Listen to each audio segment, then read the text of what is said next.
Excellent. Good morning, everyone. We are ready to begin the meeting.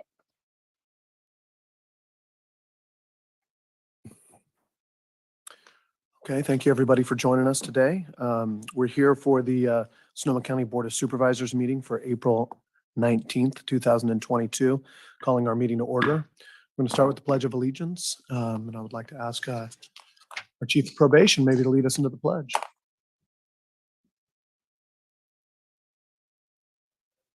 pledge allegiance to the flag of the United States of America, to the republic for which it stands, one nation, under God, indivisible, with liberty and justice for all. Thank you all very much. I'm not going to go through a roll call. Looks like we have all the supervisors here. Let me see here. I just want to make sure that I start by making a little bit of an announcement for Spanish translation. A note that Spanish translation is available in Zoom. Tenga en cuenta que la interpretación al español está disponible en Zoom. Para usar los servicios de interpretación, haga clic en el icono del globo al pie de la pantalla de Zoom y seleccione español. Si durante cualquier comentario público un comentarista está hablando en español, nuestros participantes de habla inglesa pueden ir al globo de interpretación y seleccionar inglés para escuchar la interpretación del comentario. Basically, if Spanish is your preferred language, you can click on the globe and select Spanish. And if you speak English and somebody is speaking in Spanish, you can switch also so that you can hear those translated back. I want to thank you all very much. We're going to move forward and go into the approval of the agenda. Couple of items. Number 11 is going to be continued to May 3rd. Item number 17 will be continued to another date. Item number 11 is the professional service agreements with Home Base for region-wide homelessness, strategic planning, and preparation of a homeless action plan. Item number 17, which is the emergency ground ambulance services agreement amendment, is also continued to a later date. I didn't get a chance to I know I got a call this morning.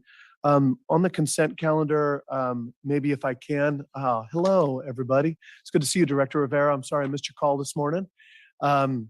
If what I'm going to do real quickly is just Director Rivera, maybe just ask some thoughts on bringing back item number 17, and if you're going to when you're thinking about it, or what has been the communication around it up until now.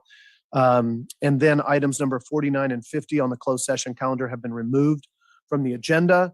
So we're going to look for the approval agenda unless there's any other changes to the agenda as is. Any changes from my colleagues?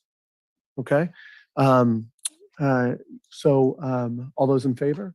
Nod. Yeah. All those opposed? Nay. The approval of the agenda is there. So now we're going to move over to the consent calendar. So we have items 1 through 44. Director Rivera, if I may, I just any kind of background on item number 17. I know I had sent a note to the county administrator. I want to make sure that we do this in whatever way that's appropriate. There's a discussion about advanced ALS and basic life care, and I think there, from my note, is it going to be reviewed by the EMCC in other areas? And so just any thoughts about, is your thought to kind of tell us if there's going to be a robust plan, or you're going to take a look at it and let us know how you want to address it going forward? Thank you, Chair Gore, yeah, pleasure, and members of the board. Yes, we wanted to pull this item because we know there is some confusion around specifically tiered response. Mm-hmm. The item itself is for the contract extension. Okay. So we wanted to ensure that those two elements are bifurcated and that we have some discussion with our stakeholders. We have a meeting scheduled on April 25th with the EMCC.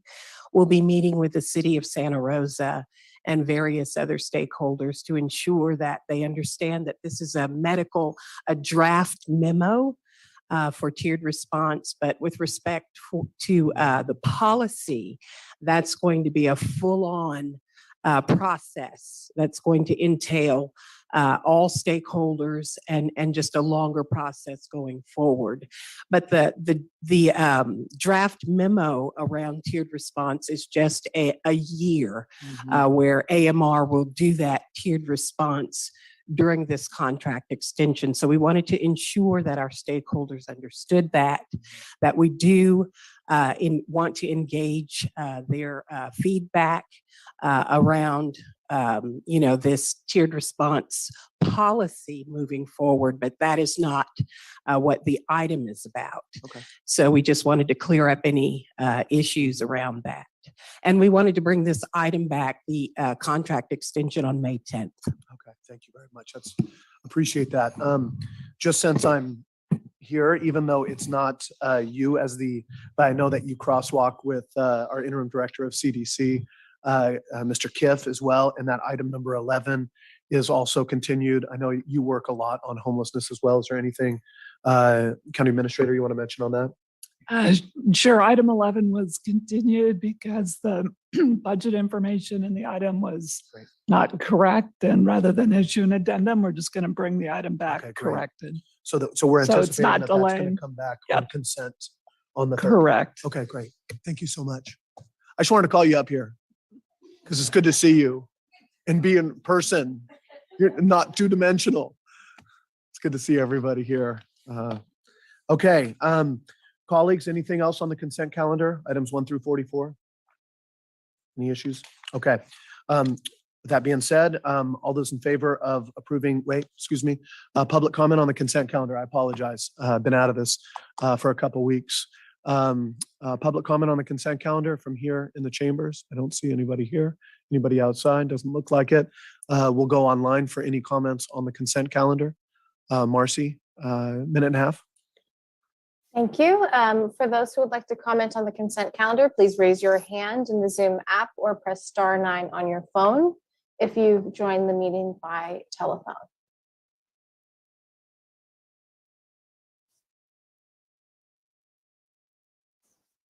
Excellent. If I could please have 90 seconds for timer up.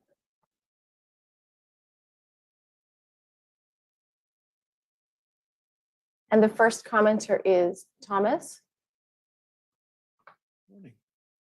Good morning. Can you hear me? Yes, we can hear you.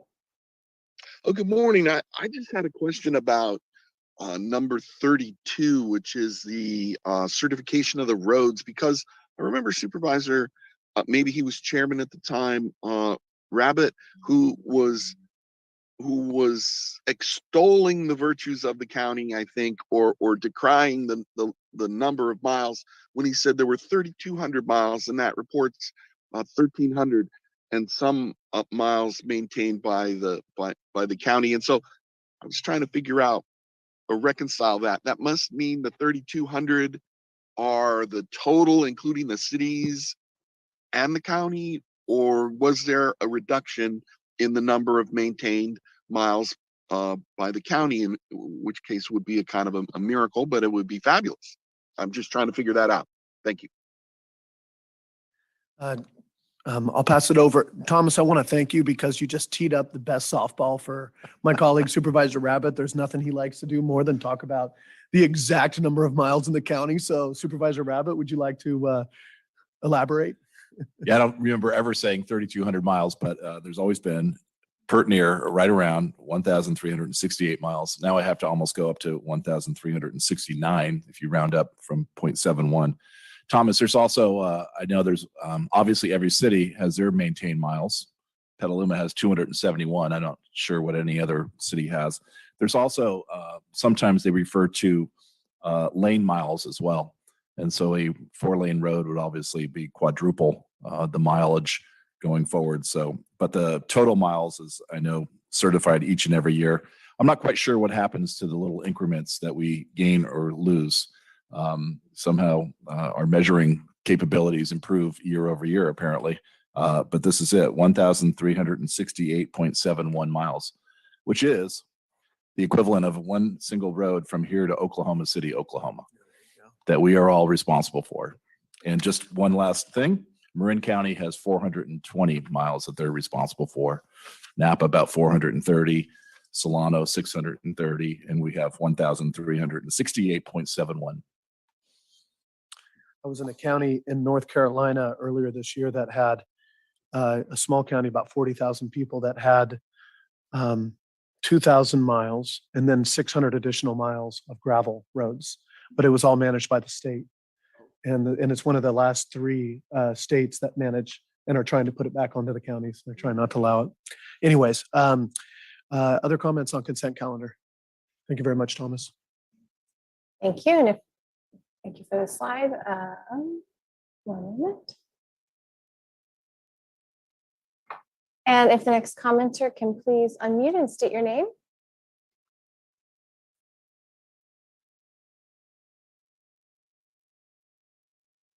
This is for Adina. You should be able to unmute.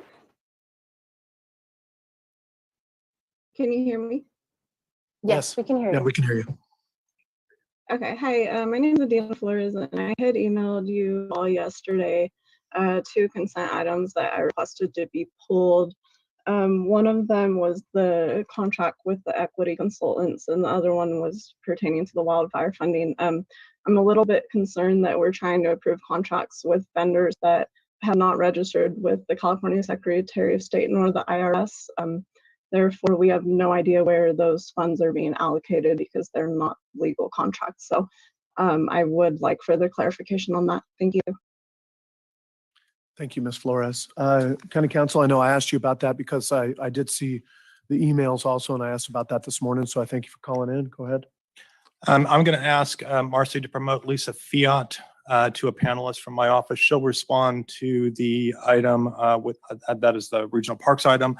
I can respond to the Office of Equity contract. They are incorrect regarding the failure to register by equity and results. My office has access to the Secretary of State database and was able to pull their registration this morning, which was validly filed on October 19th, 2021. Filing number was 4802479. They are registered under Equity and Results Partners, Inc. And then do you have Lisa? There you are. Go right ahead. Hi, good morning. What the board is being asked to approve today is simply a contract with Sonoma Land Trust that will authorize the funding approved by the state legislature for the collaborative for the fire projects that are yet to be determined, with members of the collaborative also to be determined.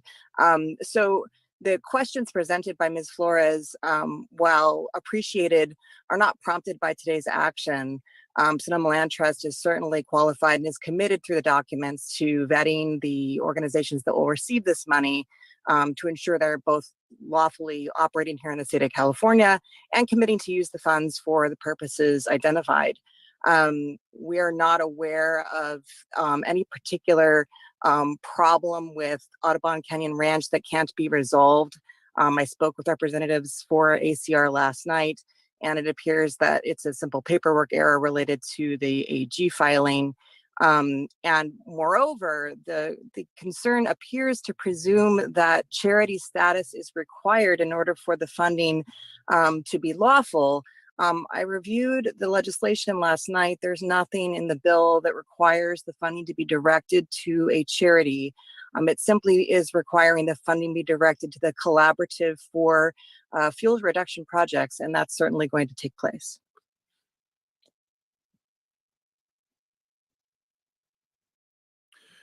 Thank you, Lisa. Thank you, Bob. I believe that was sufficient for right now, but I want to thank the commenter as well. Any other commenters?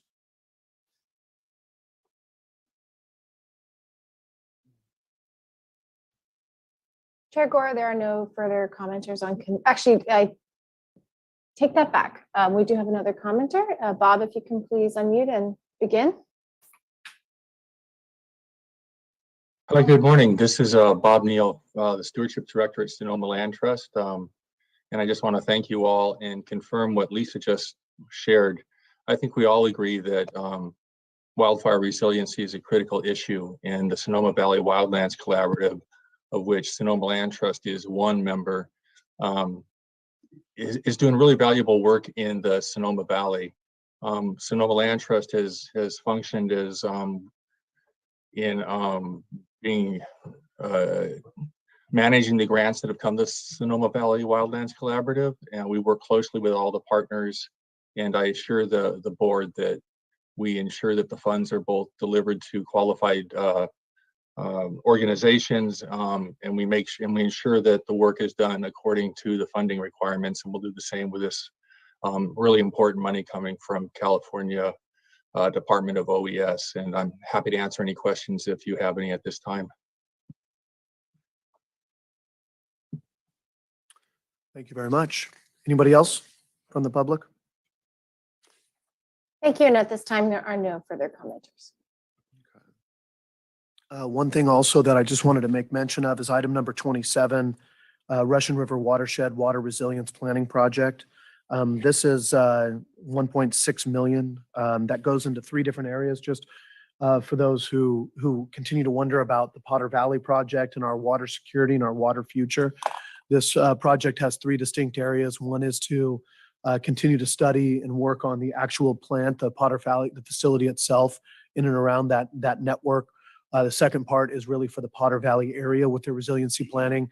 And then the third is really for the area in and around Sonoma County. So we're talking about like Alexander Valley, and there's a lot of work going on there. And I know you guys, I've elaborated in the past on everything we're doing with trying to form a district and a water district and management and a private-public partnership, potentially voluntarily going into Sigma. How strange does that sound?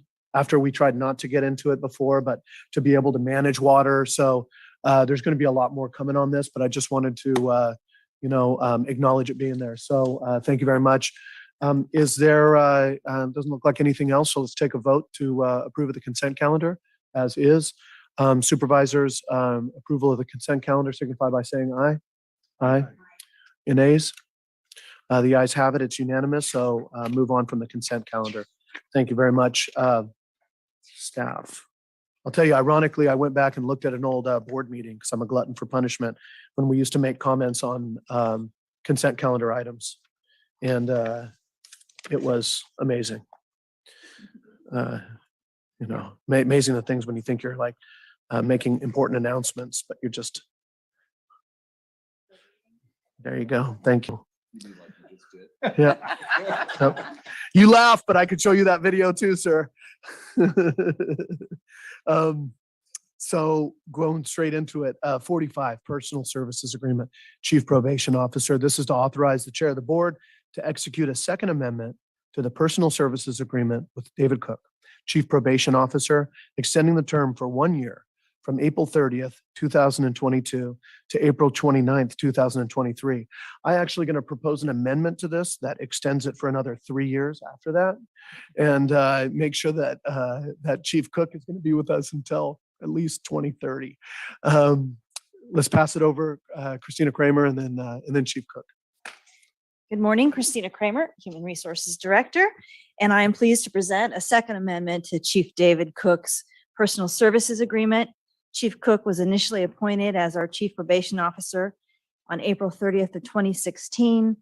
A first amendment to the agreement extended the term through April 30th of this year. And so this second amendment extends the term for 1 additional year through April 29th, 2023. Chief Cook's career in probation is extensive. He currently leads a team of dedicated and mission-driven individuals who help to reduce recidivism, foster accountability, promote positive behavior change, support crime victims, and safeguard the community. The position of Chief Probation Officer is a county employee, but it has a very unique appointment and oversight structure. The Chief Probation Officer is nominated by the Juvenile Justice Commission and appointed by the presiding judge of the Superior Court of Sonoma County, and the Sonoma County Board of Supervisors approve and execute the Personal Services Agreement in conjunction with the presiding judge of Sonoma County Superior Court. In today's materials, you will see the presiding judge, Judge Averill, does recommend Chief Cook's extension be approved today. As he is a county employee, the salary and benefits are prescribed and defined in the county's salary resolution. And so today's agreement maintains his existing salary at the top step of the salary range for the position, which is currently $203,765 annually, and he will continue to be eligible for the benefits offered to county department heads. So with that, the strong recommendation is to approve the amended personal services agreement for Chief Cook. Thank you, Christina. Thank you, Chair Gore, for the kind words. I would like to retire at some point in the future and enjoy life after public service. Me too. That said, I really appreciate the support of the board and the Superior Court in extending my contract. It is a true privilege leading the probation department.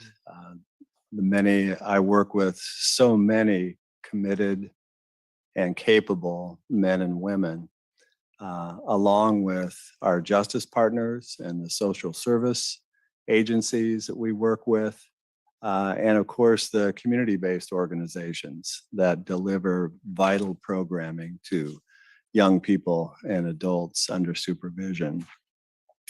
And we do all of that as we go about the business of changing lives, reducing crime, and restoring community.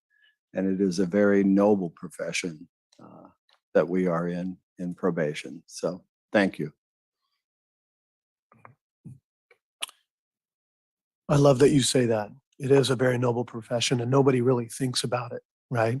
I mean, before I got involved in county government, before I ran and really looked at the criminal justice system, the only thing that I could ever think about a probation officer was somebody who I saw maybe on TV, right? On a movie, who interacted with somebody after they got out and was kind of chasing them down. It was almost this negative accountability check, you know, basically a cop on the outside trying to catch you, right?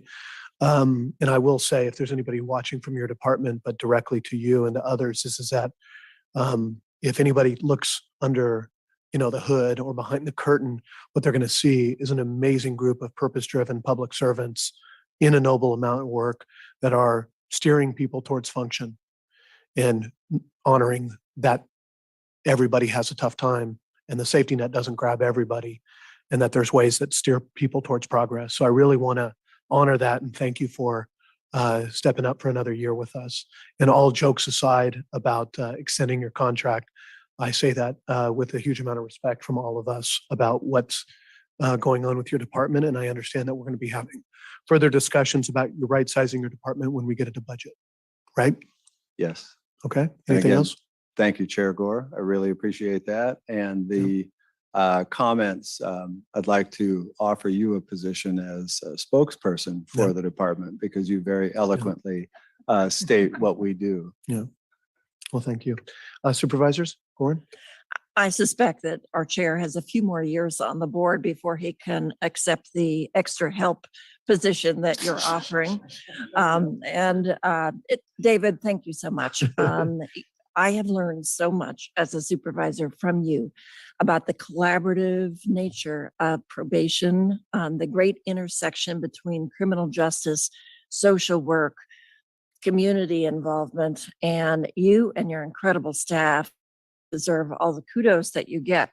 You are the linchpin of a successful integration of folks back into the community, and innovative, always looking at data-driven changes. We can depend on you for the data and to make the changes needed at Los Gulicos and elsewhere. So thank you.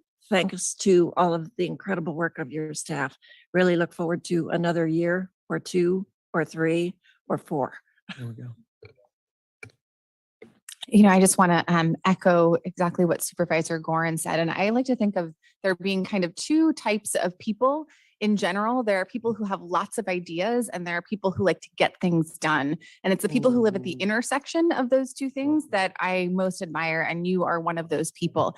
You know, I think it's easy to be a visionary. It's easy to see things or to have ideas, but it's much harder to actually execute them. And I appreciate that you have always been a visionary who's been implementing things that I think are not just cutting edge, but really sort of very forward looking, setting an example, quite frankly, for the rest of the state and for other counties. And so thank you so much for your work and your ability to actually deliver on those ideas and those promises. And like Supervisor Chair Gore said, I would keep you as long as we can. I know that retirement is at some point in your future, and but thrilled to have you here with us now. So thank you.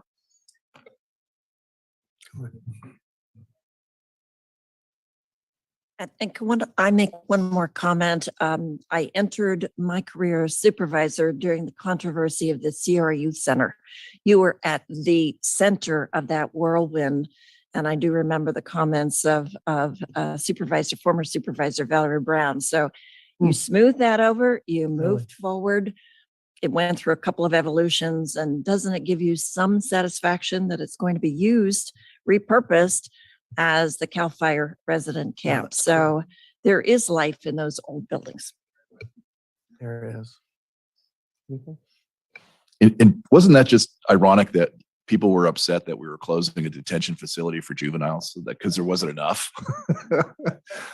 I just put back in the big picture. I was thinking, well, it's an honor to serve with you, but it's a pleasure to serve with you. It's both. Thank you very much, Dave, for all your great work. You and your staff have a challenging job, as you know, even more so. Not just the Sierra Youth Center, but all the myriad of changes that come your way each and every year from the state, especially the last so many years with AB 109 and all the other things, and all the reshuffling that you need to do to make sure that the budgets are going to balance, and working together with you is a pleasure and an honor. And I thank you for that, and look forward to continuing that for the next so many years. Thanks. And I'll save my retirement speech for when you actually retire in 2030 or so.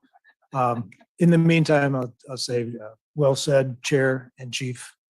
Thank you for your service. Yeah. Just excited about what's next. I know we have some strong discussions that need to be had, and some commitments we need to make to the department. And then I know that there's some other items coming back with respect to the continued revisioning of some of the campuses and what we're going to be doing. So looking forward to it. But consider this. I know, right? Looking for ayes for the approval of this contract. I appreciate you all. I took a bunch of allergy medicine this morning. Usually it hops people up, but as you guys can see, I'm kind of like, so I'll go to public comment on the contract. Minute and a half, 90 seconds. Is there anybody in chambers, Chair Gore? No, there's not. Not on this item. If anyone in Zoom would like to speak on this item, please raise your hand or press *9 on your touch tone phone. We have no public comment. Okay. Back to the board. All those in approval of the item signify by saying aye. Aye. All those opposed? The ayes have it unanimously. Thank you, Chief Cook, for allowing us a little moment this morning, not just to approve a contract, but to, with you and your colleagues, to honor why we're here, public service. Thank you. Okay. Here's another good item coming up. Number 46, 2022 Vegetation Management Grant Program recommendations and summary of the 2021 project status. We have 3 items here before us, Misty. I'm going to pass it over to you. Kim, it's also very nice to realize that you are not just a avatar as well, that you exist in real life. And I know we're going to go through this discussion, and then Misty, just a little bit is once we get towards the end, we're going to talk about this, but maybe I know that we're going to have a conversation with the Healthy Forest Ad Hoc, but then also I want to make sure maybe you can give us an idea of when we're going to bring back when we're thinking we want to bring back the bigger item for a workshop with the board on veg management. So pass it over to you for a presentation. Great. Good morning, members of the board. It's really exciting to be here in person. This is my first time in my role. So I'm Misty Arias. I'm the general manager of Sonoma County Ag Preservation Open Space District. And with me this morning is Kim Batchelder, who's our vegetation management coordinator. And we're here to give you a report on our vegetation management program, which is funded with the PG&E settlement dollars. And Kim has a visual presentation that will go over recommendations for the next cycle of funding, a quick update on our previous round of grants from last year, and then an update on our conditionally approved projects and thoughts about moving forward as President Gore suggested. So with that, I'll turn it over to Kim. All right, good morning.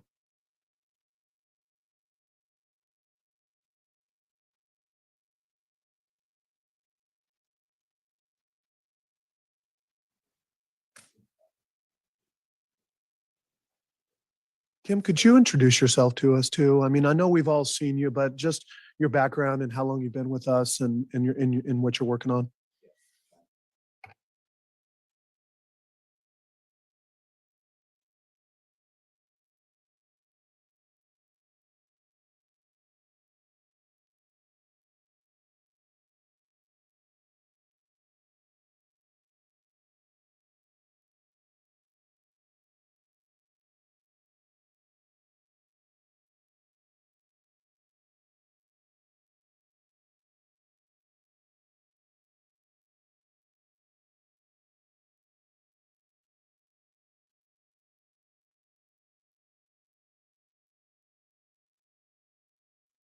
Through the chair, we'll need the staff microphones on as well. So if you can just pop that button right in front of you, bright red should show up. All this technology, I'm just not sure how I can handle it all. And it all comes down to a button. Are you guys a 3-dimension too? We're good, That's really yeah, strange. exactly. Yeah. Okay. I'm actually a hologram. Okay. So in any case, it's really been a fun and exciting challenge to be able to work with this particular program. And I really appreciate the support that Misty has given to me and the ability to lead this program in the way that we both think is the most appropriate. One of the key factors to the success of this program so far is that we have depended on a technical advisory committee that consists of a number of different professionals in this area, such as from CAL FIRE, Sonoma Ecology Center, regional parks, many of our partners who are influenced by vegetation treatments across the land and how to make this community more resilient to wildfires. And so with that, I want to go to our next slide, which focuses on the selection criteria, then the project ranking that we used. The Technical Advisory Committee, Sarah, could you move to the next slide, please? Thank you. And so the Technical Advisory Committee and I worked for different in the fall to really think about how to hone and improve these criteria so that we could really select the best projects that had the most influence and positive aspects to vegetation treatment on the ground. So these criteria represent projects that we wanted to see on the ground in the proposals that were submitted to us in December. So to go back, we submitted or we prepared a request for proposals and released that in December of last year, December 16th, and held it open for about a month in order to have proposals submitted by January 23rd. We received 38 different proposals for us to review. And so it's really important that we had clear criteria about what we wanted to see in those proposals. And so if we could go to the next slide, please.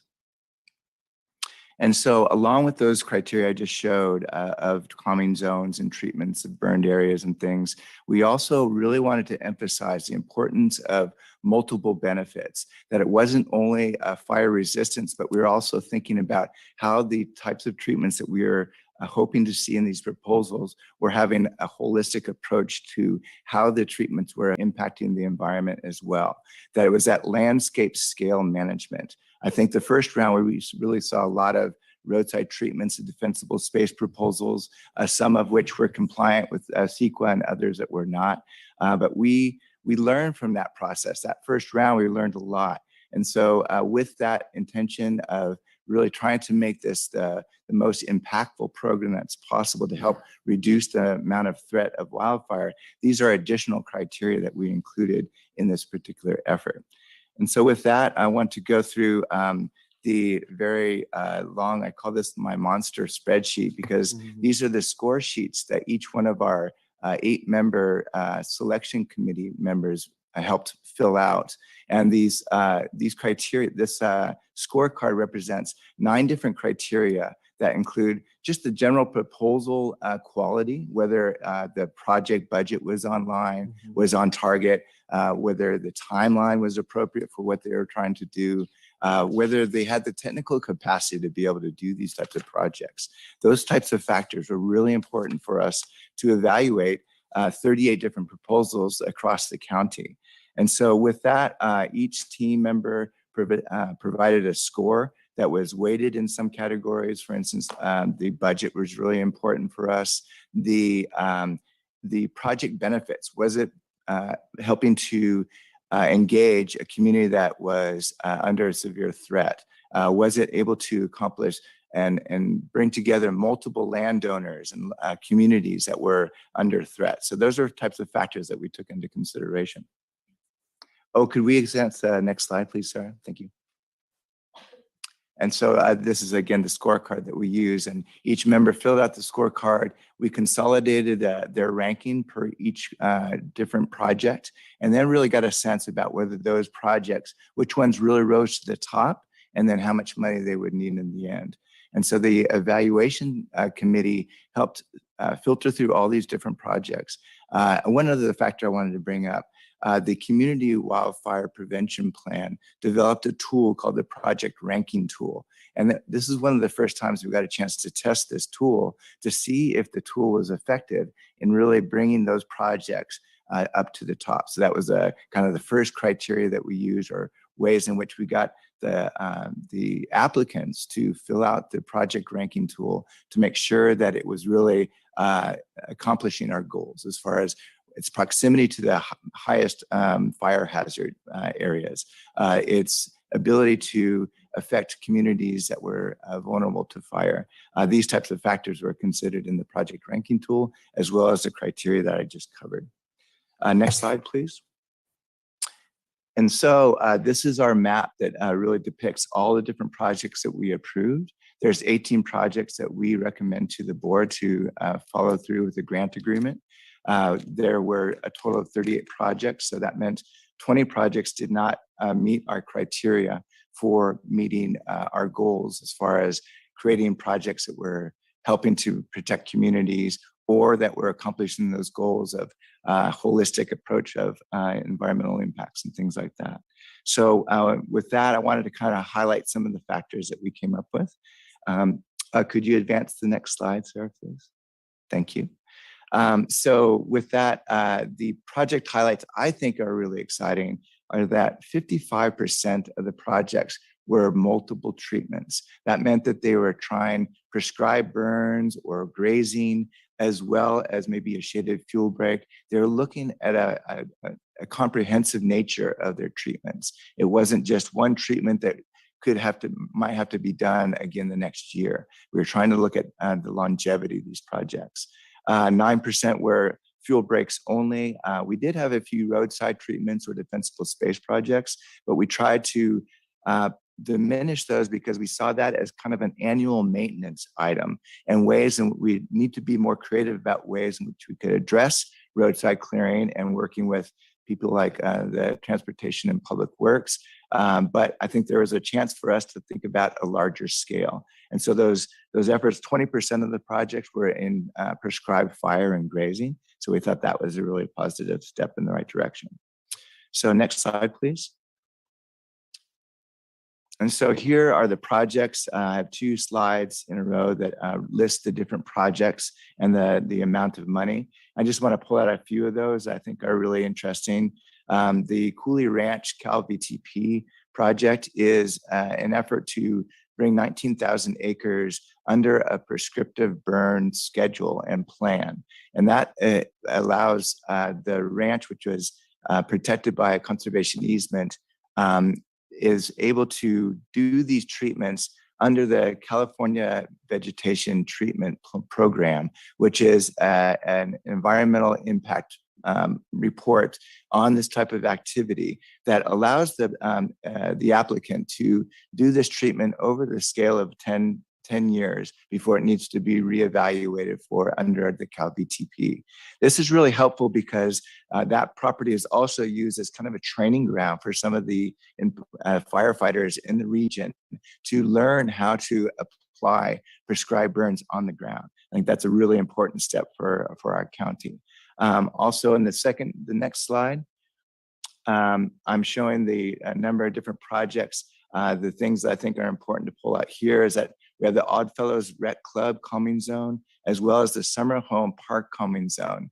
And so that's a continuation of a project that we're hoping to lead under the conditionally approved projects that you supported in July of last year. Whereas we're doing a shaded fuel break on the ridge line, but then these additional grants will allow the communities to do defensible spaces on a buffer zone on the uphill section of those communities. So there we'll start to create a really nice dynamic of having a ridge line that's protected, as well as the ignition zone behind the communities that's going to be protected as well. Next slide, please. So in December of last year, we helped develop a monitoring template that we sent to each one of the grantees of 2021. And this was a really important step for us to get feedback on how things are progressing. I was able to accomplish 42 site visits, 42% of the projects I was able to do a site visit, so that I got a chance to see on the ground and talk to the applicant or the grantees to see how things are progressing. But some of the key factors that came out of the monitoring reports is that 58% of the projects were at least 50% completed. So we're making progress. They have all the way until December of this year to be able to complete their efforts.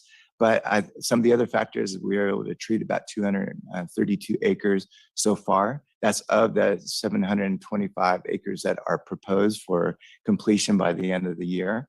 But one of the exciting factors, I think, is that there's each one of these grantees were able to bring $450,000 as a match to the funding that we've provided them through the PG&E grant program. So here's just a couple of slides, some of the projects that I think are noteworthy. The Cavedale Trinity roadside treatments, they were able to treat 10.3 miles of roadside along Cavedale and Trinity roads. These areas were burned in 2017, so there are a lot of hazard trees that were removed along the roadside, as well as around their water tank and fire station. The Coast Ridge, next slide, please, Sarah. Thank you, Sarah. That's right. So the Coast Ridge Forest Council has a proposal to acquire a chipper. That chipper finally arrived in December, and they hit the ground running. They were really well organized to be able to set up community training days, as well as community work days, where the landowners would do the work on their properties and drag the material out to the roadside, and then the chipper would come by and they'd have community work days in order to chip that material up. Next slide, please. And finally, the 2021 projects, the Mill Creek Shaded Fuel Breaks is a series of fuel breaks in the area that was heavily affected by the Walbridge fire in 2018. And so the series of fuel breaks will help improve access to firefighters in this area in case of another burn in the future. It also allows community members or people who live in this region to have adequate evacuation routes to be able to get away from fires in a safe manner. This project was interesting because it had 3 different service providers who worked on these different fuel breaks. There were 2 private companies, 3 companies that helped this particular project, as well as the North Sonoma Fire Division has a crew that was able to work on one of the fuel breaks. And that I think that was a really good effort to see which of these types of programs is going to be able to be helpful for this particular project. Next slide, please. Next, I'd like to shift gears into the projects that were conditionally approved in July of 2021. These projects were found to be non-compliant with CEQA at the time. And so the Board of Supervisors asked us to look at these projects and determine how these projects could be raised to meet environmental standards under the California Environmental Quality Act. And so we found With two of the projects, we were able to work them under a notice of exemption. That would be the Hacienda Improvement Association and the 3 Camps proposal. The other 3 projects, we actually consolidated one project called the Southside Russian River Shaded Fuel Break. And that includes Oddfellows Recreation Club, Summer Home Park, as well as the Canyon Road community. And there we were able to establish a 3.5-mile fuel break in order to help protect those communities. There's also the Gernwood Shaded Fuel Break and the Rio Nido Shaded Fuel Break. And so just to show you some of the maps that we have prepared to show those different projects, the Hacienda Community Vegetation Project is a series of defensible space and protection along a corridor of roads that really are important for evacuation zones. And so the green represents the riparian forest, so they have to be careful in the treatments they do in those particular areas, but it also helps be able to open up some of those roads so that in the case of an emergency, those people could evacuate.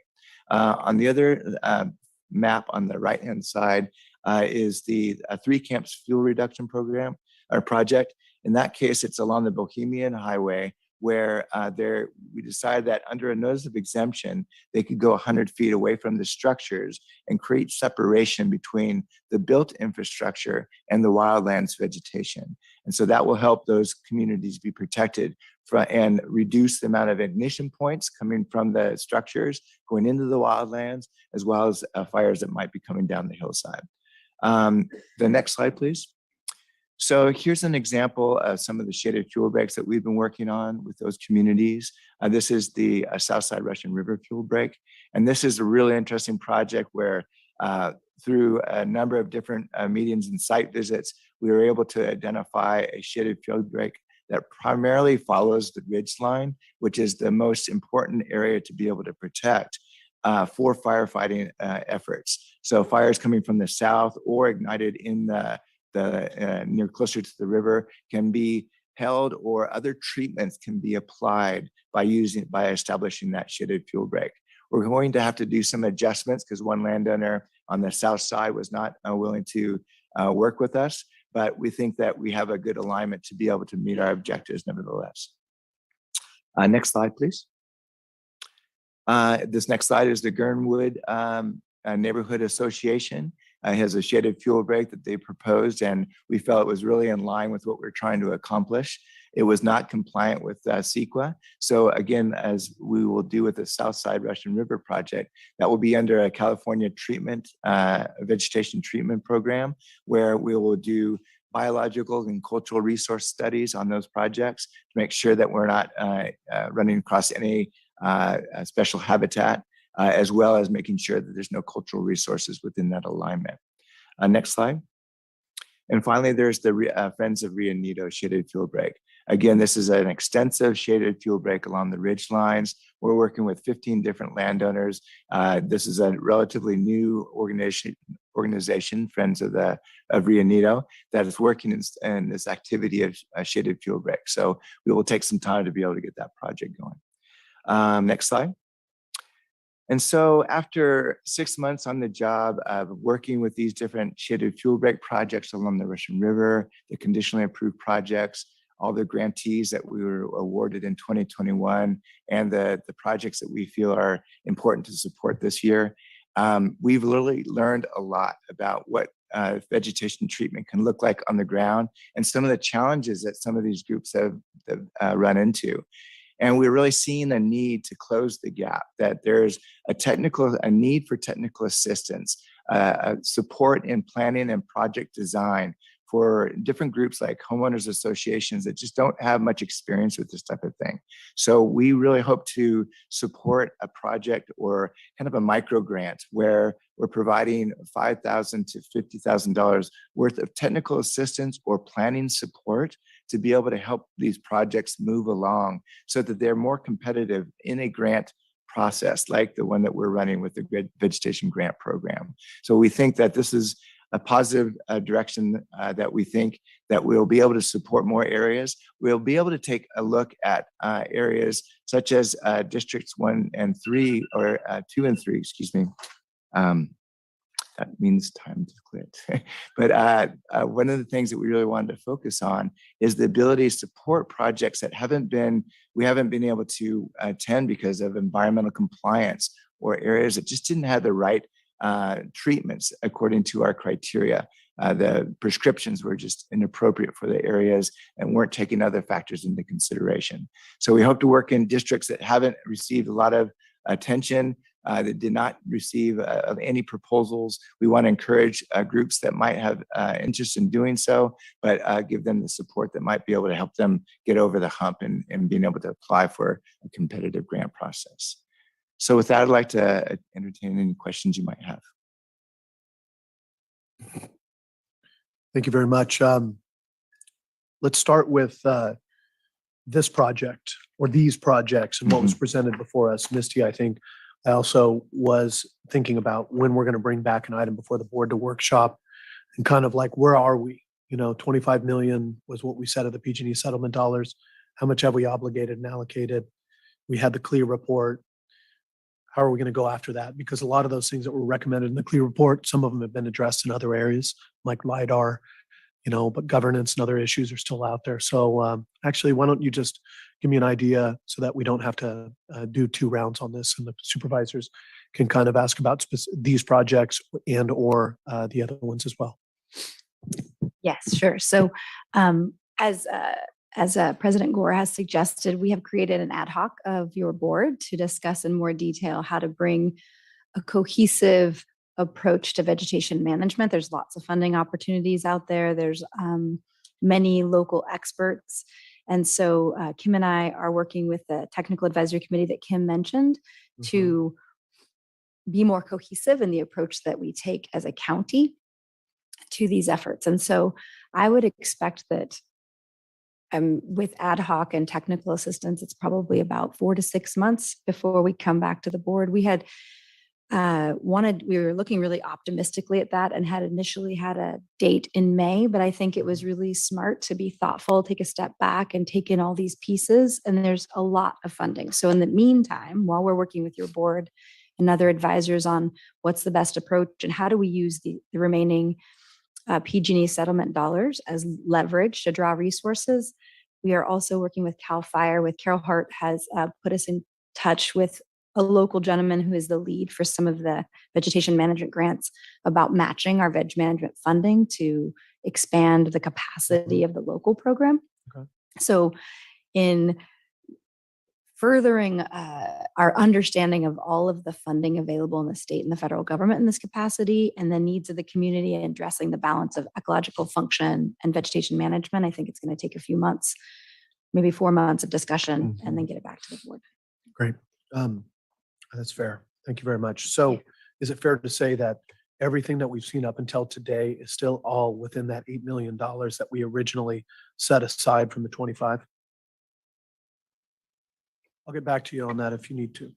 No, I could address that. Right now, we have $14 million left in the PG&E settlement funding. And so we provided a graphic or table of all the funds that we've been able to use to different purposes. We have used $3.7 million in the first round of grants. We're asking for $3.3 million for 2022 grants. And then we wanted to set aside $2 million for the grants that were conditionally approved that we've been working on since September of last year. And may I just add that in addition, we have been hearing, like Kim suggested, having a program with micro grants to help with assistance. We've been hearing from each of you individually that it's important for us to support folks who don't have the capacity. So there's 500,000 requested for that, and then staffing costs. Okay. I'm going to go to the colleagues. I'll start down on this side. Supervisor Gordon. Thank you so much for all of your work. And of course, we know that there probably is no area in the county invulnerable to fire. Even the grasslands of Colorado just burned and destroyed a number of homes.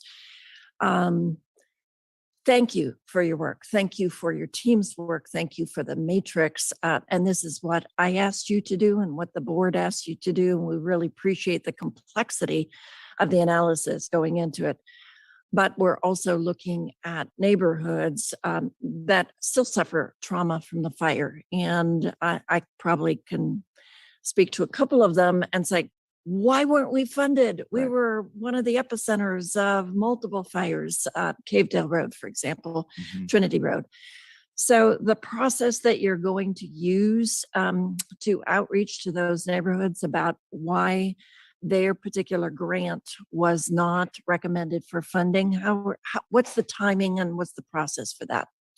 Yeah, I think we wanted to propose the idea of a micro grant program to you today and see if we felt like if the board felt that that was a good direction to go. It seems like we got a good amount of positive reinforcement to go in that direction. What I first want to focus on right now is the next grant agreements that we have for 2022. So I see that taking us until probably the front part of May. And then I would like to start working with the other organizations that applied, that we saw a lot of potential in a project, but did not quite meet environmental compliance, or the prescriptions weren't very clear. Environmental safeguards weren't clear about how they would protect riparian corridors or something like that. So I will work with a team of really great professionals of Permit Sonoma and CAL FIRE and our technical advisory committee to be able to think about exactly what is the best way to structure this micro grant program so that it's fair, that we are able to reach out to areas that haven't had much attention from the standpoint of treatments, to think about how other sources of funding. I think that's one of the things about I feel pretty strongly about as a vegetation management coordinator is not necessarily to be the solution to all these different projects through this particular vegetation management grant program, but how can we get support from other sources? Having worked with Chief Ben Nichols with CAL FIRE, I am very attuned to the types of requirements that CAL FIRE needs for some of the forest health grants and the fire prevention grants. And I think some of these communities could really be able to apply to those grant systems if they have everything organized. And so providing technical assistance to the micro grant program might be a solution to that. But I think working one-on-one with these people, doing site visits really helps as well. So we can be in the field to be able to share some of the concerns we had with a particular proposal or ways that we are going forward. But I think we need to remember that this was a competitive process, that out of 38 projects, we're supporting 18. So it's a pretty good percentage. We're trying to be equitable in the sense of the geographic locations, but also thinking about where are the highest fire hazards. So trying to address that manner. One idea, since you mentioned Ben Nichols and CAL FIRE, they're going to receive a lot more funding to fund some of the programs. How closely do you work with CAL FIRE to really look at some of the larger projects that really might be beyond the scope? I know the TALS has really been working hard in the St. Helena Road. They were denied CAL FIRE. Is there an opportunity to work with CAL FIRE to co-fund some of those projects that are at the epicenter or right in the pathway of the fires? That's a great point. I have about 5 slides I could add to this presentation about that. Specifically, we as a technical advisory committee has had a lot of great discussions. We have expertise in prescribed fire and treatments that could be like the shaded fuel breaks and things. Those types of large scale landscape level efforts are fantastic. The Sonoma Valley Collaborative that's getting funding through CAL FIRE today is another great example. We're starting to see these really great consolidated efforts where people are able to do treatments, just as you're talking about, multifaceted across a large landscape that's protecting communities like Oakmont. Or in the West County, we have the shaded fuel break networks of shaded fuel breaks that we're starting to create to help protect that really heavily populated area along the Russian River.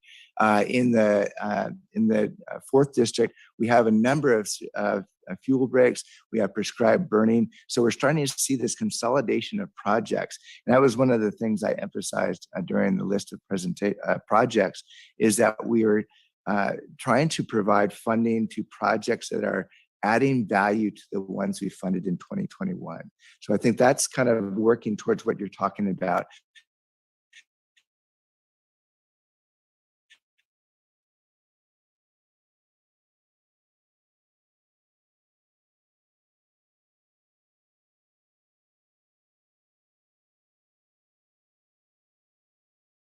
Up to do a CalVTP. I think we're very supportive of that. We have a lot of great lessons coming out of Pepperwood. That's one of the projects we wanted to support because they're doing great conservation grazing, as well as leading us in the science of how these treatments work on the ground. So I think those types of efforts, that Pepperwood's part of our technical advisory committee. So we had the right people in the room to discuss these things. It's really trying to figure out how do we best get the most amount of out of leveraging the PG&E funding and going after state funding as well. Well, thank you so much. And I do too support the micro grants to maybe some of the applications so they can get part of their work funded, maybe off the ground this year, because everybody's nervous about fire season this year. Right. And one last question. I know we jump-started some of the work in the West County through CEQA analysis. Right. Are there opportunities to invest in some CEQA work for some of the other areas of the county to really facilitate those grants? Right. That's a spot on. The idea of the micro grants is that I see the micro grant program not necessarily as dollars given to an organization, but rather specifying the technical assistance that they really need. So maybe it's a CEQA expert, maybe it's a forester who has prescriptions that he can help develop for that particular community, or assessment about which hazard trees really pose a danger to the community. So those are the types of things that we really want to support through the microgrant. I'll follow up and maybe schedule some conversations with you and some of the communities whose proposals were not funded to get to exactly the points that you just made. What's next for them? Right. So thank you so much. Okay, thank you. Supervisor Hopkins. Thank you. And I appreciate Supervisor Gorin's questions because she asked a lot of the things that I was getting after too, but I did want to dive in a little bit more on the technical assistance piece in terms, and particularly of the timeline. Like, will we be able to get folks the help that they need to be able to apply for a round 3 for us? Right. What about kind of upcoming state and CAL FIRE grant deadlines? I want to make sure that for those folks where there is good energy in the community, there's an intent, right? To get a project across the finish line, but they don't quite have what they need. How quickly can we deliver that technical assistance to set them up for sort of short-term, next round funding applications? Yeah, so my hope is that the board will support an annual vegetation management grant cycle like we're doing today, where we are able to open up a request for proposals in December and have grants proposed to us in January every year, supported by a combination of funding efforts, not only the PG&E, but leverage that to bring in more funding. So with that calendar, I would like to spend the rest of the year preparing those projects so that we're not sitting on our thumbs waiting for that December request for proposal, but instead we're able to do a lot of great work and help get projects queued up for that are environmentally compliant, that have good prescriptions for and supported by great science, as well as the connection to ag and open space protected lands. That's one thing that Misty and I have had a lot of discussions about. There's public lands such as the great work that Regional Parks is doing. The Water Agency has projects and are developing tools.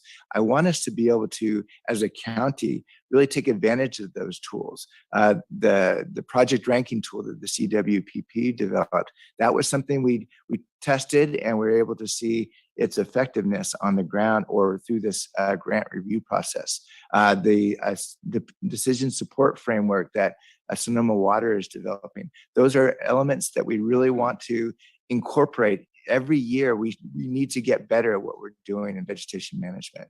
And I think we're showing that through the projects that we're supporting this year and the process that we've used.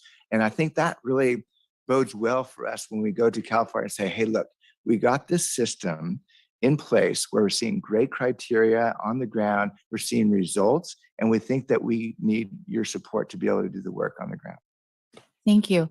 Next question is, a little bit big picture and a little bit selfish for West County, but the first part of that is, do you keep track of potential hotspots or communities that, you are worried about that, need a project, that there is community energy, right? Provide some of those supportive resources. It's great that we now have that data-driven website, right, where you can, sort of select all of the different GIS layers to look at, risk levels essentially around the county. And so, to what extent are we utilizing that tool to identify communities and then to sort of proactively work with communities to provide that technical assistance?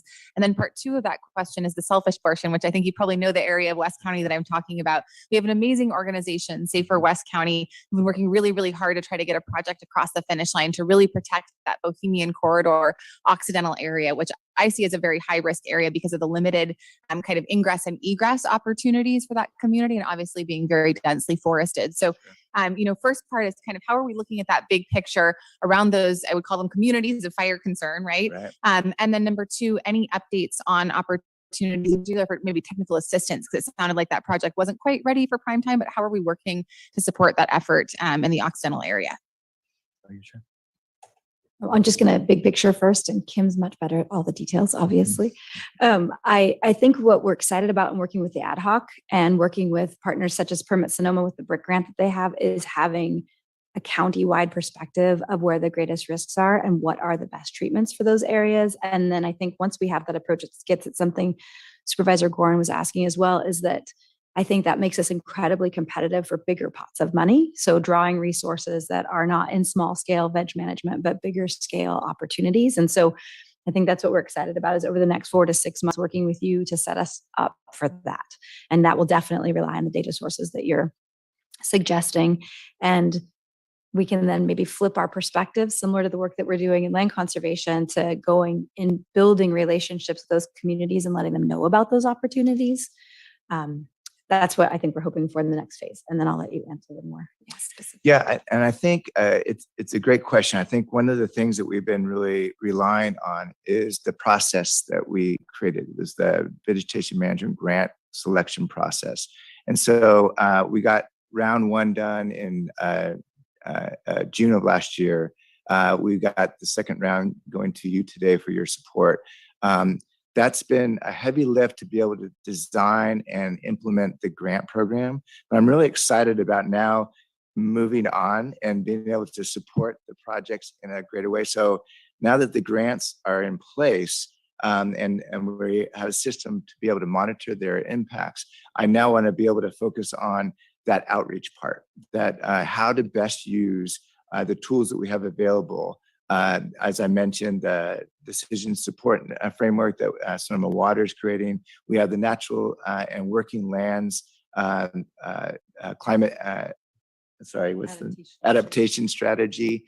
And then as well as the CWPP, the Community Wildfire Protection Plan. We have the county scale one, and we have these different projects. And so these different community driven plans. So we want to be able to use all that information to be able to set our priorities. I think that's been the biggest challenge right now, is how to establish the best priorities about where to work. That was one of the reasons I really wanted to lean heavily on the project ranking tool, because that does bring in a ton of data to be able to help us determine where are the hot spots, where are the areas of immediate threat, and then how can we support those types of projects. So I think that step of being proactive, I think I confessed in 6 months I haven't been able to get to that part, but I think that's the next phase that we really can focus on now. Thank you. And then last question is really around that coordination piece. We have a lot of different efforts and different opportunities, honestly, for landowners and for, grazers who also want to see this as an economic development opportunity. Yeah. And yet I feel like we don't have one website that kind of pulls everything together.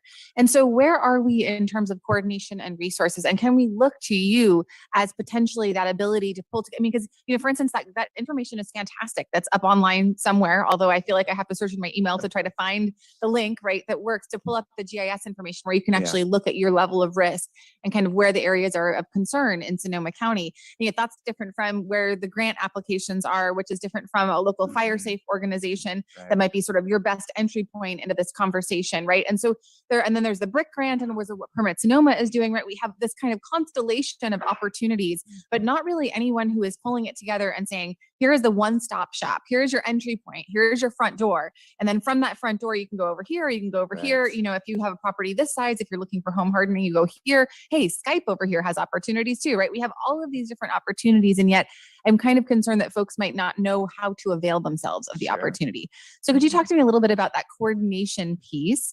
You know, and also maybe the opportunity for a public-facing website that really warehouses all of that information together, including then links over to local fire safe agencies and RCDs and, you know, all of those kinds of things that someone who wants to make their property more fire safe and wants to harden their home might want to avail themselves of. I think that's a great observation, and it's something that Misty and I have had a lot of conversations about how do we now go public in the sense of how do we make this information more available to people? I think you're spot on in that. I think one of the challenges that we have is we do have a lot of organizations who are involved with this. The Permit Sonoma is creating their federally supported projects. That's 3 to 5 years down, or 2 to 3 years down the way. I think we are trying to help support those efforts in being able to understand which treatments are being most effective, how to get funding to the ground. But we haven't spent sufficient time on being able to reach out to the public and say, here are the number of resources. There's been some groups who are doing phenomenal jobs, like Fire Safe Sonoma has a really good information about the types of things you can do for home hardening. Permit Sonoma has also developed a really good program in SoCo Adapt to be able to show how to protect your home. That next step is really one of the grants we supported was the Resilient Landscapes program, where we're doing workshops to be able to support how to do defensible space in a way that's more compatible with vegetation management and using fire resistant plants, being able to not just clear cut or mow it down to the ground, but actually have vegetation there as part of your landscape that's just less flammable or sufficiently far enough away from the home. So I think there's a lot of lessons we've learned from those, but you're absolutely right. We need to create a website that people can access better. Just wanted to add that it is something we have been working with the county administrator's office on. Is we have every intention of the partnership that's been really, I think, growing enormously through the technical advisory committee, having a holistic approach to what does a home-based website look like and what are the links. It is likely that we'll be coming forward and proposing maybe additional staff to support that effort. It really would be wonderful to have some administrative support in kind of grant management and information distribution. So that's something that is on our next steps in working with Cheryl and her team. Great. Thank you so much. And Kim, did you say it's only been 6 months? Are you serious? You've done an amazing amount in 6 months. And I appreciate that it probably was one of the first things you did then, came on the big sort of trek around West County with us, and really appreciate you getting out and, boots on the ground meeting folks. So thank you for your work. And it feels like it's been longer. It was a good thing, I think. I think so too. I always tease Misty that I love to use the we pronoun when I'm talking about the project, but it just also feels like a one-man shop. But I do really support, I appreciate Misty's support. Our administrative staff has really been doing a great job on helping us with grant agreements and things like that. And then working with the CAO has been helpful as well, and helping us try to identify the priorities. Mm-hmm. Thank you. Supervisor Corsi, if you want to add. Yeah, thanks for the conversation and presentation. Maps are terrific, by the way. Really helpful. Great. I wanted to ask about Cal VTP, Mm-hmm. which I believe stands for Vegetation Treatment Program. That's correct. Intended to provide environmental clearance for projects without going through an EIR, which would probably cost more than a lot of these projects cost and take a lot longer as well. There's been some statewide media about this recently. I don't think I've heard anything specific to Sonoma County, but the statewide media is that the VTP program is so complicated that nobody's been able to actually use it to find their way through it. Can you talk about our own experience with this? You mentioned it several times in the presentation, and I'm wondering where we actually are with Cal VTP. Absolutely. That's a great question. So as you might know that there are many levels of CEQA analysis for whatever project you're doing. And so many of the grant agreements that we approved in 2021 fell under a notice of exemption, which is usually 100 feet from a structure to be able to do some type of treatment. That's probably the bare minimum of what we can do from a vegetation treatment effort under a notice of exemption. The next level is a mitigated negative declaration or a negative declaration. And that is a project by project analysis that includes biological surveys, cultural resource surveys, and all that larger approach, but it is only specific to that project that you're going to do at that moment. So a California vegetation treatment program was offered by the state to be able to address our need to do larger scale treatments and reduce fuel loads in a number of different forest habitats and a variety of different habitats. So our attempt is to try to provide this tool as a more appropriate tool for some of these large scale fuel breaks that are able to work across a larger landscape in order to have these treatments done over the course of time and not just a one-off. So under a mitigated negative declaration, you only have about a year and a half of the length of that project. But this tool will allow the landowners under this shaded fuel break to apply treatments that would be the shaded fuel breaks would be doing hand crews in the areas of some slopes where you're removing some of the understory and trying to create separation between the ground and the canopy so that the fire will hopefully come down to the ground and be less of more easier to control, and as well as it provides access points for fire service departments to be able to create and do more treatments during the event of fire, for instance, doing back burning, things like that. But while you have that Cal VTP in place, you look at treatments that will help you maintain it. For instance, it's very costly, and that's one of the reasons we felt committed to supporting the establishment of the shaded fuel breaks, is that's the most costly, where you're removing a fair amount of vegetation around that corridor, usually 100 feet on either side of a road system. And then, but then going in to maintain that, now you can start to use prescribed burns, for instance, along that corridor, or hand crews can go in. It's a lot easier for them to access the area just to keep some of the brush down so that you have that separation. But that's one of the biggest issues of maintaining these types of fuel or vegetation treatment projects is maintenance is costly. So, but going through and doing a mitigated negative analysis every year, that just bumps up the cost more. So that was one of the reasons we thought that the Cal VTP would be effective. So I just wanted to add, you probably can answer specifically. We have been asked by the state of California to give our feedback related directly to the experience, because it does sound like they're trying to address whether or not the program is efficient and effective, which was the intention, right? To get treatments on the ground without a really drawn out environmental process. And so we're currently working with Carol Hart to give feedback to the state about our local experience. And I can't answer the question specifically. Maybe you can about have I know that in working with Permit Sonoma, we've just had challenges even getting consultants on staff to be able to do the work. So there have been numerous challenges. And I don't know a summary of if the Cal VTP program itself is challenging to work within, but you may know that answer. Yeah, so sorry if I didn't answer your question initially. I thought it was helpful to have the background there. Well, maybe answering the question that the state is asking. Right. Is that to that question from our perspective, I think the Cal VTP is a very valuable tool that we can apply, and we are applying right now. So a timeline that we see is that there are no obstacles. The analysis that we're doing would be similar to what we would do under a mitigated negative declaration, but it's for a longer time period. So we think it's the right tool. We think that the consultants that we are hiring right now under the grant agreements can do the work in an efficient manner. And we are working with Sonoma, Permit Sonoma to be able to create a body of consultants that will be able to support our groups to do future CalVTP projects. So I don't see any barriers in us implementing the document and doing that analysis.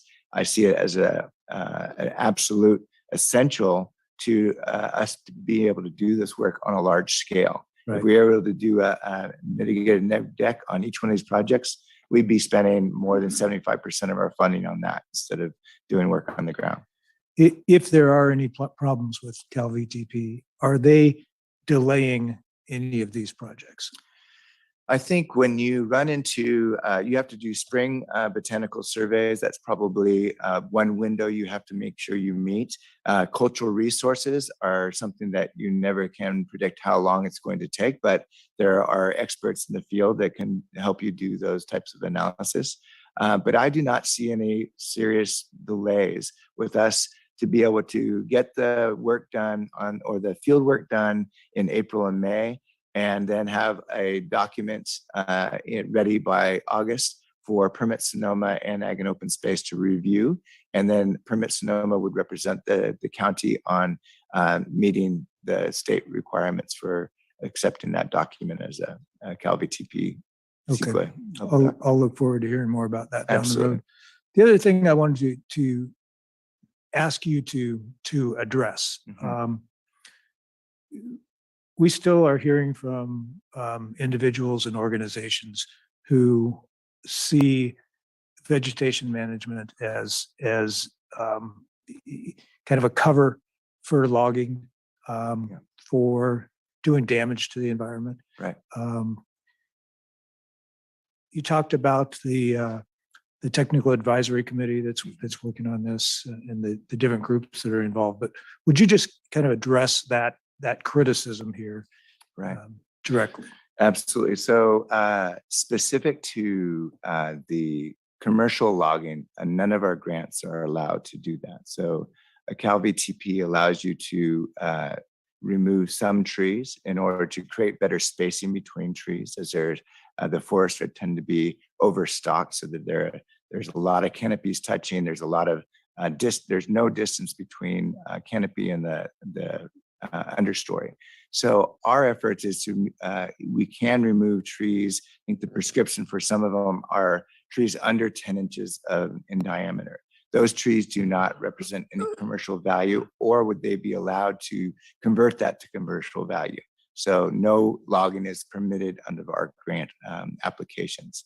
The other concerns that people have raised are how effective are these shaded fuel breaks? I think our discussion has been more towards the access and the concern of fire. A serious fire event, we have two options. We can run large bulldozers to create these fuel breaks in an emergency situation where it's chaos, or we can do a more thoughtful way of creating these shaded fuel breaks that allow access to fire service professionals to be able to have more options from that standpoint. Fuel breaks also serve as kind of an ability for aerial support to be able to identify, okay, the fire's coming here, I can drop my load along the shaded fuel break, and that will also add a layer of protection. From the top of the ridge, they can do back burning to be able to meet some of the fuel or burn some of the fuel before the fire gets to that location. So those are some of the factors that we are taking into consideration when a proposal comes in for a shaded fuel break, for instance, as one of the tools that we can use as a landscape level. Okay. I think anybody that's spent time in our parks over the last 4 or 5 years has seen the results of fuel breaks that are created during a fire. Right. As you say, they're made by bulldozers. They just tear a road essentially through the landscape. Right. Can you describe a shaded fuel break? Yes, so a shaded fuel break is trying to look at what the stocking or the number of trees per area in a particular along a road line that or a ridge line, for instance. The idea is to try to reduce the number of stems along closer to the road, usually between 100 and 150 feet from that road distance. So that area is designed as kind of a calming zone. So the fire can come, and then instead of staying in the canopy where there's lots of fuel, it can hopefully get down to the forest floor and be more manageable. It also provides an ability to access that area. So when CAL FIRE and their teams are able to go to address a particular fire, they know that particular ridges that they need to defend and be able to understand the behavior of the fires. Like, how much time do I have between where the fire is progressing and where the next fuel break might be? So they are looking and trying to address the extent of the fire and how it's going to behave once it gets to a ridge line. If that ridge line has some bit of clearing along the ridge line and better spacing so that the fuels aren't so thick, then they have more options to be able to address the fire in those particular areas. Thank you. Can I just add, from a land conservation organization perspective, for years, we struggled with tree logging at all, not fire related, but in managing forest ecosystems. Kim can like roll his eyes at me. But what I've learned in the field with all kinds of ecological perspective and foresters is that this is an extremely altered landscape. So we have altered the natural conditions of these forests for so long, they're burning hotter than they would naturally. And so the risk of the fire is also to the ecological function of the system. So if we can slow these fires, then the natural systems are also protected in the long run, because they're burning different than they would naturally. I think it would be great to have a field trip available to us, to the public, of shaded fuel breaks once they are created and accessible. I think if people see what we're doing out there, it'll calm things down quite a bit. I think that's a great idea. That's right behind the website. Okay. I think one of the projects I wanted to note that we are supporting or presenting to you as a recommendation for 2022 is the handbook on principles and practices of vegetation management. I think that's going to be a huge game changer because it's going to allow us to design the types of treatments, the whole spectrum from the roadside clearances to and defensible space to the shaded fuel breaks on when in. So if we look at these vegetation treatments and how to ecologically provide those projects on the ground in Sonoma County and use the science that's available to us, I think that's going to be really helpful to be able to host workshops and be able to provide better training on what species are endemic and that need to be protected, what habitat types, as well as what are those really aggressive invasive species that provide ridiculous amounts of shade or fuel to fires that are coming down the way. So that handbook is going to be a collaborative effort between UC Extension, Sonoma Ecology Center, Fire Safe Sonoma, Ag and Open Space wants to be involved. So these are the types of things that I think will be really valuable, and field trips would be a great idea to get people on the ground to be able to understand what it looks like. And I've already hosted a couple of a workshop to take landowners to Jenner Headlands, which has been working on their shaded fuel breaks for about 5 years. So it's really nice to see the contrast of what it used to look like and how they're using prescribed burns to maintain it as a really effective tool and inexpensive. All right. Yeah. Thank you both very much. All right. Thank you. Supervisor Rabbit? Thank you all for the work. And the good thing about coming down this way is that most of the questions have been asked. And I was really going to hone in on what I think Supervisor Gorin started off with was with it. And I appreciate the criteria, but at the end of the day, to me, the dollars were really about in response to fire and to do everything possible to prevent future fires. And of course, measurable outcomes are only going to be the year-over-year results of that. And I do very much appreciate especially with a firefighter in the family, having that opportunity for firefighters to actually be able to attack the fire, access the fire, all those things. And I know that over in 5th District, that seemed to be an issue with the last fire. It is true that the further away from the last fire, the more opposition appears, and it seems to be by those who have not been personally impacted by those fires. It's easy to say we shouldn't do any thinning if you haven't necessarily seen the chaos that erupts and the total devastation that can occur. So I do very much appreciate the work, the landscape scale, the networks of field breaks and those access points, like I said. I keep always looking for, as an architect, we design structures to withstand a certain seismic event or even stand up to fire over a certain time period. And I know that with Ben Nichols at the table, that criteria, I hope, is really, in my mind, that is the top priority.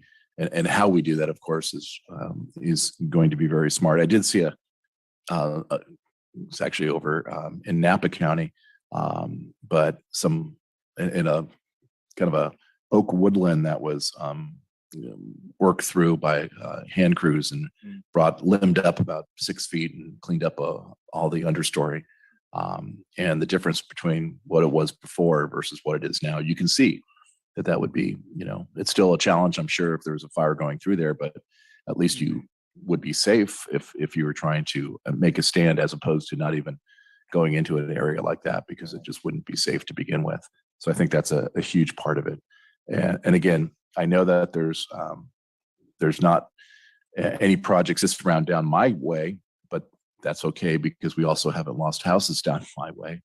We still have those fire threats in different ways. And in fact, last year we had a few early, and knock on wood, and who knows what will happen this year, a few early grass fires, but prescribed burning, grazing, those types of programs that have been underway and will continue to expand, especially on the prescribed burn side of things, I think will be very beneficial as we go forward. So thank you for that. We'll continue to look for opportunities as we go forward. And I just hope that we always concentrate that it is really on the fire defense and side of things. All the other benefits are great, but that's really, for me, the result of this funding was to really prohibit that devastation in the future. So thanks for all the work. Absolutely. Supervisor Gordon. It occurs to me that we're having a lot of prescribed burns. Great purpose. A neighbor was doing agricultural burning close to eucalyptus trees at the base of my hill. And I knew the neighbor, so I assumed that the neighbor really knew what he was doing. But is there, when you get the infamous website up and running, we had talked about this maybe last year, can we put a place on there that would be a notification for folks of prescribed burns and when they might be occurring? Because those of us who've lost homes are really nervous about fires, saying, should we report that? Should we not? Is that a prescribed burn? Right. And I think we need a better way to notify neighbors and potentially the media that prescribed burns are happening. CAL FIRE and state parks really have been pretty good at notifying the neighbors of the prescribed burns and the pile burning that is happening in Annandale. And so it happens over next door, and there's a lot of good information. But as we finance more prescribed burns, it might be helpful to institutionalize how neighborhood notification occurs. That's a great suggestion. I noticed in my Nexel reports that they were doing some prescribed burns on Shiloh, for instance. And so that might be one tool we could use. I think having a consolidated website where that information is available, that would be really helpful. Fire prescribed burns, especially during those weather windows, are really important. And so sometimes these things happen in a matter of 48 hours, where it's been planned for a long time, but the crews are available, the weather conditions are right, and so they try to get them on the ground. So having something that's really accurate and being able to get the message out to local communities, I think that's a great idea. Mm-hmm. One thing that I want to make sure we account for is a couple of the items that I heard most relevant coming up was the integration approach. You talked about the website. The other thing is the next round of discussions on where this program really goes. Third thing is what Supervisor Corsi talked about. And really that was the inception for one of the ad hocs, which is the Healthy Forests ad hoc, which has yet to meet yet. But one of the main goals of it was to conduct, or will be, to work in a way that we did with the Vital Lands Initiative, that bring all those people to the table so that we look at the science from a real practical standpoint with ecologists and others. One of the things that I want to make sure I'm very clear on is that I've heard the interest from you, and I've also spoken even beforehand with Supervisor Gorin, is that the goal of I just want to be very clear, the ad hoc is not going to go and cook a bunch of this work. The goal is going to be to bring everything back to this board for workshops, but then at the same point to maybe identify field meeting that is either a widely attended event or that we just schedule as a board meeting, so that we're moving together on this resilience aspect. So that'll be something that we follow up on as well. And so with that being said, I want to ask a few questions. Number one is, I want to go back to just the numbers real quick. So we originally allocated $25 million of the PG&E settlement money towards this portfolio. Kim, you said that 3.7 was used in the previous iteration when we first went out.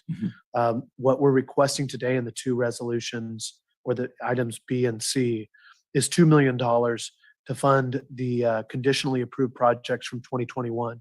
Those are not the ones that we were proposed for us today, but those are the ones that we conditionally came back at. And a lot of those really focused on some of the lower river areas, I know, CEQA issues and other things.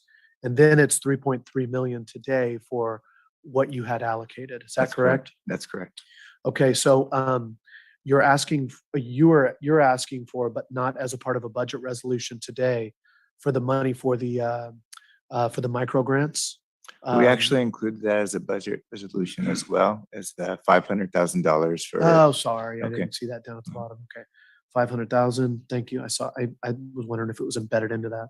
So that's on the tail end of item C. 3.3 million for the vegetation management grant and 500,000 for technical assistance and planning. The goal there is that this is 500,000 that's going to be for 2 to 4 years worth of work, depending on how that comes in. Is that That's right? right. Okay, which I heard from everybody, which is we want to fund the projects that are ready, Yeah. immediate risk reduction, but we also we need to fund the projects that need to be ready. Right. Okay, so that's 9.5. And so I'm coming off of this 25 million, that's 9.5. So shorthand would be County Administrator Bratton, maybe you're Through the chair, forecasting me through. yeah, for the benefit of the public, on page 5 of the agenda item is how we get to the 14 million balance. And it has all the line items there being proposed today. And I'll just remind the board, and it's in the agenda item, we're also proposing not out of the 25 million, but out of the PG&E settlement, we need to set aside the match for the BRIC program. And we plan to do that with third quarter budget adjustments. And that's 12.5 million as a local match for that $50 million grant program. Okay, good. Thank you. That's extremely helpful. Okay, so I won't go deeper now that that's what I was looking for, is a number on the salary and benefits and then the sequence support. Okay, so that rounds it out. So with 14 million and change, that's really, I think, I just want to look at the board members, is next time we see this item, even though we say it's going to be 4 to 6 months, we're talking about doing this work in the community, getting the websites up, working with the forest ad hoc, not just to bring items back, but to identify opportunities for supervisors to get out into the field with not just two people on the ad hoc, but to do this right, look at projects, see them in the area. And then when we bring this back, I think then we're going to have a discussion about 14 million. And when I say that, I think one of the things that I just want the colleagues to consider is that there's been discussion about governance also. Do we move towards a model like Marin County has with the Joint Powers Authority that actually has a risk reduction, not not just ethos about it, but a long-term plan. So how does that interact with parcel taxes that we have in different areas that fund taxes and other things? And obviously figuring out that item so it's not just kind of an adjunct or an add-on to a tax measure, right? Ultimately, we are going to have to figure out if we come back with a tax measure again in the future for fire and emergency services. And so it's not just allocating blobs of 30% or 50% for veg management, but really what's the plan to do it? So I think part of that is that by the time you all come back, I think I'd love to make sure that we have some kind of a workshop that then we come back, but you have some options for us in that workshop, not just blue sky, but hey, if we built a authority, here's what it would need to look like. I want your best thinking to come before this board as different items. And then I'll say, just from my side is really one of the keys of all of this going forward is to make sure that we're showing results in the community. There was one part in your, I think about how this is reported. There's one slide that talked about 232 acres treated. There's the other side, which is where, I know Governor Newsom last year went around and talked about 16,000 or, 600,000 protected. So this world of treated versus protected sometimes gets lost as this stuff's being reported, right? Because obviously a really good $200 or $300 acre project could provide protection for a 15,000 acre watershed. So just want to put that back on you real quickly for, something that I think we're going to deliberate more. I think we've exhausted this item, so I don't want to, actually, I'm not going to put that back on you. We'll bring that back as a board, but just for consideration. And I'm going to look for, anything else, Supervisor Gorin, and then I'll go to a vote. Thank you. I think those are good directions Yeah. going forward. I like the fact that we might come back with a workshop like discussion about options going forward. Yep. I know I've suggested to a couple of the areas that have been repeatedly burned, maybe they should consider an assessment district, forming an assessment district to take care of their permanent vegetation management along the roadsides, because I wish the county had funding to do exactly that, but we don't. And so it could be some of the options. How can we make assessment districts easy to form? But I have great respect for the Marin Wildfire Protection Authority, and the executive director lives in Skyhawk, just a few houses down from where that fire came up the ridge line to Skyhawk. Learned a lot of lessons there. And so I like that model, and I think it might be worthy of exploration. So thanks for the suggestion. Good. Okay, I'm going to go to public comment. Same amount of time, Marcy, for anybody on this. Thank you. Please, can those in our meeting today raise your hand if you would like to comment on this item, or press star 9 on your phone if you're a phone-in attendee to raise your hand. We could please have the same timer slide up as before. Thank you so much. Thank you. And the first commenters are Larry, David, and Jenny. Okay, can you hear me okay? Yes, we can. Yeah, Larry Hansen, I'm with Forest Unlimited. We have done extensive study on wind-blown wildfires reduction. And first of all, I want to congratulate you on a lot of the work that has been done. Fire breaks for projects that allow safe egress and ingress, we feel are extremely important. But there is a misaligned narrative out there that simply reducing fuel buildup is the answer to reducing wind-blown wildfires. And that's the key, wind-blown versus other types of fires. Slowing fires is to slow the movement of wind. Slowing the wind is the key to reducing high severity wildfires. Dr. Jack Cohen recommends focusing on home hardening and defensible space and not the wildlands reduction of vegetative management. And that's due to the fact that there are unintended consequences of encouraging rather than discouraging wind to blow through. Besides the fact that after vegetative management, you reduce and create flammable vegetation in its place. Thank you. Thank you for the comment. David, if you can please unmute. Yeah, good morning. My name is Dave Gleba, longtime resident of Cavedale Road. And I just wanted to share with you our experience up on the mountain in the Mayacamas. In 2017, after the fires, we put together a fire safe council of volunteers from the area.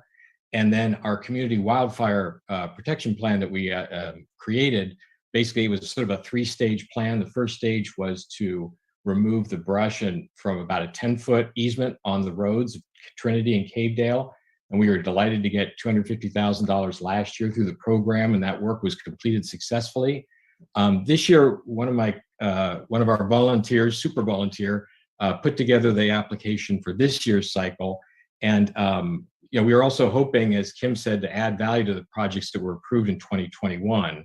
So they got this was basically to get the dead trees that have the risk of falling on Trinity Road, that critical evacuation route, and get those out of the remove that possibility. So they wrote the application, they wrote the permission, got written permission from all the property owners.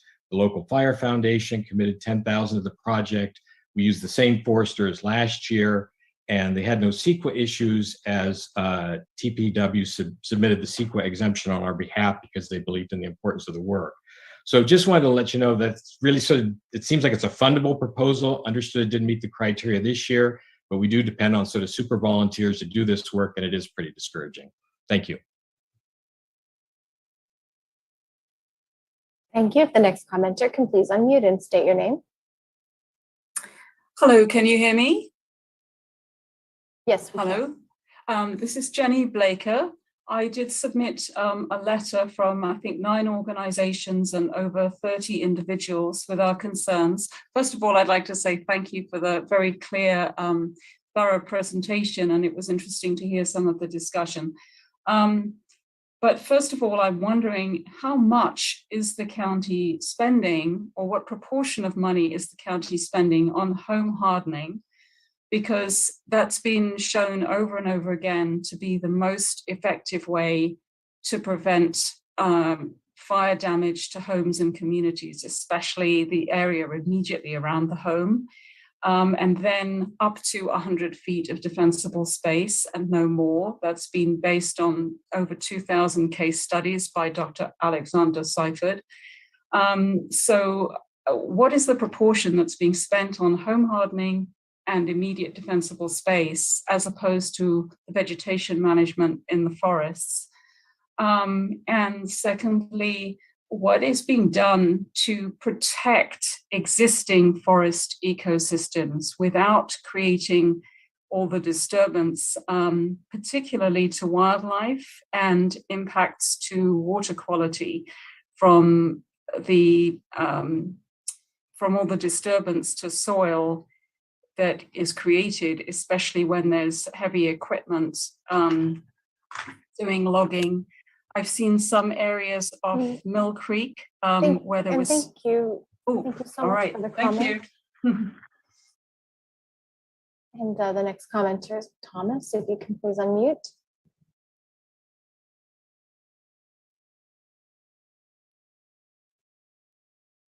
Hello, can you hear me? Yes, we can hear you. That was quite a surprise. I didn't know that I was next.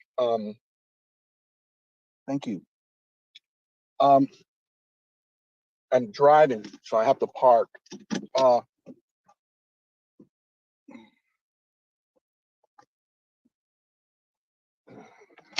There's been a new information about the grazing, the payments or costs for sheep herders. In my experience, goes back to the 1970s when I met the Basque sheep herders and their operations in the high Sierras. and they're usually 24 hours. So I can understand how there's something about some expense there, change in expense through a governor's proposal or something. And maybe we need to make some huts that could be out in the wilderness. Maybe they could be used as Airbnbs when they're not being used for sheep herders to be housing. And if they're worker housing, then the person's not working, so they're not being paid 24 hours in that way. Maybe there's some accommodation that can be made in that way. There's so many things to unpack about this, and as the Forest Unlimited mentioned about the speed of the winds, that's really critical, and I don't want to get into that right now. This is a really great opportunity to develop some practices, and hopefully we can, there's a lot more has to be done. Thank you. Thank you.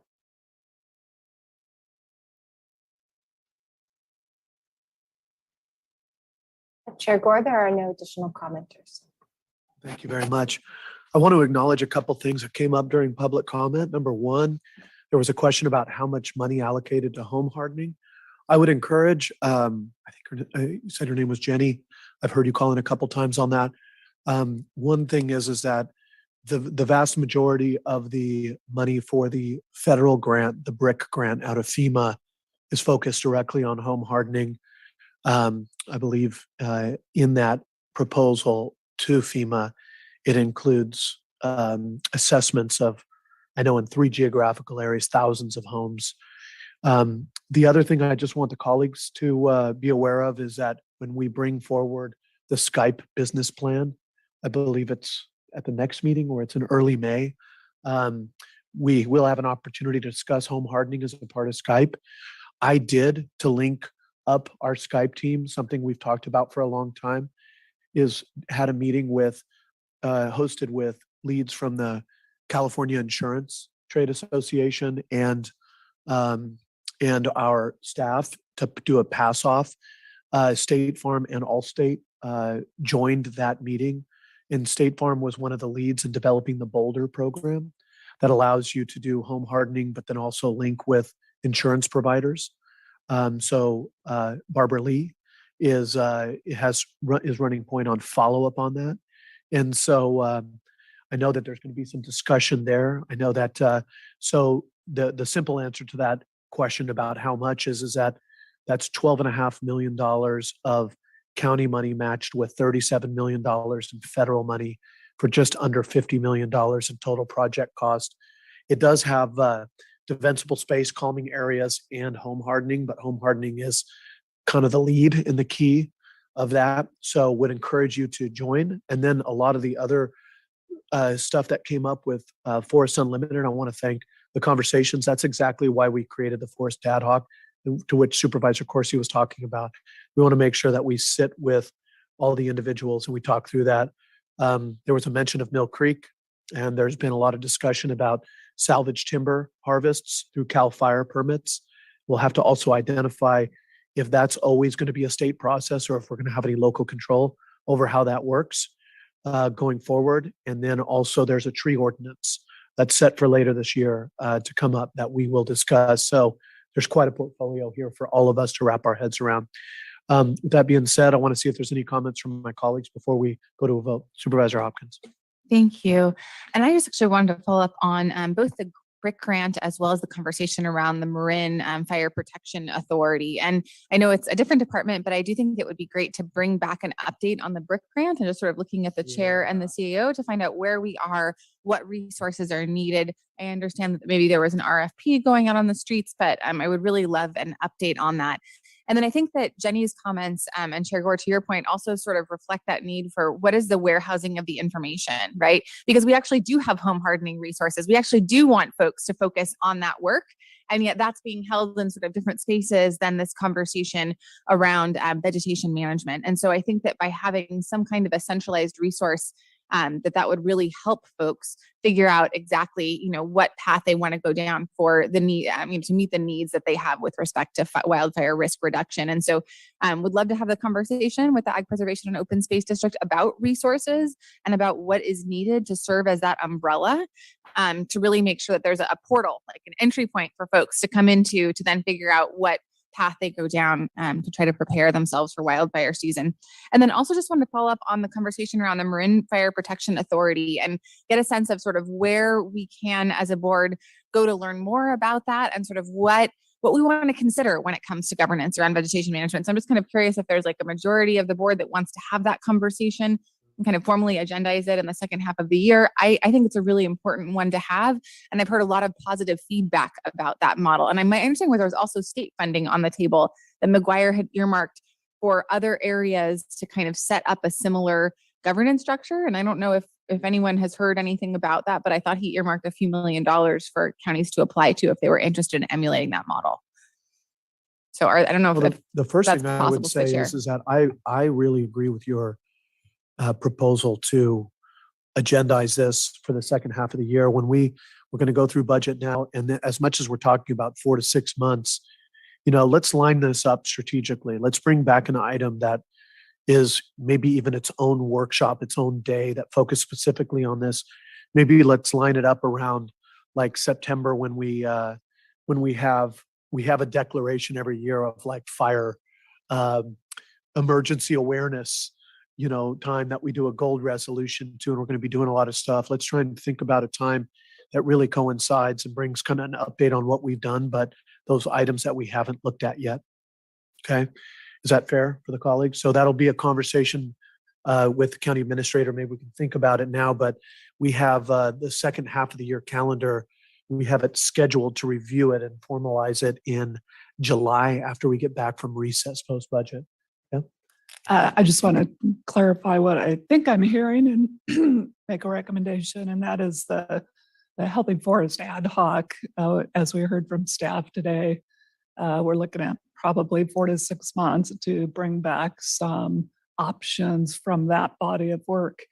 And I think the BRIC grants, the Marin model, all of that feeds into the options. And I do think we're looking at a half-day workshop or more. And so we can look at the calendar. September may be too early given our agenda requirements, but the ad hoc working with staff can figure out when the right time is, when the information will be available. But I think it's, September, October-ish. So. Okay, thank you. Yeah, Supervisor. And I know that Mark Brown has an excellent slide deck that he could present regarding the Marin Wildfire Protection Authority. Great. Thank you for saying that.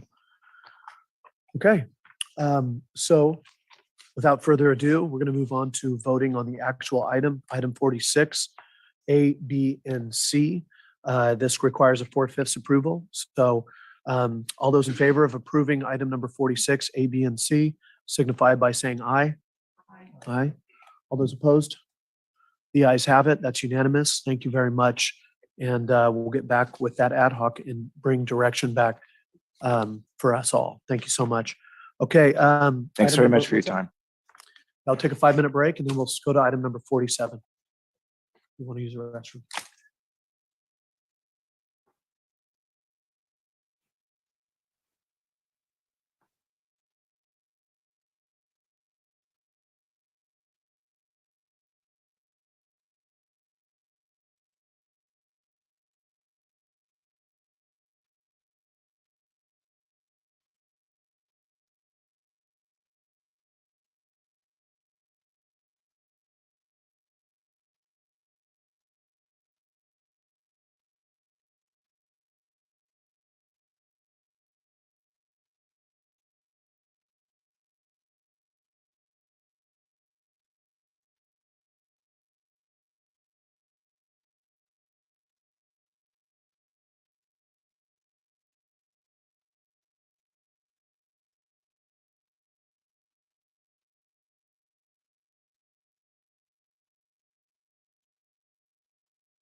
Hey, everyone. We will be resuming the meeting.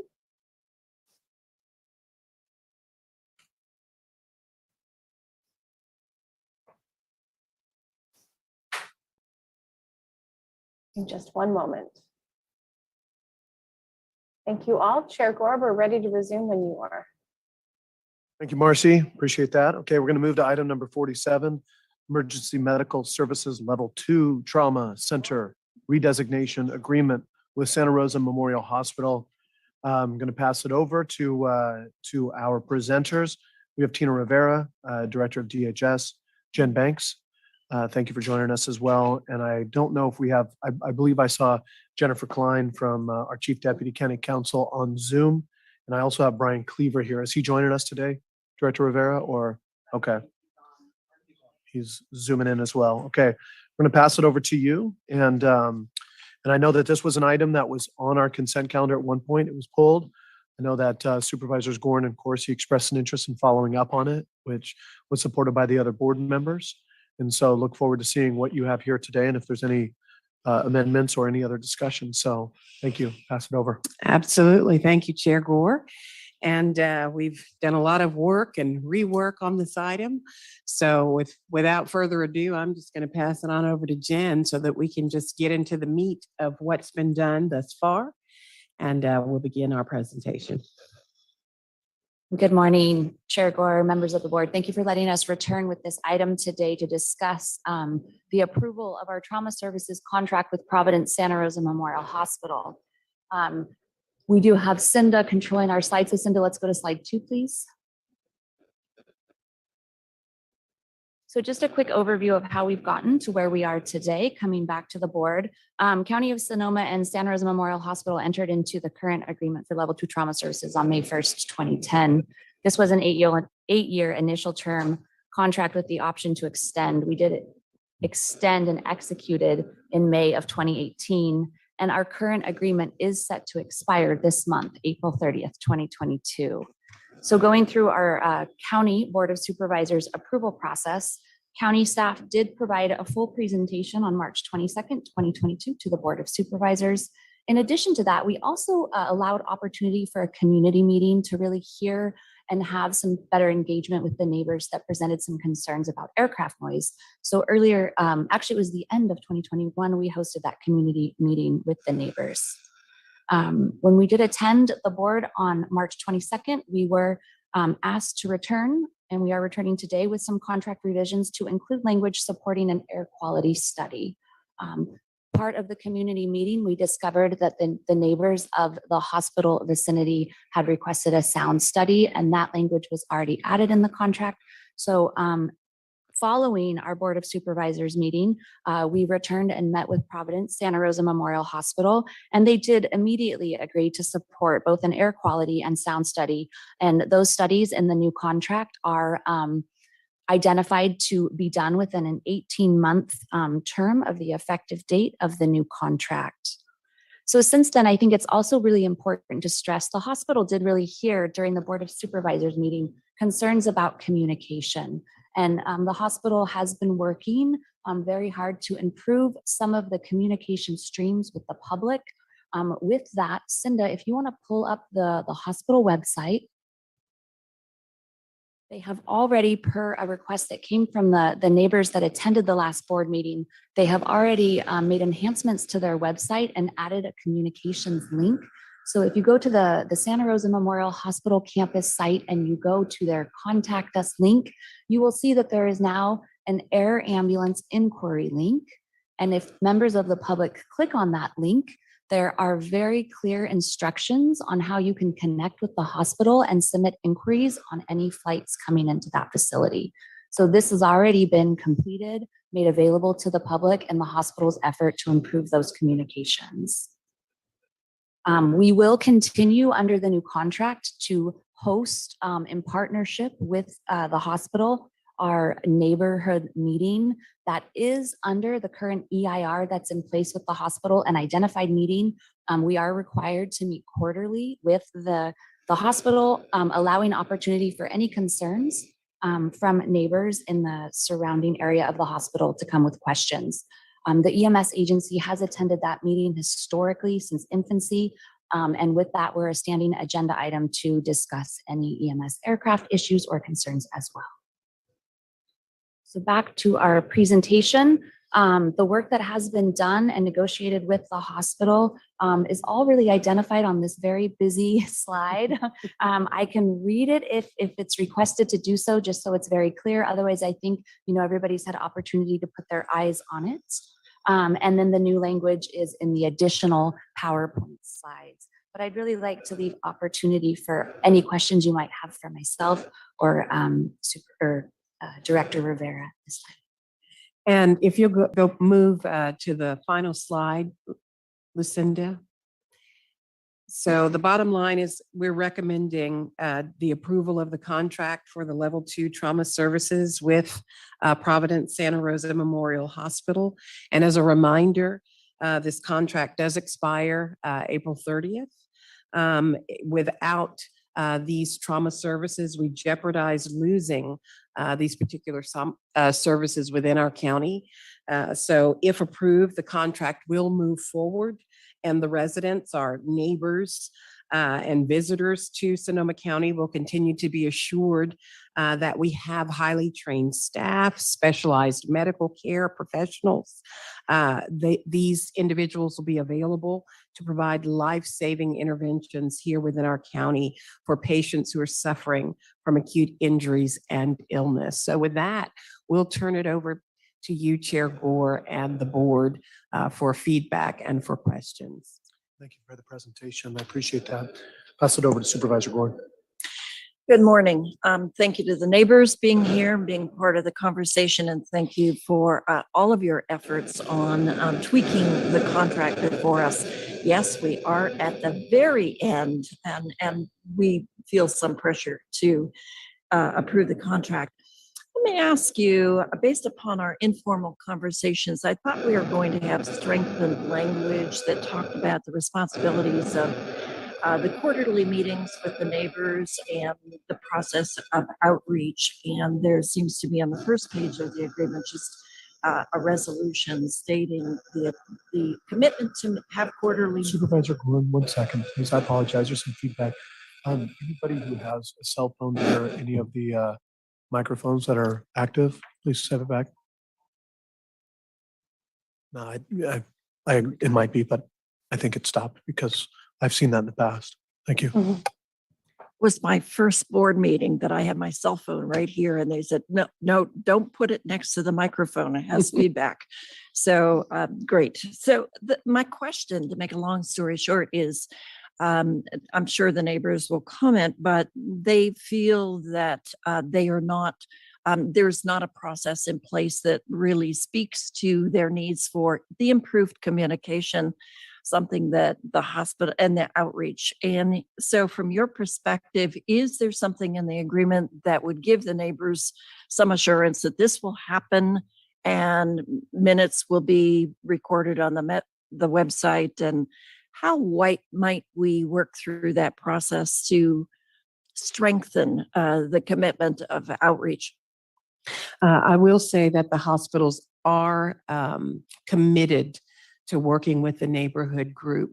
I'll let Jen speak to this more because I do believe that there is ongoing communications with us and the hospitals about tweaking the outreach to the neighbors. We are certainly going to hold the hospital's feet to the fire, if you will, but they are certainly committed to working ongoing with the neighborhood group to improve that process and to improve communications. They have certainly verbally committed to that, and certainly if we need to layer something in writing, we can absolutely certainly do that, and the hospitals are willing to do that as well. And Jen, if you'd like to add more to that. Yes, thank you. I think it's important. So the neighborhood meetings that currently take place, they're under direction of the current EIR under the trauma agreement contract that is also in place. So with that agreement, we are held accountable to host and participate in the quarterly meetings. I do feel as staff that the quarterly meetings are sufficient. We actually offered about probably 6 months ago to the neighbors group, if they wanted to meet on a more reoccurring basis and meet every other month or monthly, that staff would be willing to do so. And the consensus from the neighbors group is that is too many meetings. So we held our meetings at a quarterly meeting date. I can confirm, and I'm very comfortable saying this on behalf of the hospital, that producing minutes for the neighbors meeting, it can be done and it will be done going forward. And now that we have the link on the website, we can definitely post those to the public for a little bit more transparency for those neighbors that can't attend those meetings. I will definitely commit to, on the EMS agency side, although we don't sit through the entire neighbor meeting as they bring other items to the agenda, I will ensure that we do have the EMS portion well documented going forward. And we can either provide that through the county website or additionally to the hospital website link that has been created. Since we have heard feedback from the neighbors that it has been challenging to track and understand, all of the aircraft complaints that we have received, we like to call them inquiries. We have created, as I explained last time, the live Google tracking link. That is that link that the hospital posted to their website. That gives us, the email communication. It became very rhetorical, very redundant, as it was reply alls going out to 40 plus people. I know a few of you are party to that. So this live Google tracking, it's just a more complete data collection outlet where we can easily see how many inquiries we have received. Our aircraft partners are doing a very phenomenal job of responding and researching those inquiries as quickly as possible. And then we have communicated to the neighbors that we will use the forum of the neighborhood meeting as our opportunity to create a PowerPoint and explain what they discovered with many of the inquiries. So at our last meeting, don't hold me to the number, there was about 9 to 7 inquiries that we had received presented by our aircraft partners in PowerPoint. What is interesting is we do have aircraft flying over Sonoma County that is not medical aircraft. We do see a recent increase in PG&E aircraft. They're doing a lot of surveillance flights to check wires and to check, fire danger, as we heard in our previous presentations today. Additionally, not always is Henry One flying for a medical need, but they're doing search and rescue flights. So those are flights that take place over the hospital that we have absolutely no control of, but they have solicited an inquiry to be populated through the neighbors group. So I'm happy that we have this forum to explain when the flights are relevant to emergency medical services or not relevant to the services that we do provide. And just for the public at large and the board as a whole, it's really important for everybody to understand 95% of our emergency medical services traffic that arrives at Santa Rosa Memorial Hospital arrives by ground transport. So 5% of our medical flights arrive by air, which is important as we're looking at this. Thanks, Jen. Appreciate the information and the commitment. And I think I will make a commitment to work with you to strengthen and improve the neighborhood outreach, because even at the last meeting, there was just a relatively few folks of the neighbors that knew about the meeting. And I think we can do a better job in working with the neighborhood group, perhaps creating a listserv or a central point for neighbors to be notified. And I appreciate your suggestion, Director Rivera, that we solidify this and describe the process in writing so that the hospital and the county and the neighbors can understand and appreciate the process of neighborhood outreach and communication. It's the one thing I think we can excel at and do better. So I think those are the questions that I have. But again, I appreciate adding air quality, noise, and I suspect the neighbors may raise some concerns about some of the language about the mitigations that may result from the noise studies, how they will be incorporated in the mitigation of the contract. And maybe you could comment on that. I know it's premature to talk about what the noise studies might find and some of the mitigations that might be suggested, but how will we and the hospital view the noise studies, the suggested mitigations? Shall they be implemented? May they be implemented? And it's maybe premature, but what is our thinking now? And I'll let Jennifer Klein address that question. I think it's appropriate for our council to Good weigh morning, in. Jennifer. Good morning. Thank you, Director Rivera, board members. The language as it's been proposed, modified from the prior meeting's draft, would allow the parties to, after receiving the noise and air studies, to review any recommendations that the study authors make about steps that could be taken to improve air and noise, and then amend the agreement to incorporate those measures. And then the agreement calls for committing to a public process where those amendments would be vetted, and the neighbors would have an opportunity to provide comment. And then obviously a future board would be charged with approving such amendments. We can't, as I've seen in some of the comment letters, we can't mandate that a future board adopt a specific amendment. And we could, however, make mandatory presently in this agreement that the hospital implement whatever measures study authors identify. In that case, it would simply be automatic. The hospital would implement those identified measures in the studies, and there would be no coming back and no future amendment. So those are sort of the two ways of approaching it. As it's drafted right now, any commitment to noise attenuation or air improvement measures would be either voluntary on the part of the hospital or pin it down in a future amendment. Thanks, Jennifer. And so let me ask you, at the conclusion of the studies and the recommendations, will this come back before the board, or will it be an informal process with the neighbors regarding the recommendations for mitigation? Staff certainly could come back with the results of the studies to your board. As it sort of stands now, that I think the thought is that there would be a proposed amendment that would go along with that coming back to your board. As the alternative of just making the recommendations mandatory, again, we could come back with a report, but the decision would be made now that the hospital would comply with those. Great, whatever thank they you. end up being. I appreciate that. And I'll save my comments for after public comment. Thank you. Okay.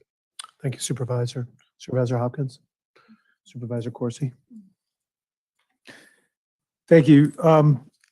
Ms. Klein, I want to make sure I understand what you're saying about we could require now that the hospital comply with any recommendations that come out of a noise study.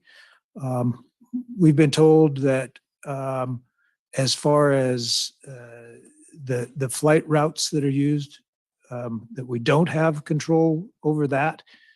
What if the noise study prescribes or prohibits specific flight routes? How can that override what we've been told before about those being controlled by other agencies? You make a very good point, and the language would have to be qualified by required to implement to the extent required by law, because you're absolutely right that we do not have control over, and nor does the hospital have control over flight paths. And the ultimate decision is on flight safety is the pilot, and then separate from that, you have state and federal agencies that have jurisdictions. So a lot of this is already addressed about providing study findings to Caltrans, requesting a revisiting of flight paths, and should the appropriate agency decide to redesignate a different flight path, that's possible, but it's nothing that we or the hospital can direct. Okay, thank you. I didn't get a chance to look at the website very closely, but I hope that does include a way for people to add themselves to the email list for notifications of meetings and other information about about helicopter flights. I think that that is something that we've heard loudly and clearly. I've heard it loudly and clearly, that there are a lot more people who are interested than are actually receiving that information. Also, in the short time I saw it, I noticed one typo. Maybe somebody could do a little editing on that, but it talks about one of the instructions is to enter the approximate of the flight. I'm assuming that's the approximate time of the flight. And I don't know what else might be on there that needs some work. Thank you. Supervisor Rabin, anything on this? On that? And first of all, read some letters that came in. Want to acknowledge those being here. Also want to, I know there's been some folks who've been waiting a little while here. It's been kind of a laborious day, but some items before, but want to pass it over to those. First question is to either Noel or Marcy. Is there, for anybody who's commenting online, if you can raise your hand and let me know. We have about 1, 2, 3, 4. I see at least four people here in our room, but I'm looking for the online hands. Thank you. Thank you. If there's, please raise your hand in Zoom if you're hoping to comment on this item today.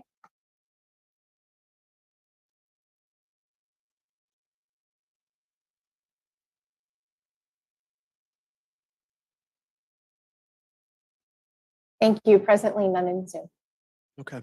So for those here in the chamber, 2 minutes each. Thank you for coming on down. And if you need a little extra time, just let me know. But I want to honor the time you've taken to wait and allow you all to come up. So a little bit different. We don't have into the back now, coming all the way up here to the front. Noel, if you can, maybe show folks how they can, use the arrows. And this, our levitating public comment desk, there's a way to make it higher and lower, the whole stinking thing, not just the microphone. And just for your reference, I'm not trying to be too formal, but you will see that there's, if you're tracking the 2 minutes, it's there in front of you, but it's also over here on the side. It goes from green to red, but discretion of the chair if you need a little bit more time. So let me know what you got.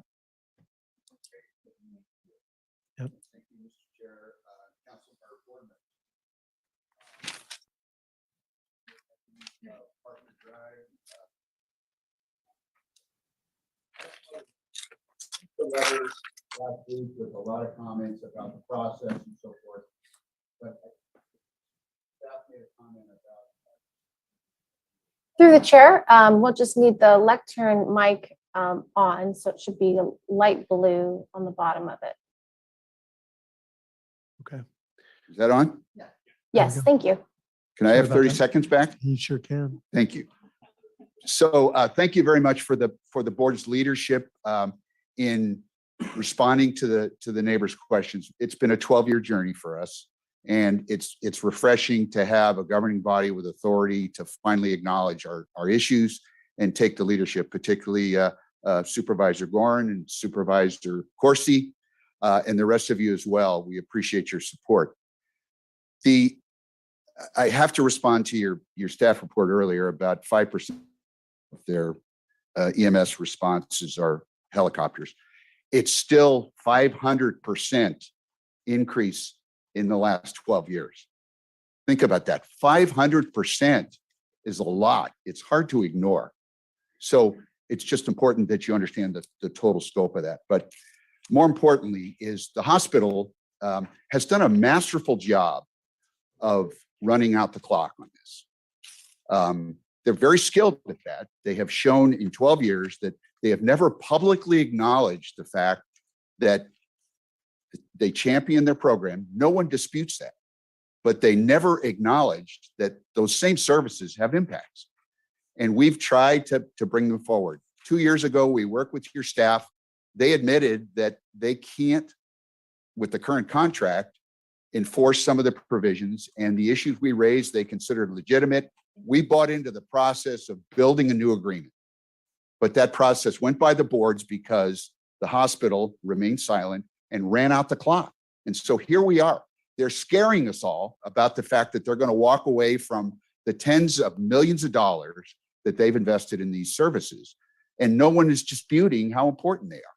But don't let them steamroll us. You're our backstop here because we've been running uphill for 12 years. And we're afraid that if you step out and say, we're good, that we're going to get run over. So don't reward that type of behavior and do the right thing, because now is the time and it's a critical juncture here. If not now, when? Thank you very much. Thank you.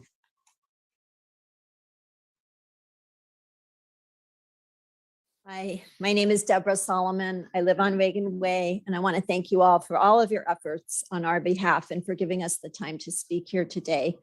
My main issue with the contract as it's written is that the contract only requires the hospital to do the sound and pollution studies. There is no language that necessitates that they enact any of the mitigation that comes up in those studies. So when we talk about the possibility of changing that word may come back with mitigation to must do mitigation, that's a really key point for me. Studies in and of themselves are not going to help us as neighbors without mitigation that gets implemented.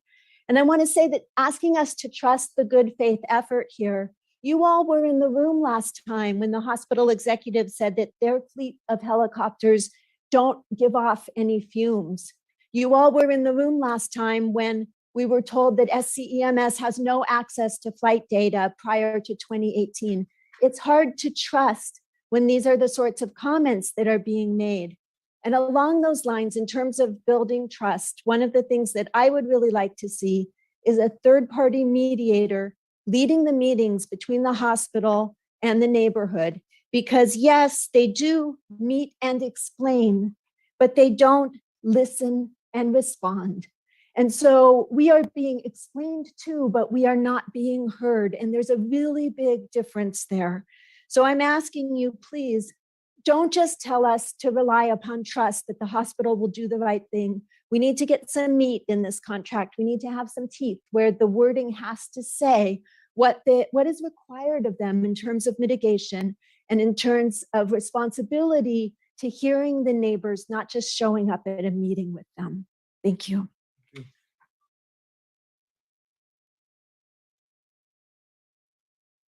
My name's Christopher Doyle, live on Reagan Way. Thank you, everybody, for being here. Thank you, supervisors, for all the work and attention you've paid to this. And I'd like to appreciate and thank the hospital folks and the county folks for listening to some of our stuff and changing the contract to include the sound studies and the pollution studies. I appreciate that. I would like to just reiterate, I'd like to see that mitigation language be included in the contract. The hospital has not given us a reason to believe that they will follow through with mitigation on their own. And we stay with us and don't leave us alone here, is what I'm saying. And I also want to underline that the quarterly meetings would be so much more effective and inclusive if they could be led by a third party. It would make a world of difference to all of us. Thank you very much.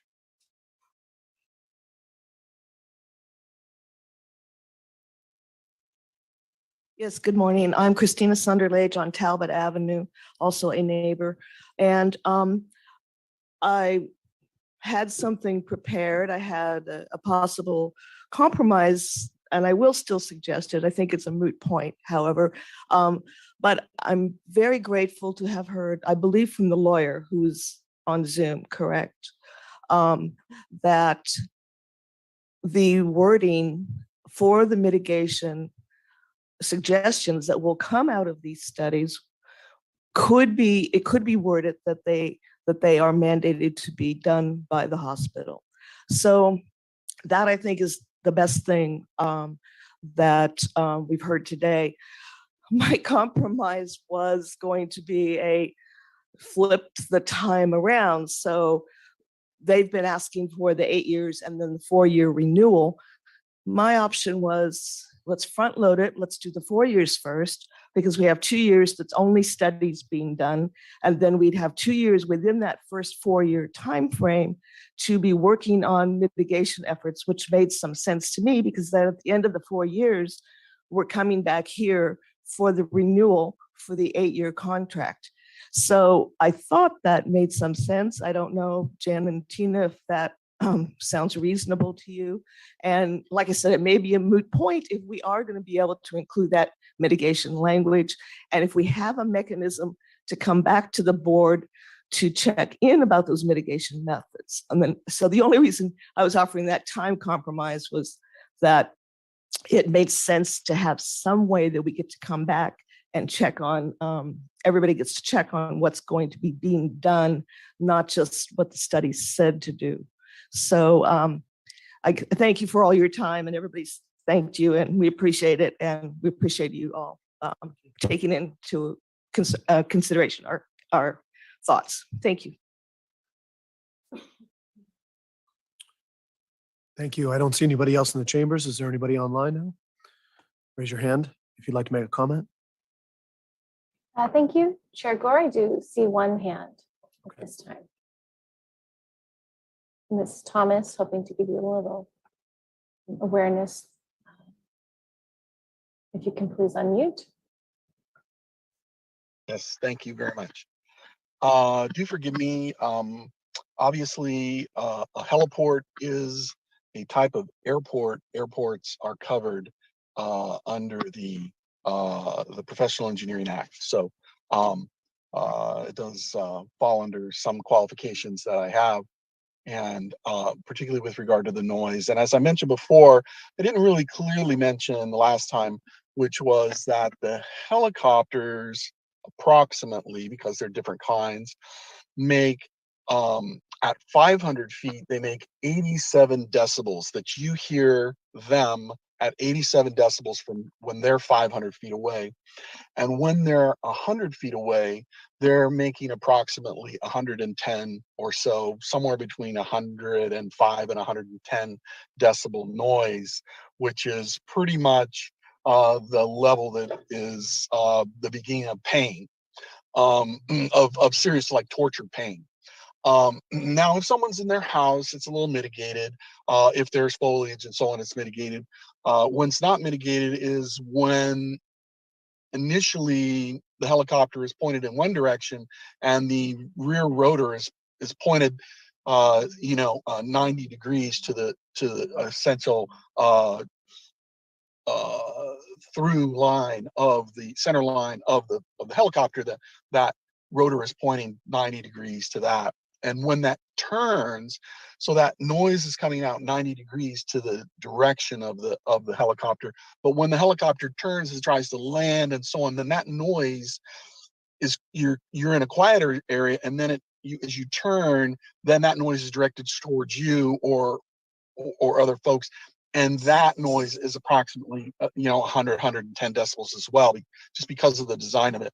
So you're in a quiet zone, and then you hit 110, and then you get quieter, and then you hit 100. So there are additional events is what Thank you so much for the comment. Thank you. That concludes comment. Okay, thank you very much. I'm going to come back to the board. So we have an item before us. I heard a couple of discussions back and forth about proposals. I believe that would come out of Supervisor Gorin, so and or Supervisor this, but I'm looking to see where we're at with this item. Any more questions or discussion to have with staff, or any proposals on the table? Thank you. As per your suggestion, I think it would be very helpful to draft a memorandum of agreement with the hospital, maybe conferring with the neighbors on a more concrete process for outreach. I'm specifically interested in how we can do a better job of outreach to reveal to the neighbors the quarterly meetings and the results of the quarterly meetings. So I'm confident that we have a commitment from you to do that and to work with the hospital on that. And based upon the comments of Jennifer Klein, I'm proposing that we might modify slightly page 1 at the bottom of the page, as the hospital and EMS agency are committed to continuing to comply with the mitigation measures required by the environmental impact report and the recommendations of the studies on sound and air quality. So it's that small phrase that would incorporate the recommendations from the sound and air quality studies that EMS and the hospital are committed to implement. And so I guess I'm asking Jennifer Klein if that insertion would work as required. It could be a way forward that we could approve.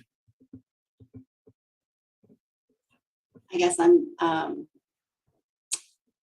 were you referring to actual contract language? It is the agreement, and this is page 1, the bottom paragraph, where it talks about continuing to comply with the mitigation measures. And so I'm just suggesting that we I add see. the short phrase and recommendations of the studies on sound and air quality. So, this is the challenge with wordsmithing in a hearing, but the whereas clause is simply a recital. It's not a binding portion of the agreement. If there's a desire to make the mitigations or recommendations that are identified in studies mandatory as part of the agreement, then staff would need to amend, or the board would need to amend paragraph 5D of the agreement. And I can share my screen or provide some draft language to the clerk to share to show what that would look like, if you would like to see that. Yeah, that'd be appropriate. Marcy, what's the best way to do that? Should I email it to you and you can put it up? Or you're able to share, and if you and the board are going to be kind of dissecting it a little bit, then that's probably the best way. okay, I will do that then.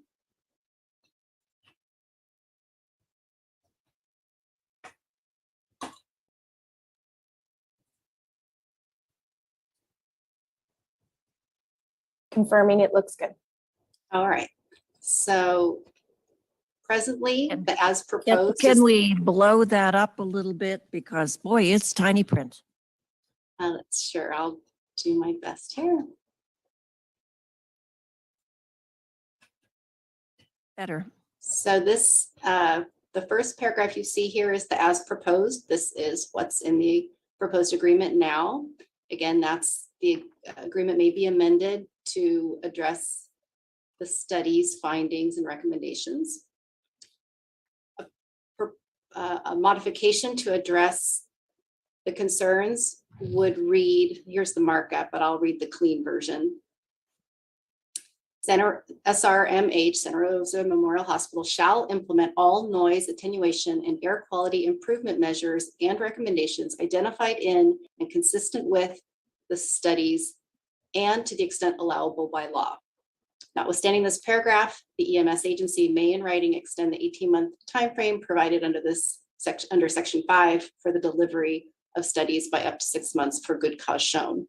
I put that in simply because our lives of the last few years have shown that we often have emergencies that we need to deal with.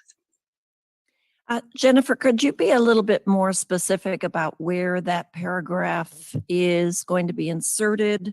I'm looking at section 5D where you thought it was going to be, and I'm not seeing, is that on the end of 5D? Really quickly. Okay, I see the beginning of that. Got it. Yes, it's the language I just read would be the entirety of 5D. 5D would be replaced with what I just read.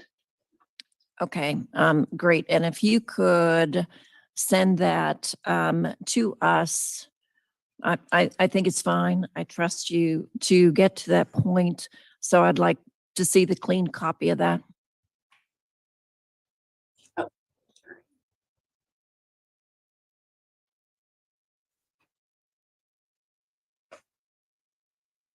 Okay. Right, so this would be D.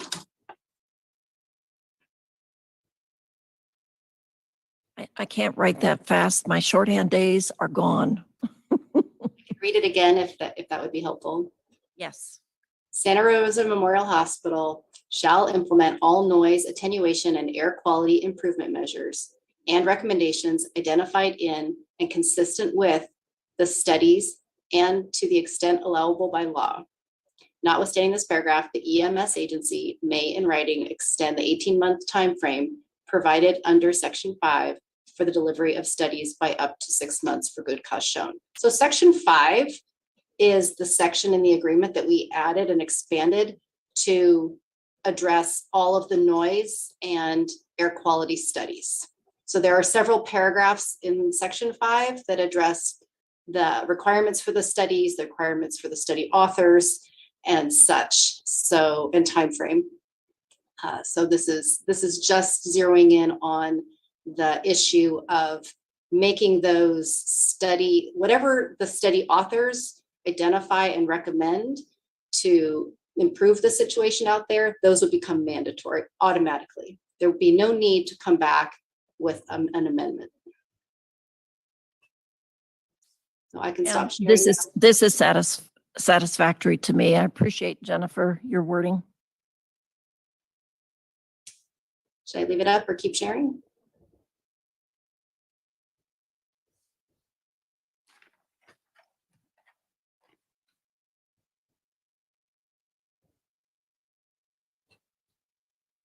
Right.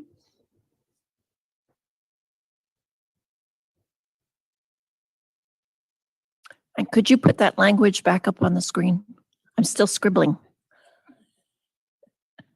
I'm sorry. I should have typed it.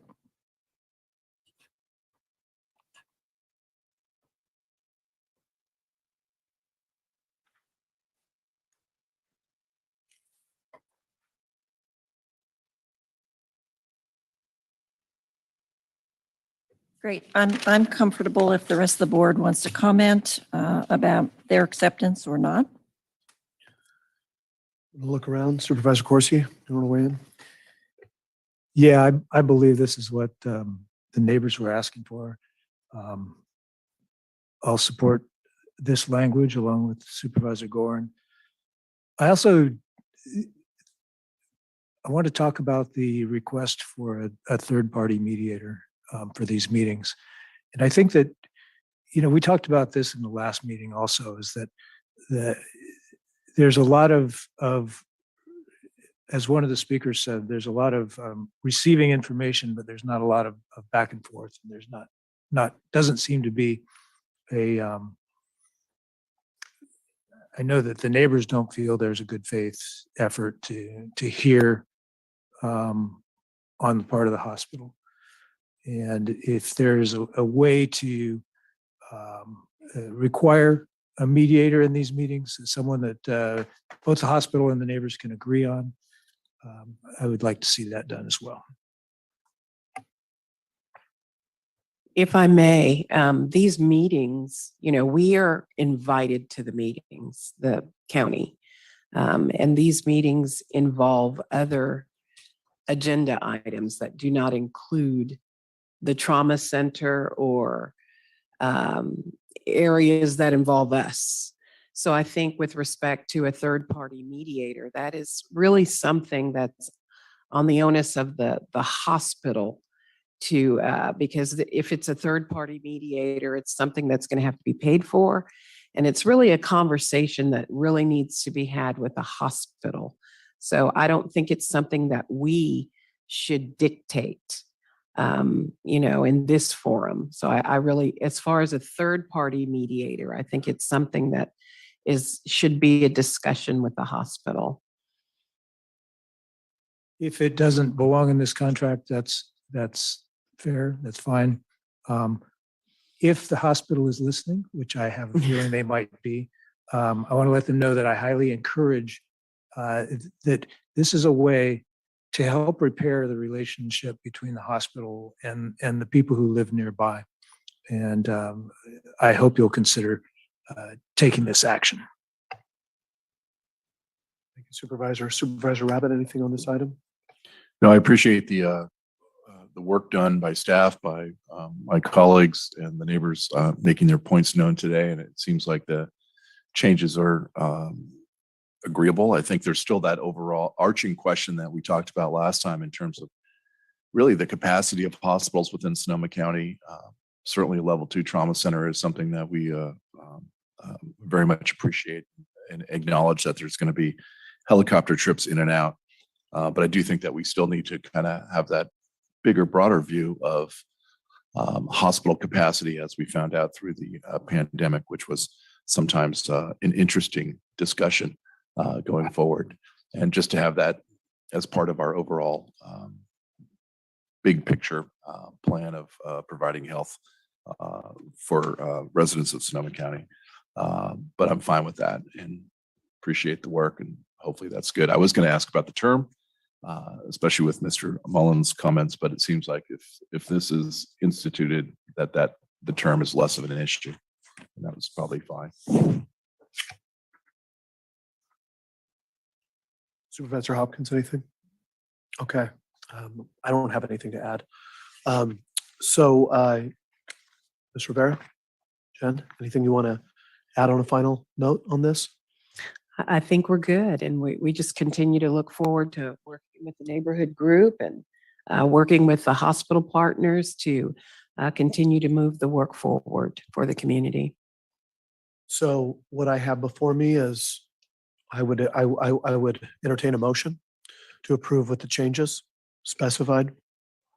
I move that we approve the contract with the changes suggested by County Counsel Jennifer Klein, and also that we prepare a memorandum of agreement with the hospital, solidifying the process of outreach and the frequency of the meetings and availability of minutes, just to make it to, as Supervisor Corsi said, rebuild the trust. And that's not part of the resolution, to rebuild the trust with the neighborhood and the hospital and the county. Just to clarify, Supervisor. Second that. Is the director authorized to sign such a memorandum of agreement, or would you want that to come back to the board? No, that would be fine with me. We're in agreement regarding the suggested wording, and absolutely, Director Rivera, feel free to sign the contract, and you'll do a celebration then. No, I think there's two things. I think one was the memorandum of agreement, and the other is the signing of the actual contract. So the one I would say is definitely the contract. Jennifer, can you specify? Are you talking about the memorandum of agreement? I was talking about the memorandum of agreement, that if the direction is to pursue that you specify if you want that to come back to the board, or if Director Rivera is authorized to negotiate and sign that. Thank you. And it's fine with me if you want to sign off on that, but if you could check in with Supervisor Corsi and me regarding the wording and how that's drafted, that would be great. Sounds appropriate. Okay. Second. And if you have a need to bring that back, you can always. But if there's a need beyond what we're doing with Brown Act and other things, but I'm good with that. So that's properly moved and seconded. All those in favor of approving the item as it stands signify by saying aye. Aye. Aye. Supervisor Hopkins, you good with that? All those opposed? Nay? No nays? Ayes have it, 5-0. Thank you very much to the neighbors for joining us today. Thank you for the hospital, and thank you for the individuals here before us. We're going to move on to our next item. Last item of the morning, our water rates. And just a reminder to the board is that after we take this item, we are going to have, we don't have any closed session at this point. So we're going to have probably, I think I'm tracking about half an hour for this item at most. So the goal would be is that we have about 12 to 1:30. We have a time certain at 1:30 to bring back 3 right-of-way vacations. And then after that, we get into the general plan. In the general plan discussion, depending on how much time, we'd either swing that right into 4 p.m. comments on items not on the agenda, or we'd have a break before we do that. But those are time certains. So onward ho. I'm going to pass it over to Grant, maybe to introductions and introduce the presenters and the item. Yeah. Good morning, Board of Directors. I'm Grant Davis, General Manager of Sonoma Water, and with me are Lynn Roselli to my right. She's our Administrative Service Division Manager. To her right is Jake Spalding. He'll be providing the majority of the presentation this morning. He's our Finance Manager. And I'd also like to acknowledge Drew McIntyre, who's in the chambers. I'm pleased to see. Thank you, Drew. He's the outgoing general manager of the North Marin Water District, but he's also the chair of our technical advisory committee and served in that capacity for over 5 years and just did a phenomenal job, and we're going to miss him. So with that, I'll hand it over to Lynn. Good morning, board members. Lynn Roselli. Thank you, Jake. So we have the first slide up. Wish you just had it there.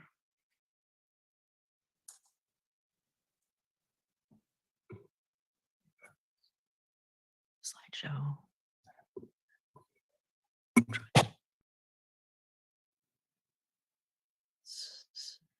So is everybody able to see this?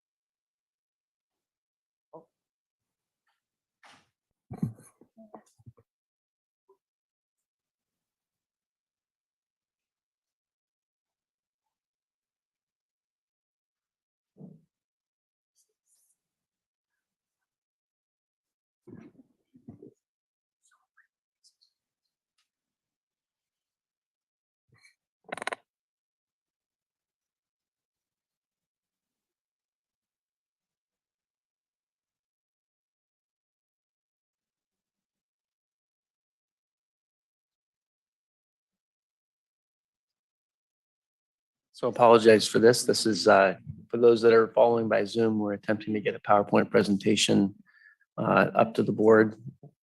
And if we're not able to do that quickly, we can also do this and set it up without the PowerPoint presentation. Grant, that was really great. It's like watching a sporting event where you had a color analyst and the play-by-play at the same And time. you're following up on that Rex or Rabbit. This can happen.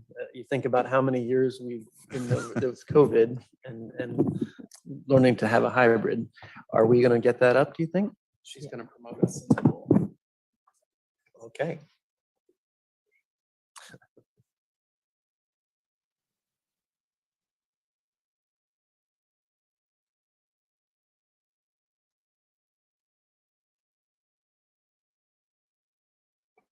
Through the chair, if I may. Yep. Just take this moment just to say thank you to the gentleman in the back row there, Drew McIntyre, who is retiring into the land of retirement, which I think Drew has a lot of sensible shoes and windbreakers from what I understand. But into the land of retirement from North Marin, 5 years at the helm as GM down there, and I'm sure multiple decades prior in the business. But Drew has been an instrumental partner for Sonoma Water. Always appreciated the fact that obviously looking out for his own entity as he should, but really collaborating with the broader watershed and just being a great leader. It seems like forever he's been the head of the TAC, which is a great spot for that type of personality to land. So thank you very much. And one thing I didn't know, I Googled Drew. I wanted to know how many years you were at North Marin. So I Googled Drew McIntyre. I did not know about your wrestling career and all the WrestleMania stuff that you were involved in. If you Google Drew McIntyre, it's full of WrestleMania. You were buff. That must have been, some years ago. But Drew, thanks so much for all the work through all the years and the partnership. And you will be missed. But we very much appreciate it and just want to let you know that. Thank you very much. Supervisor Rabbit, anything else you want to just you reviewed this through the WAC, these items, right? Just kind of reminder for me process. Yeah, and I'm sure they'll let us know that I think by now every jurisdiction has gone through the exercise of looking at this. And, I think that obviously in third year of a drought, every jurisdiction is also worried about their own infrastructure needs. We have infrastructure needs as well in the bigger, broader systems that percolate its way up through the aqueduct charges. Very much appreciate all the work that staff has done, again, with the WAC and the TAC to kind of convince convince is probably not the best word, but to really discuss the needs of the organization as a whole and how the whole system needs to make sure that we continue to move forward. I know we have some important infrastructure improvements on the books and look forward to those. And we have a little extra, not extra, we have a little some capital money for that. At the same time, when there is a drought and there's less water sales mean less revenue, and it kind of, you're chasing your tail a little bit, and that's all part of the challenge on the financing side. So thank you for staying on top of that. I think the other piece on that is Sonoma Water, and all of our partners have done a great job in terms of conservation. We've been rewarded for it from DWR. What grant was it? 42 million in total coming to the North Bay counties, most of it here in Sonoma County, some directly to the cities. I think Petaluma, 11 million, and Santa Rosa, Healdsburg, Cloverdale, I believe, all with rewards. And that was really because we met our conservation goals, actually exceeded them. And if you read through the paper about how poorly a lot of other places in California did, and we had a 20% goal, and we got to 24. And we also have drought or water shortage contingency plans. And so again, all the planning that was done to put all that in place was rewarded with these grants that hopefully will keep us moving in that direction going forward. Very much appreciate all the collaboration and all the work and the expertise behind Sonoma Water and all of our contractors. Well put, sir. Okay. Thank you. Good morning, Chair, board members. We'll jump right in. The system has three main aqueducts: Santa Rosa, Petaluma, Sonoma Aqueduct, and the water contractors pay the budget and the rates on each one of those individual aqueducts. Next slide. So we go through a fairly lengthy and rigorous process. We work very closely with the Technical Advisory Committee, Budget Subcommittee. We begin in January, and it brings us all the way up to today when the board considers our budget and rates for adoption. Kimberly Zunino and Jennifer Burke led the budget subcommittee along with members of many of the water contractors. They work very closely with us to bring this budget and rates forward to you. We made 7 presentations to city councils, town councils, and water boards. We made a presentation to the Technical Advisory Committee and the Water Advisory Committee, and then we're here in front of you today. And we just want to thank all of the Technical Advisory Committee Budget Subcommittee members for providing their input to this budget and the process, and helping us get to where we are today. And now I'm going to pass it over to Jake to go ahead and go through the budget and rates for you. Good morning, and thanks for working with us on that technical difficulty. So the budget includes multiple water transmission system activities and funds that you can see on the slide above or below. We are going to go through those real quick and just highlight some of the important things that make up those budgets. So first, we're going to jump into capital projects. We actually have about $13.3 million in capital projects, and we've split it up here into 2 slides, the first one being hazard mitigation projects. So the projects that you see on this slide are really focused on hazard mitigation, improving the resiliency of our water transmission system, whether it be from flood, fire, seismic, and other events.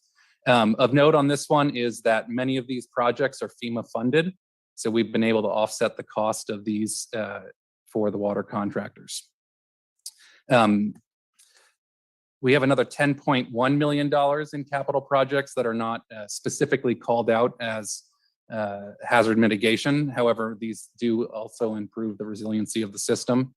Of note on this slide is really the Sebastopol Occidental wells, as well as the Todd Road well. These are rehabilitation of existing wells that we have and improvements so that in the future we can do aquifer storage and recovery. These projects also received funding recently from the Department of Water Resources, a significant amount of funding that has helped to offset the increase in rates. The second kind of segment that we're going to talk about is our O&M budget. It's $38.7 million for this proposed budget. It's really to do corrective and preventative maintenance and also do studies in order to figure out how we can operate and maintain the transmission system more efficiently. There are a few projects on here that I'd like to highlight. The first one being the tank recoat and tank maintenance program. And that's a really important project for us this year because we really have a need for these projects that have been put off many years to not only recoat them, but also do maintenance on them. And there's even some seismic mitigation that we're incorporating into that process. The other big one on here is the cathodic protection projects, which are very important to maintain the system on both the Santa Rosa Aqueduct and on the intertie. The third segment is about $13.9 million for the biological opinion, water supply, and water conservation projects or subfunds. These really, the majority of this is the biological opinion, and it's related to the Dry Creek Habitat Enhancement Project. Some of those segments are going to construction in the near future. And that is a project that we have cost sharing with the Army Corps with, where they cover 65% of the costs and we cover 35% of the costs. The other big component of this budget is the water conservation side. As we all know, we're in a drought year. We're looking at another drought year. We've had increased costs in doing water conservation messaging and partnerships with all of the water contractors. So this is a slide that compares the budget from last fiscal year to the proposed budget for this fiscal year. You can see that there are increases in all the lines. And this is really because we do have a lot of deferred maintenance that we need to tackle this year. Last year, we also, as a measure to help reduce the rates, given the COVID situation, we had gotten our rate down even below our long-term long-range financial plan of 4 to 6%. So the operations line is mostly going up due to those tank recoat projects. That's a long-term project that's going to add significant dollars every year. The capital projects, we are implementing a couple different really integral projects. On the water conservation BO water supply planning line item, that's mostly due to increased water conservation messaging and drought mitigation. And on the debt service, we are showing an increase because we're looking at issuing $15 million in new revenue bonds in order to finance some of the capital projects.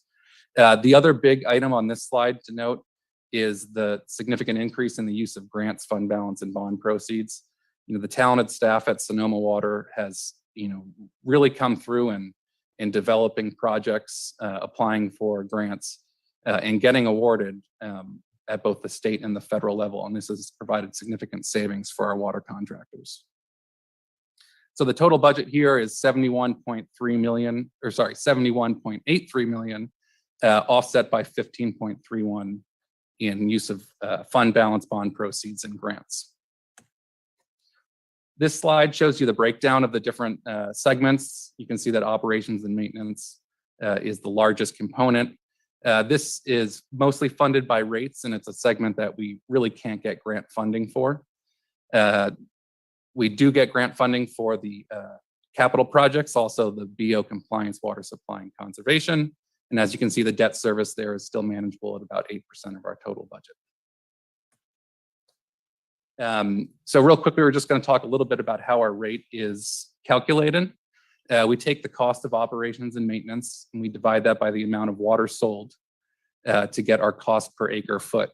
The restructured agreement for water supply mandates that we use either the average of the last 3 annual years or the last 12 months of actual water deliveries.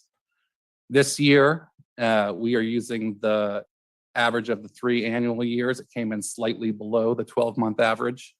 And as you can see, that gets plugged in as the amount of water sold, which gives us a cost per acre foot of about $1,061 this year. Of note on this one is, the water deliveries is the denominator. So we're in a drought year. If we have lower water deliveries, that's going to affect the amount of revenue we're going to receive. The finance staff at Sonoma Water has done stress testing, and we are confident that the budget that we've put together, we can fund with, even if water deliveries come in slightly below where we are budgeting. So this slide kind of talks a little bit about the process that Lynn went over where we collaborate with all the water contractors. We started off when we put our budget together based on the projects that our project managers wanted to see at about a 10% rate increase. And then we brought that to the tax subcommittee and we worked with them to get it down to about 6.84%. In the budget, you'll see that there is the cost per acre foot based on operations and maintenance. And then each one of the contractors also has a discretionary fund to build fund balance for capital projects. Several of the water contractors decided to lower that this year to help reduce the rates for their communities. After all that process was done, the Santa Rosa Aqueduct is at about a 6.06% rate increase. The Petaluma AQ is at about a 6.16%. And the Sonoma Aqueduct is at about a 6.52% increase. So this slide kind of sums up all the proposed rates. We've already talked about much of this, but you can see how we get to the water, the acre foot cost, the discretionary charges down at the bottom where the different aqueducts build their fund balance, and the overall rate increases, once again, getting down from where we originally started at about 10% down to about 6%.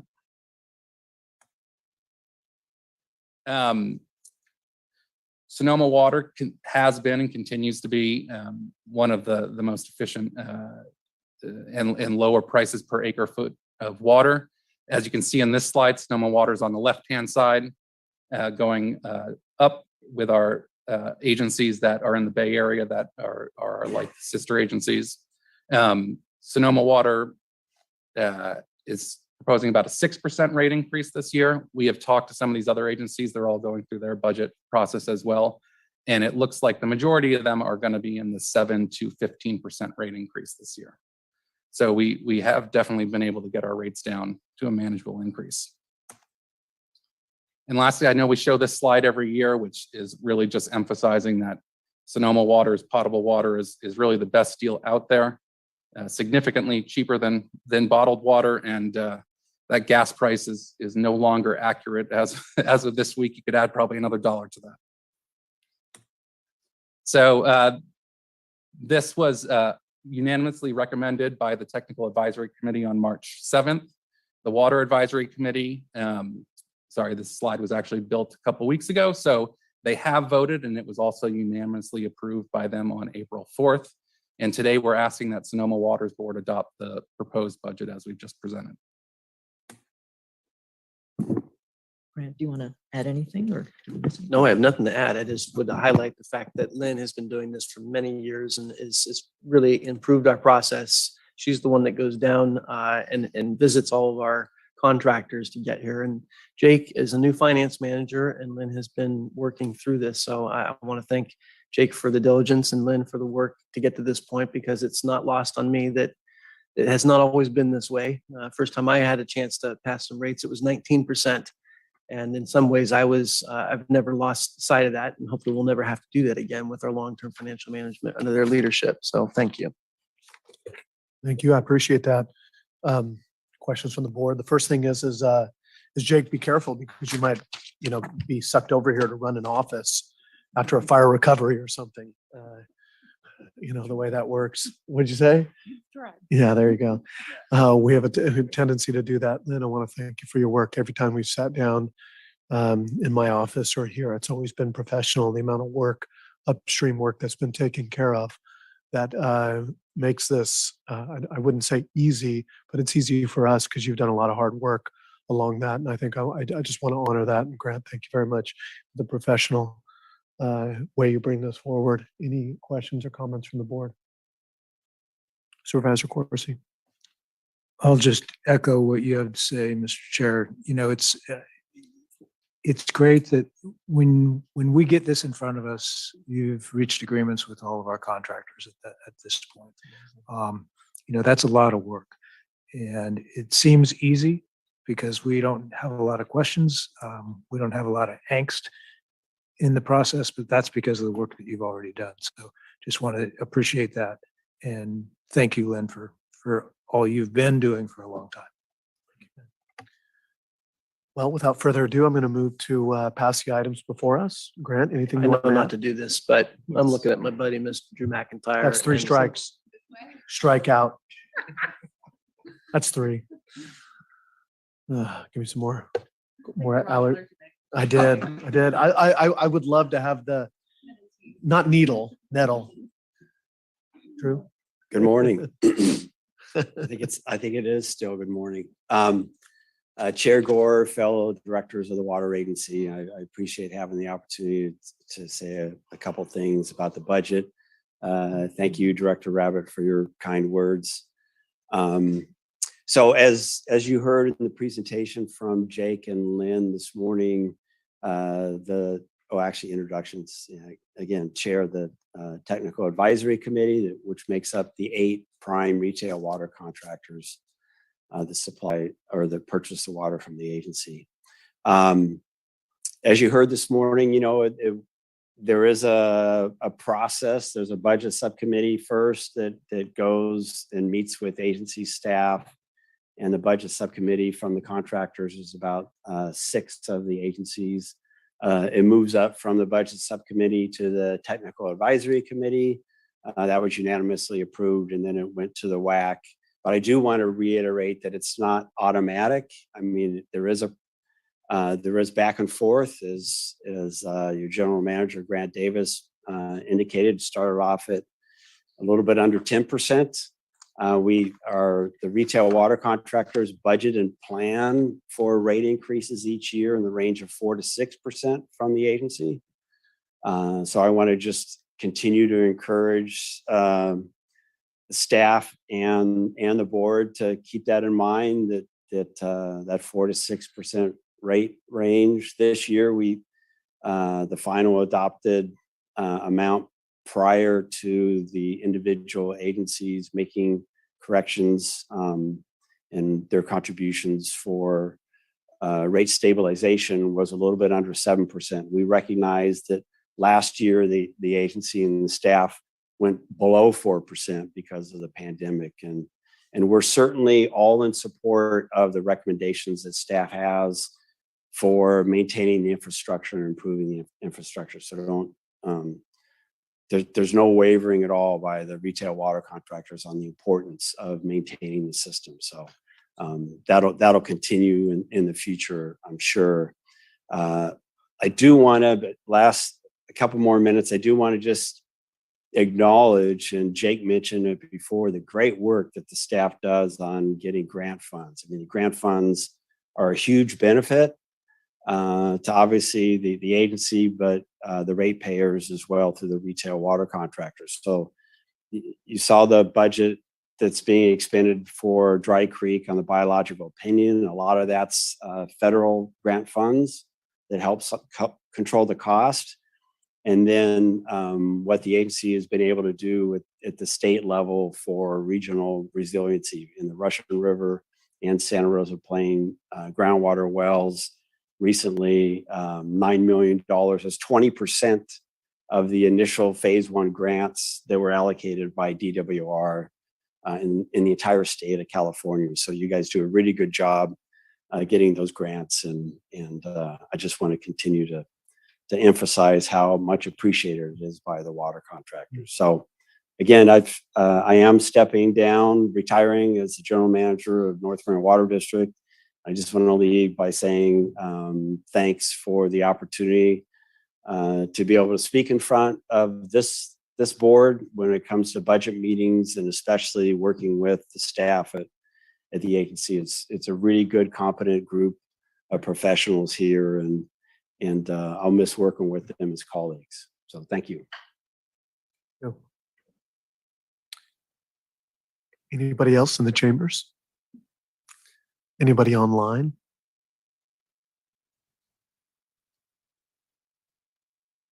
Okay.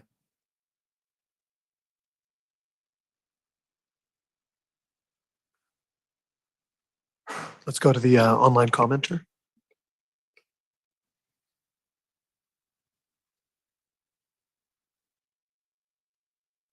Sorry about that. 2 minutes, is that correct? Yeah. Thank you. Thomas, if you can please unmute and begin. Oh, hello, great. 1 second.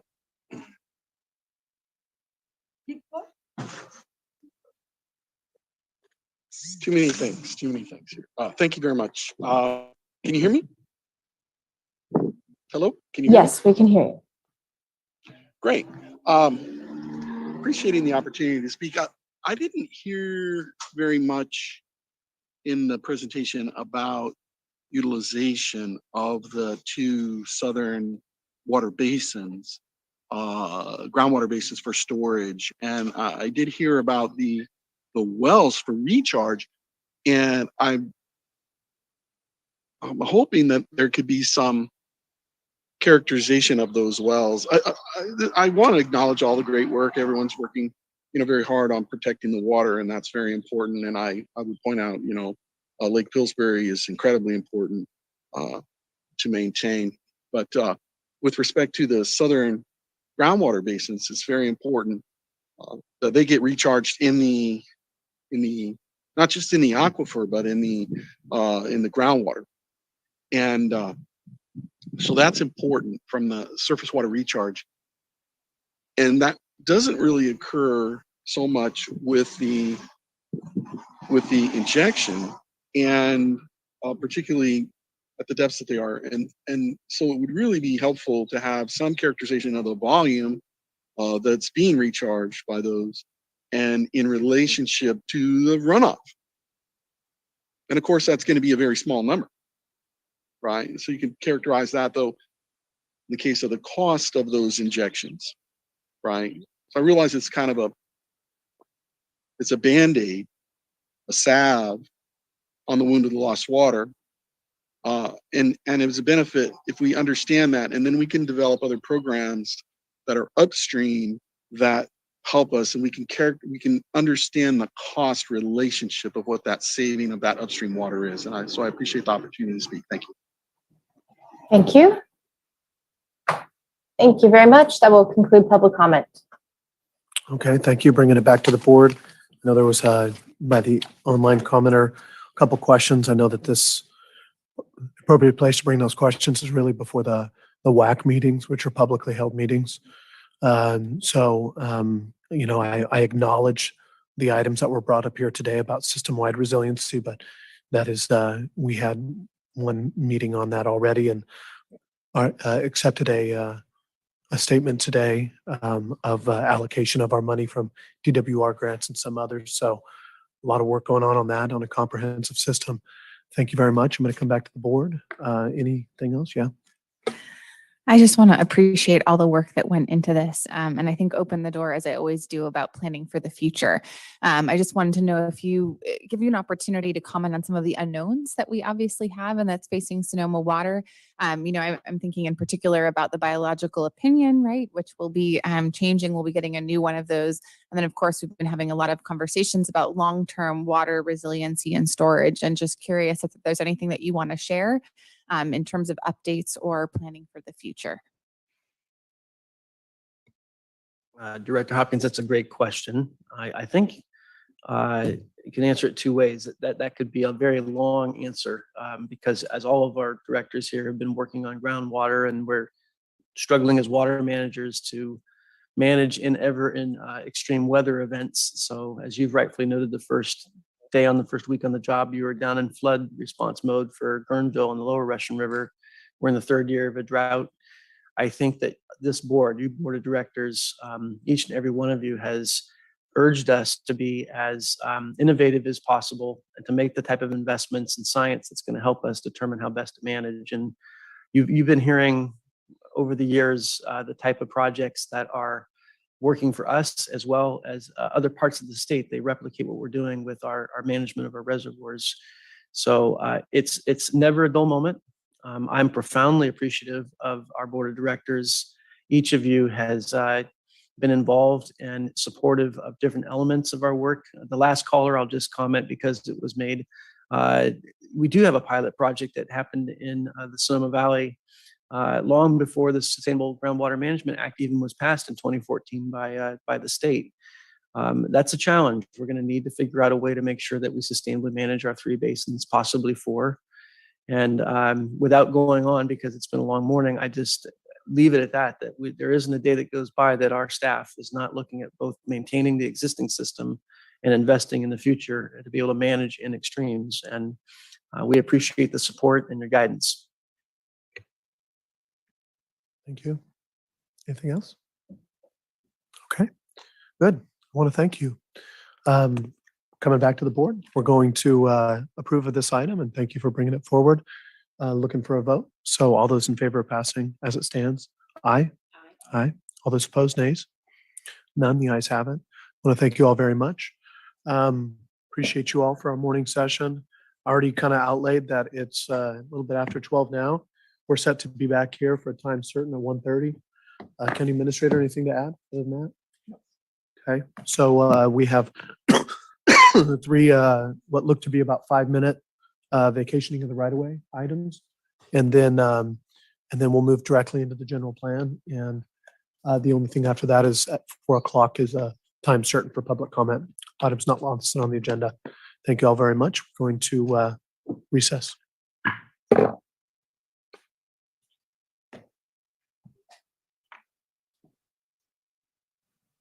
Drew McIntyre. Thank you.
Good afternoon. In just one moment, we will begin. We're going to start up.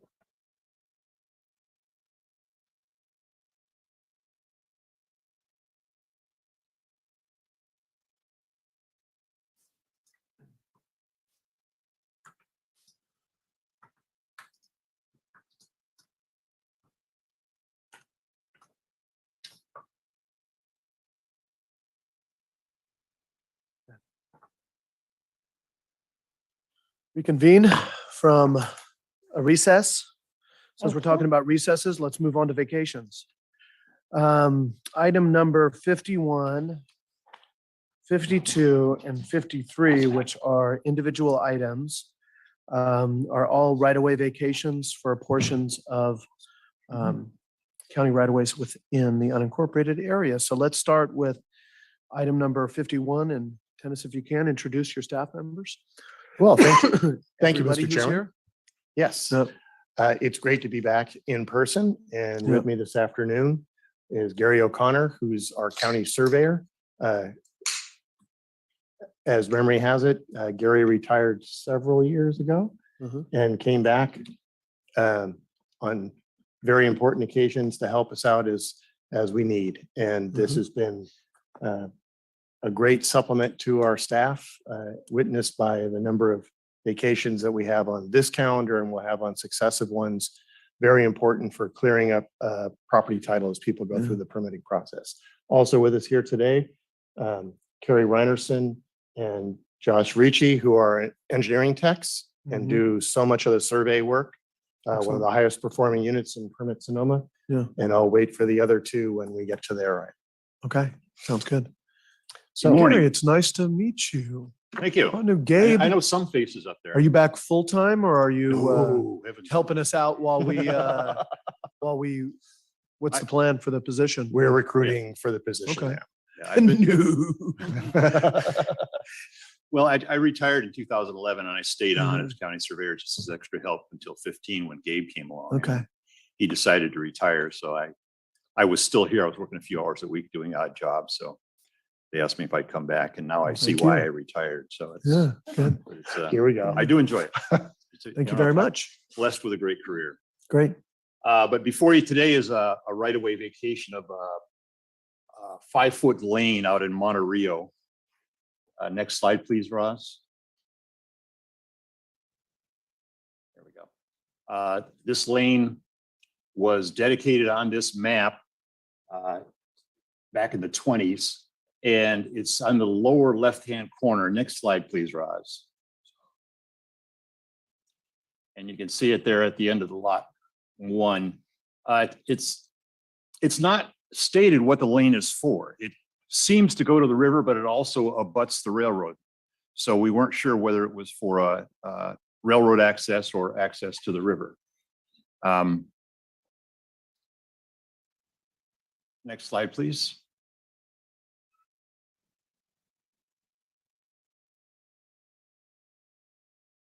This is it shown on the assessor map. And although riparian rights may have extended the easement out to the river, if that was the case for it, there's a small tax parcel to the south there. It's just a little point. And that tax parcel would have stopped any further advancement of riparian rights to maintain that easement to the river. And there was no easement over that. So the easement stopped there. Next slide, please.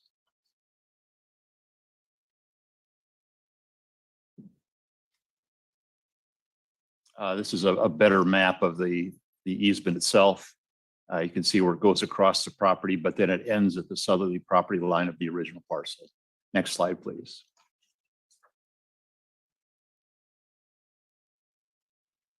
This is a photograph of the parcel next to it. The easement is going from right to left across the front of across that building right there. Next parcel, next slide, please. And this is looking down the easement. You can see there's already supports for an upper deck within the easement, and there's portions of the building in there. There is no physical evidence of the easement ever having been there or developed at all. Next slide, please. This is a map of that little tax parcel that showed up in the bottom. The owner bought that in, I think, 1975. And so that would have put an end to the easement extending. As the river moves, the easement may have moved with it, but because of that tax parcel, it stopped. We had some inquiries about the easement, wanting to maintain it. But as soon as I told them that, the easement doesn't go to the river and there's really no reason for it, they were pretty reasonable about it. There is another easement up the street that has not been abandoned. It seems to extend out into the river, and they're pursuing that to maintain that access to the river. That's all I have, unless you have any other further questions. Thank you very much. Any questions from the board? Yeah. Supervisor Hopkins. I just noted something which was a little bit odd and probably a function of a mis-upload, which is that Exhibit A on the Granicus seems to actually be of Kenwood. So just wanted to flag that sort of for the record. Everything else seems to be totally accurate, but at least when I pull it up, it's a different spot. So the presentation, everything, all the other information, totally spot on. Just wanted to flag that for the record, so we make sure that we have the right one there and Appreciate that. for permanence. Yeah. But, I really appreciate the clarity that you provided, and in particular, the clarity around lack of access to the river and, an ability to have a river access point in an approximate location, which I think was my main question when I read the report. So thank you very much for that. And thanks for the work of getting this cleaned up and making sure that we are not trying to access through the pilings of someone's foundation. Yes, there is a larger 20-foot easement up the street a bit, and the neighbors have approached TPW to try and get that cleaned up or cleared up. I'm not sure how far they're getting on it, but that would be a much better access anyway.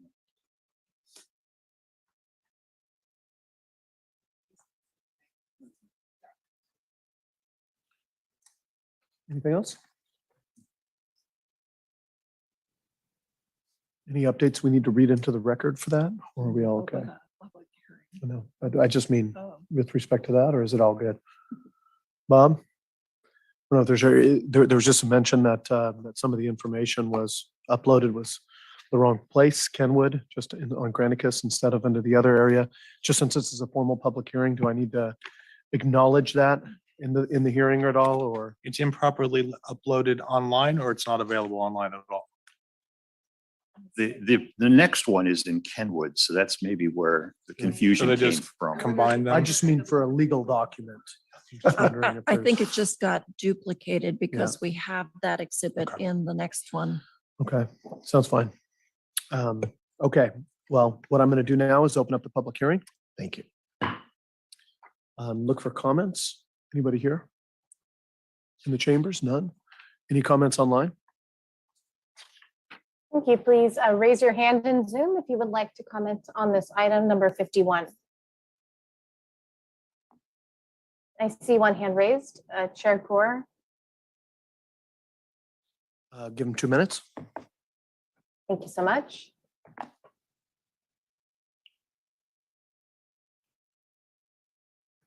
Hi, Mike, if you can please unmute and begin your comment.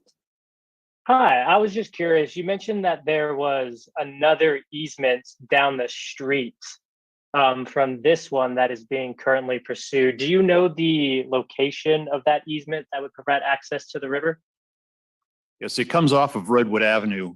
It's a bit northwest of where this one is. If you look at any assessor parcel map, you will see a 20-foot wide, another 20-foot wide lane that appears to go down to the river. And that's the one that neighbors are pursuing to develop and make available. Okay, so you said it's on Redwood Avenue? It's on the same street. It's probably 300 feet to the west. 300 feet to the west.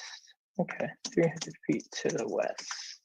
Got it. And this is Redwood Drive. Are you referring to Redwood Drive, not Redwood Avenue? Drive, sorry, yes. Okay, sorry. Do you have an approximate address of that one? Just a question. Who is this? Through All good. I mean, I appreciate the love and the back and forth. Are you the individual who's applying for it, or are you one of the Oh no, staff I'm just members? tuning in. I live in the neighborhood. I saw the Oh, cool. yeah, I saw the posting posted on a Nice. telephone pole.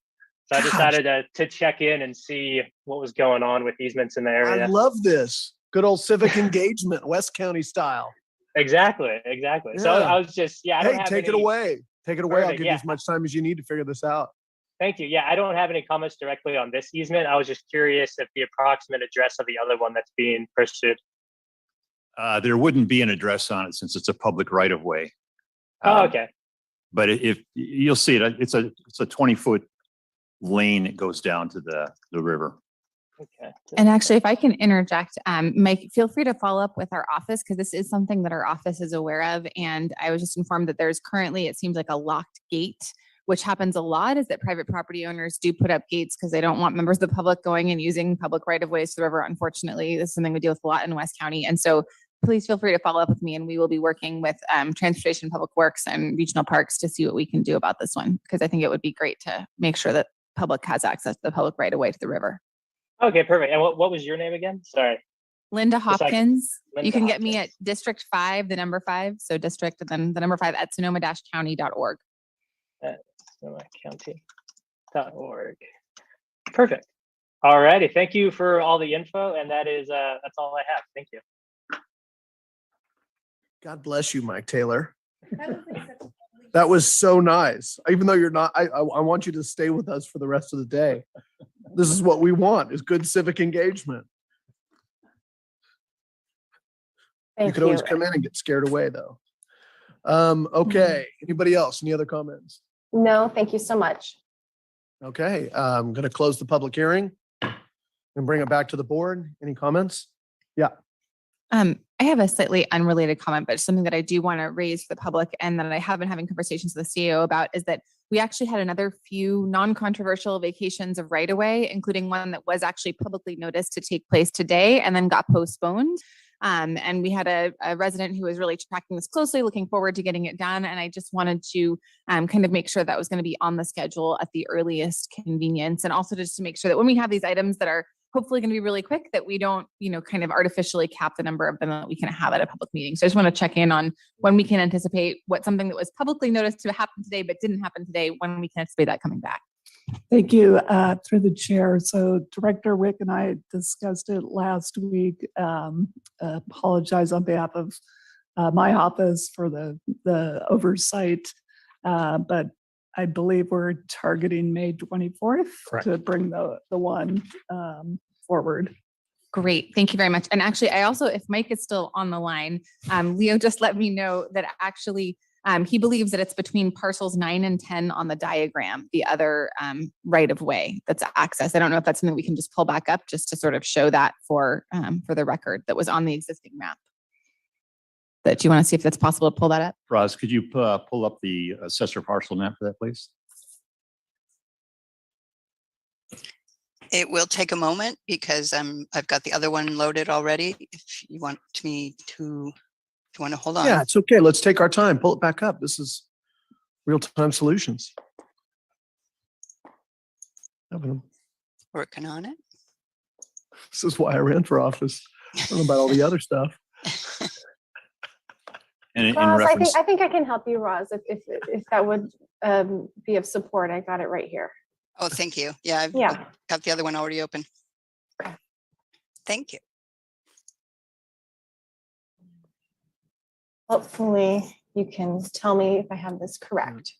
No, a couple maps back. No. I need the assessor parcel number or parcel sheet. Okay. 1 second.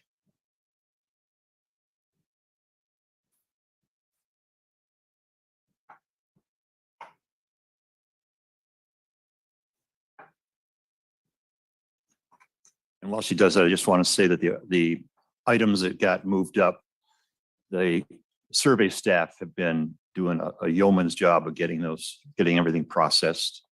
What normally takes quite a while to do, they banged it out really quick to make sure that happens. And I appreciate the board also being flexible with their time so we can make that project happen. Absolutely. Yeah, there we go. If you go along the bottom line of those lots, you can see it. Oop. Yeah. Yeah, there's that 20-foot right of way there. And to my knowledge, it's still open, legally still open. It might not physically be there. And if you look on the Google Maps, you can see where there's an open space between them, but people do have a tendency to kind of try to take them over. And Anything else? a public right of way that's dedicated on a map, which is what these are, they're public forever until we go through the motions of abandoning them. So the county would have every right to go in there and clean that out to make it accessible for the public to get to the river. So that was for Mike. Thank you, Chair, for letting us see that. That was great. That's great. Okay, coming back to the board. Anything else, Supervisor? Then we're going to move to a vote. All those in favor of approving the item as presented to us? Ayes? Aye. All those opposed? The ayes have it, or the quiet ayes also have it. Consider that a 5-0 vote and move on to the next item, which is item number 52. Moving over to Kenwood. Right-of-way vacation for a portion of the public easement right-of-way off of Jesse Street in Kenwood. So first thing is presentation, quick presentation, and then we'll see if Well, before you've got somebody who called in. we have an application for the vacation of an alleyway out in Kenwood. The map of Kenwood is littered with these alleys that were never dedicated to the county or accepted by the county. The streets weren't either, but the streets were taken into the county, right? County maintained road system through maintenance and improvements. But the alleys, nothing ever happened with them. And so they remain private. And over the years, we've done a couple dozen of these to vacate whatever interest the county may have in these alleyways and to lessen our legal exposure with whatever may happen in there. And so this one is similar to all the rest. Through the chair, I just want to ask, is there a PowerPoint on this one? Yes. Ross, we're not seeing that here in Zoom or in the chambers, I don't think. Maybe because it's included in the prior one. I think it's been vacated already.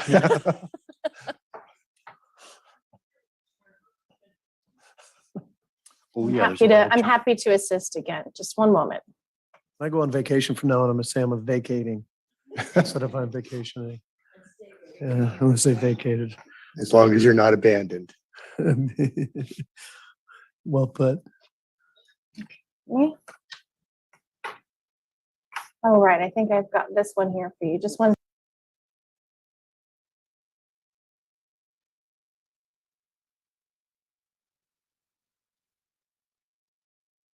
Yeah, there we go. Okay. This is how the alley was created on this map of Kenwood. It's in block 35. I should have it circled in there. Or, yep. Yeah. And next slide, please. This is the assessor parcel map of the area. You can see the alleyway between Jesse and the street to the south of it. Again, the alleyway to the north has been abandoned. There's several people along the way who have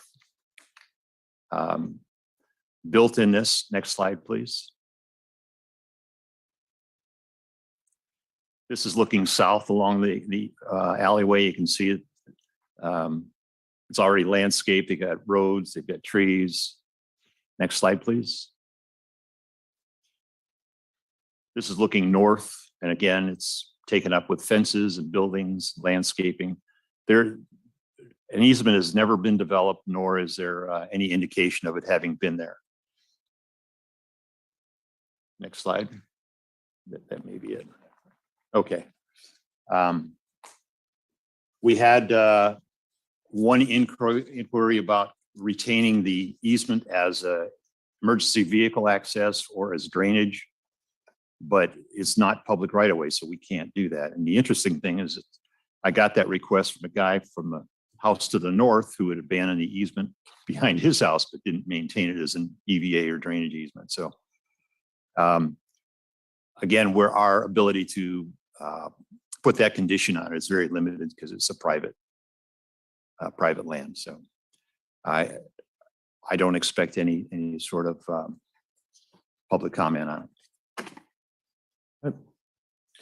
Thank you. Any questions? Yep. I do have a question. I was curious about this. Often, like railroad easements, people just sort of move their fences out and just take them over for decades. And I think the same thing has happened a lot in Kenwood. But have you investigated other instances of alleyways that probably should be vacated as well? How did this originate? How did it bubble to the surface? I'm not sure what the impetus was initially. We got the application for it. And a lot of times I suspect people don't even realize the easement is back there. And there's a member of the public. So when we open public comment, you'll help to inform me. Great. But I guess my question remains, are there other, it looks like there's a whole, we love the grid system of Right. Kenwood and the old style alleyway. My grandmother had a house with an alleyway. And should we move forward in vacating the rest of the alleyways or just sort of let them be? Well, I imagine that would be a question for county council, whether the legal exposure would be worth doing the work. And sometimes I haven't looked at them to see if any of them have been developed. And if they have been, sometimes the adjoining residents may not want to abandon it. Okay, good. Thank you.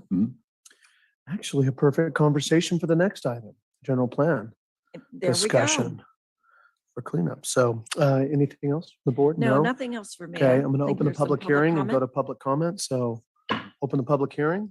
I'm going to go to public comment. Is there any comments on this item? Joe, come to the microphone. We're all about civic engagement right now. This is a safe space. This is safe. Oh, that's a bad It assumption. doesn't feel that way a lot of the time, even for us. I'm in one of the adjacent properties. 2 years ago, after the fires, I decided to build a EDU, and in doing so, my neighbors advised me I would have the property line checked for their quite expensive, and I'm glad I did. We discovered that there's an alleyway, which I never knew there's an alleyway. Oh, and pardon me, we could unmute for Zoom users the lectern there.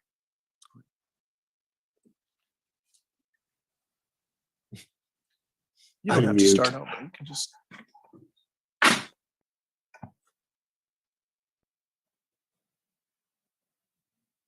I think it's from your magic box.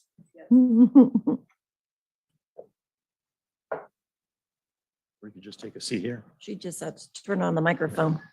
Well, there we go. Oh, there you go. Either one? Yep. Okay. We'll come back here. We haven't been out much for a while. Welcome to, yeah. Joe Erickson, Kenwood resident. I'm one of the property owners adjacent, and I'm the applicant for this vacation request. My engineer who is surveying my property lines, which is Bear Flag Engineering, advised that I submit for this vacation, which I knew nothing about. It's been quite a process, but I'm glad to be here today. Was in the process 2 years ago of actually a permit I'm picking up today for a garage and an ADU unit that is relatively close to the property line. And so my neighbor did suggest that I have the property line verified, which I'm glad I did because I had no idea that alleyway was there. I do see them around Kenwood, but they do seem to be a bit mismanaged and awkward and used for campers and horses or whatever.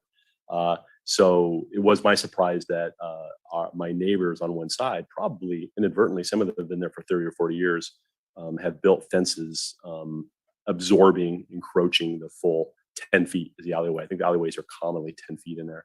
So not a problem, but I needed some of that space for my plans. And although I'm proceeding without the alleyway because I have to roll with my project, I still would just like to be equitable and fair in where the fences go. And I get along with my neighbors and I want to continue communicating with them, but I also want things to be legal and proper in the record. Thank you so much. Thank you so much. Anybody else in the chambers or online. Thank you. I see a couple hands in Zoom here. I Fantastic. could ask my colleague to please put the slide up. Excellent. Let's do this. And those individuals are Rick and then Larry.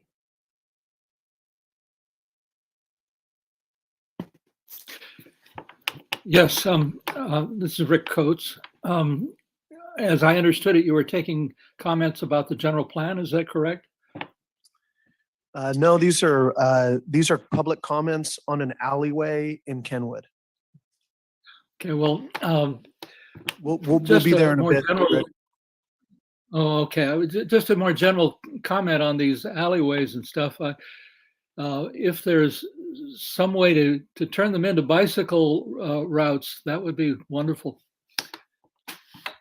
That's it. Thanks. Thanks so much. That will conclude comment in Zoom. Fantastic. Bring it back to the board. Anything further? Thumbs up, everybody, go to a vote.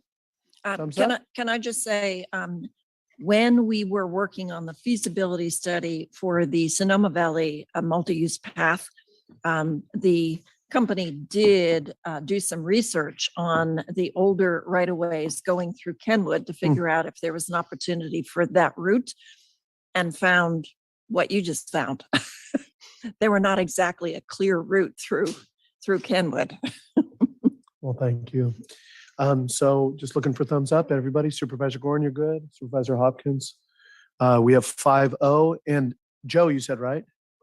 Joe, I have never formally approved of somebody's vacation. The next time you want to go to Hawaii, come back. After you finish the ADU. Yeah. You are approved. Your vacation. You can vacate if you'd like on your vacation. Okay. Next item. Thank you, sir, for coming in. Seriously. All right. Can I get the slides up there, please?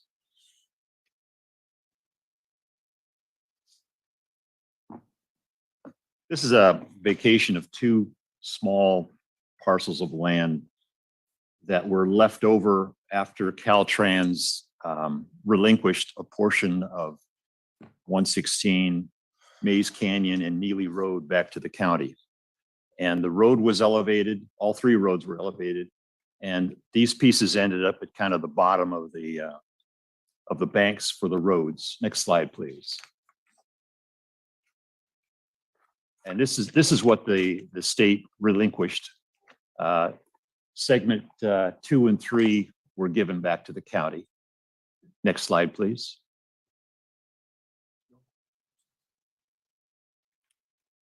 And after the roads were reconstructed, there were small parcels, small triangles down at the bottom of the bank that were really of no use to anyone and were abutting the lower property down there. Next slide, please. This is a photograph. I'm up on the road here taking a photo down. You can see there's a bank between me and the ground below and the fence line. That's what the petitioner is asking to be abandoned. Next slide. It's just another photo of the same thing. Next one, please. And this is parcel 2. And again, it's just a leftover piece after the roads were elevated. The banks are all in, and this is just down in the flat where it was originally. Next slide, please. And that's a photograph of the parcel 2, just a small piece of land down at the bottom between the bank and the fencing. I think that's next slide, unless that's it. Okay, that's it. I've had no calls on this at all, no public input. So it seems pretty clean. Sounds good. Thank you very much. Any questions from the board? Okay, we're going to open up the public. Ooh. Well, Get it in seems, yeah, no, thank you. Thanks for all the work. It's good to see everyone here. It seems like there's Caltrans took, what they needed to put the road in, and they, the stuff that they don't want to maintain into the future, they're just handing back to the county. Is that what we're getting here? Well, that's already been relinquished back to the county long ago. And, Okay. And what this is you're now vacating a portion of what was relinquished back to the county to the homework. All it is the land at the bottom of the banks resulting from the elevation of the roads. Okay, so we'd end up having to maintain it into the future anyway. Yes. Okay, thank you. There's no there.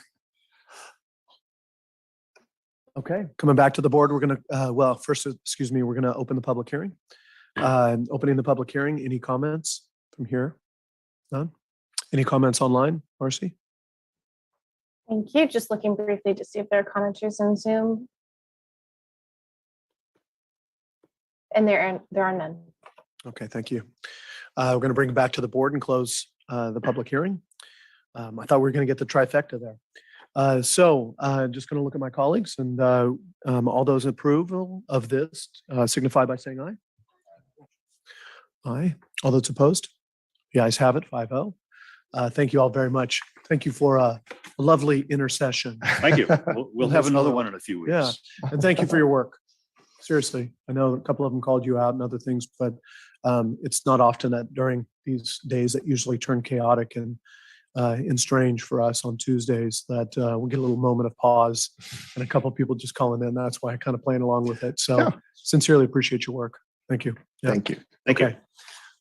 Let's move onward to the beginning of we'll call this the Odyssey, Sonoma County style, the Iliad, the Odyssey.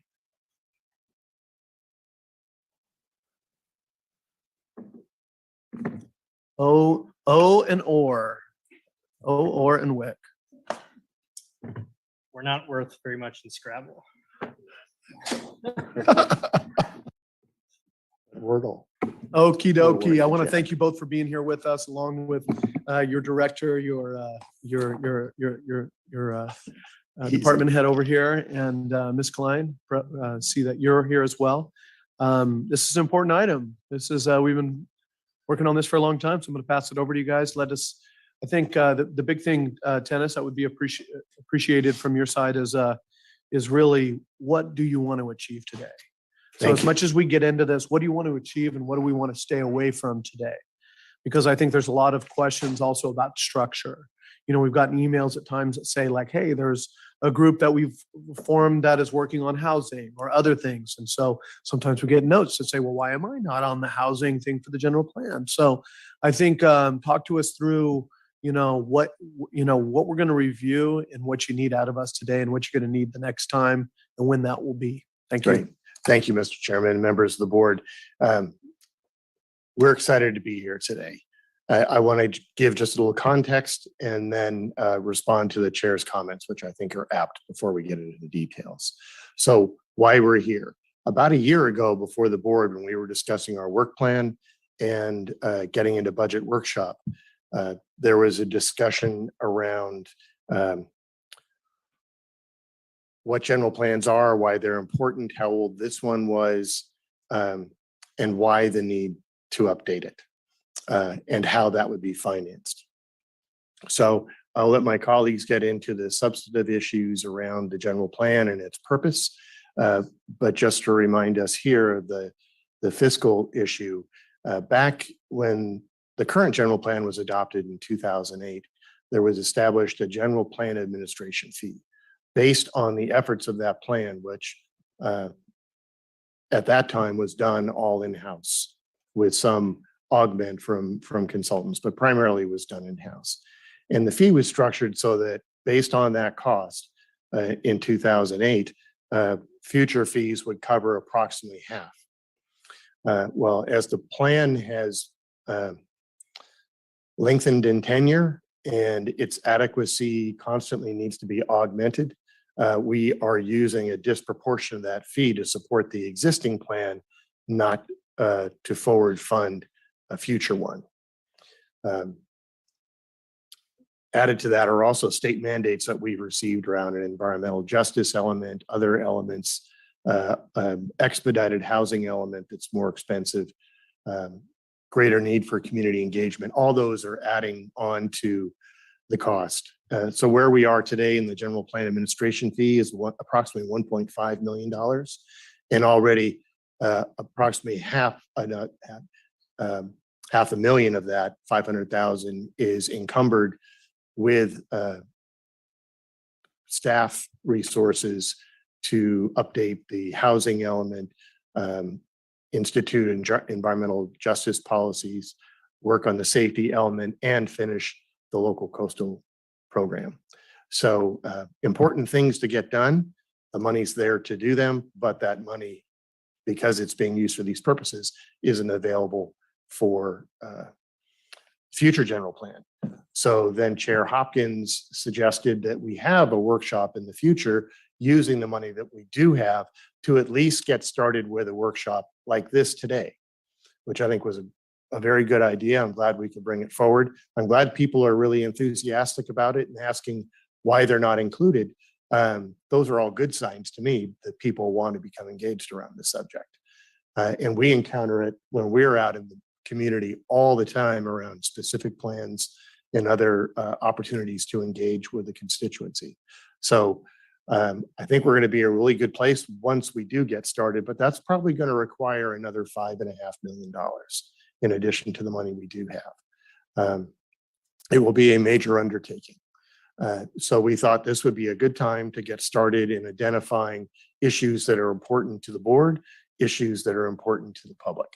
So this is not a scoping session that will be part of the formal process. This is really a beginning conversation on what a future general plan could be. And with that, I'll hand it over to my colleagues. Thank you. Thank you Scott very Orr, much. Deputy Director of Planning, and I'm here with Rhino, our Comp Planning Manager, and he'll be running the PowerPoint, although we'll probably be a little more on script than the county surveyor. So.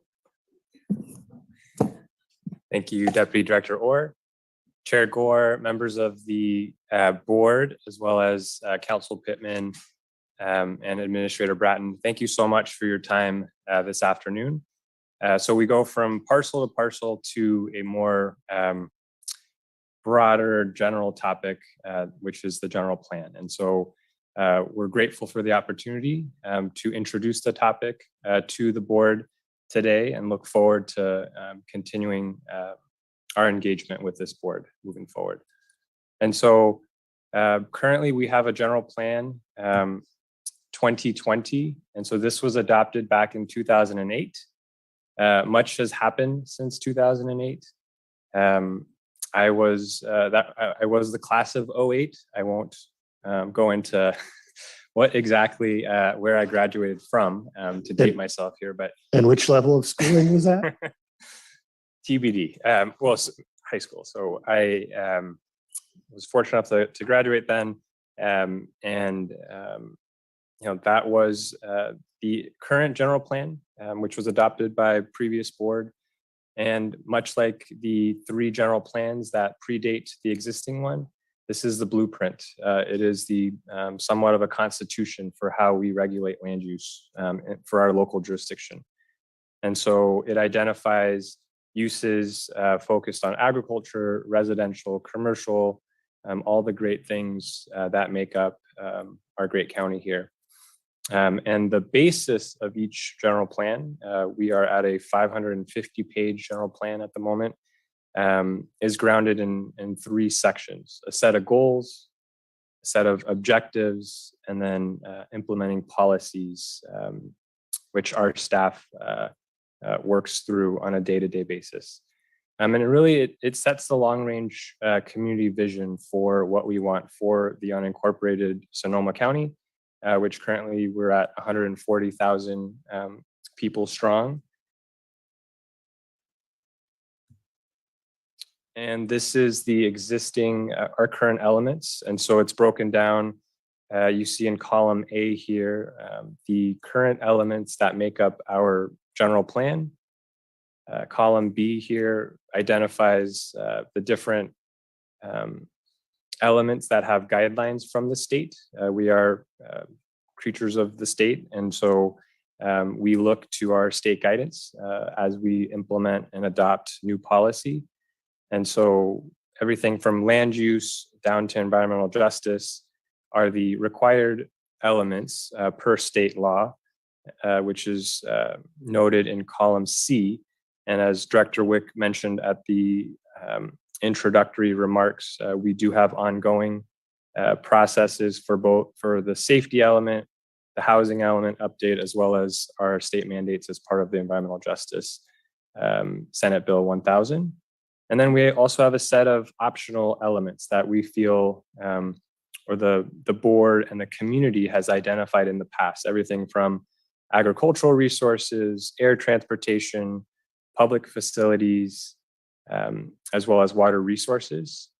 And since 2008, Director Wick had alluded to this, there's been a number of emerging topics focused on health, equity, community development, climate change, and resiliency. In this context, resiliency is more focused on how we can create policies to create resilient people and communities in the context of land use. And for this upcoming general plan, and so what we have been doing since 2008, there has been updates, both mandated by state as the general plan has evolved, as the communities have evolved. We have amended and gone into the plan, amended different policies. And this, what is before us moving forward, is a comprehensive update. And so this is an opportunity for us to, in some ways, learn from what our existing foundational pieces are that make up the general plan. We can identify a vision focused and centered on inclusive community engagement. And we will identify goals as part of that. We'll take a look at the data. Much has changed. We'll refine those goals. And then we'll take a look at a set of alternatives. You know, how do we envision the next 20 years, the next generation? You know, I have a 6 and a 4 and a 6-month-old, and you know, this is really a nod to you know, what the blueprint will look like for them over the next 20 years. And then ultimately, a plan is only as good as its implementation. And so that's where we're at the moment. It's dynamic in nature. So as we implement the existing general plan, we want to look forward as we look for the comprehensive update. And so part of the staff proposal is there's been a lot of really great work that has been done through the board's leadership here. And I think one of the foundational pieces, again, is from last year, the adoption of the 5-year strategic plan really set a foundation for us on how we should be looking at this comprehensive update. So the proposed work plan is, we do have a set number of staff finishing up, and we expect to come back to the board to adopt a number of our long-range planning initiatives. For example, the local coastal plan, the update to the housing element, a number of specific plans that are in process. Upon completion of those projects, that opens up the proposal here for an initial scoping. And so this is where we would be reaching out and working directly with the community, both virtual and in person, through a staff-driven effort to really scope this. So this can go, general plans can be as broad as the board may want, as broad as the community may want. And so we want to identify that upfront as part of this 18-month scoping period, where we would audit the existing policies, prepare our outreach, identify major issues, and prepare to scope and finance what we expect to be upwards to a 5-year consultant-supported general plan update. This would also include an updated environmental impact report as well. And then we, again, equally important implementation of the general plan to take 2 years post-adoption. And with any good long-range planning effort, we want to look at existing and ongoing work that this board has, again, been leaders in. We look at the racial equity toolkit and how we operationalize that as part of the strategic plan. And so I expect I would expect the conversation to focus on looking at the update through how there are disparate impacts to different communities in our county. We also look to ongoing efforts through the Vital Lands Initiative with our colleagues, as well as a portrait of Sonoma, which was recently updated, which has a lot of a treasure trove of data for our communities. And then we also look at the state level and the regional level around updates to the Plan Bay Area 2050, which is a policy document focused on housing and transportation, as well as the pathways as part of the executive directive for Governor Newsom's 30 by 30 initiative for 30% of our lands conserved by 2030. And with that, I will turn it over to Chair for comments.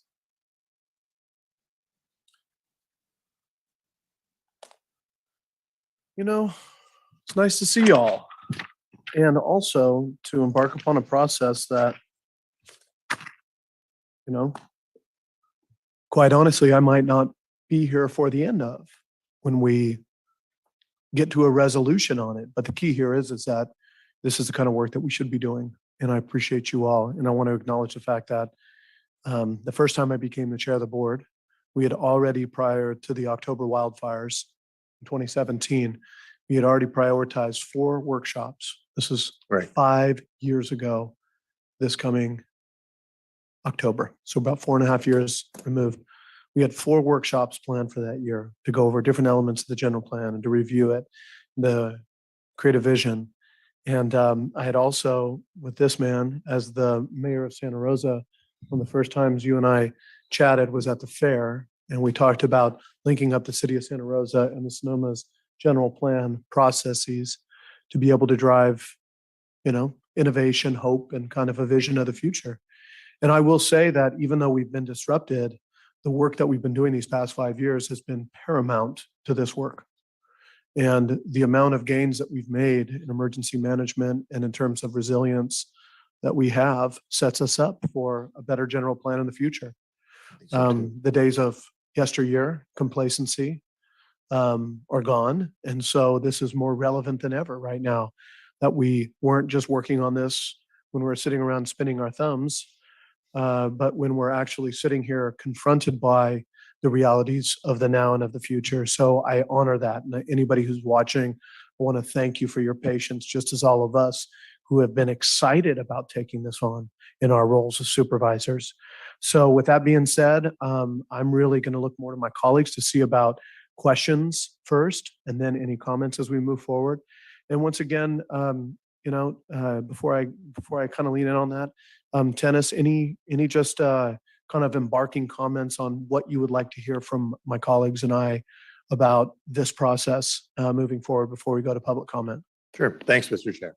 So another great component is that since we've everybody in the county has been involved in disaster response and survival these last 5 years, and everyone is coming out of this dearth of policy and trying to catch up with what we've missed, as the chair mentioned in his comments. So fortunately, we have the city of Santa Rosa, the city of Rohnert Park, city of Petaluma, all embarking at some point, some farther along than others in their general plan updates. So this is a great time to be doing this as a county as well. And we're in constant communication with our colleagues in cities to find out from them what it can better inform how we enter this process. What are they finding successful, what not? And we can bring that back as we continue to track their work and we come back to you with a more formal process.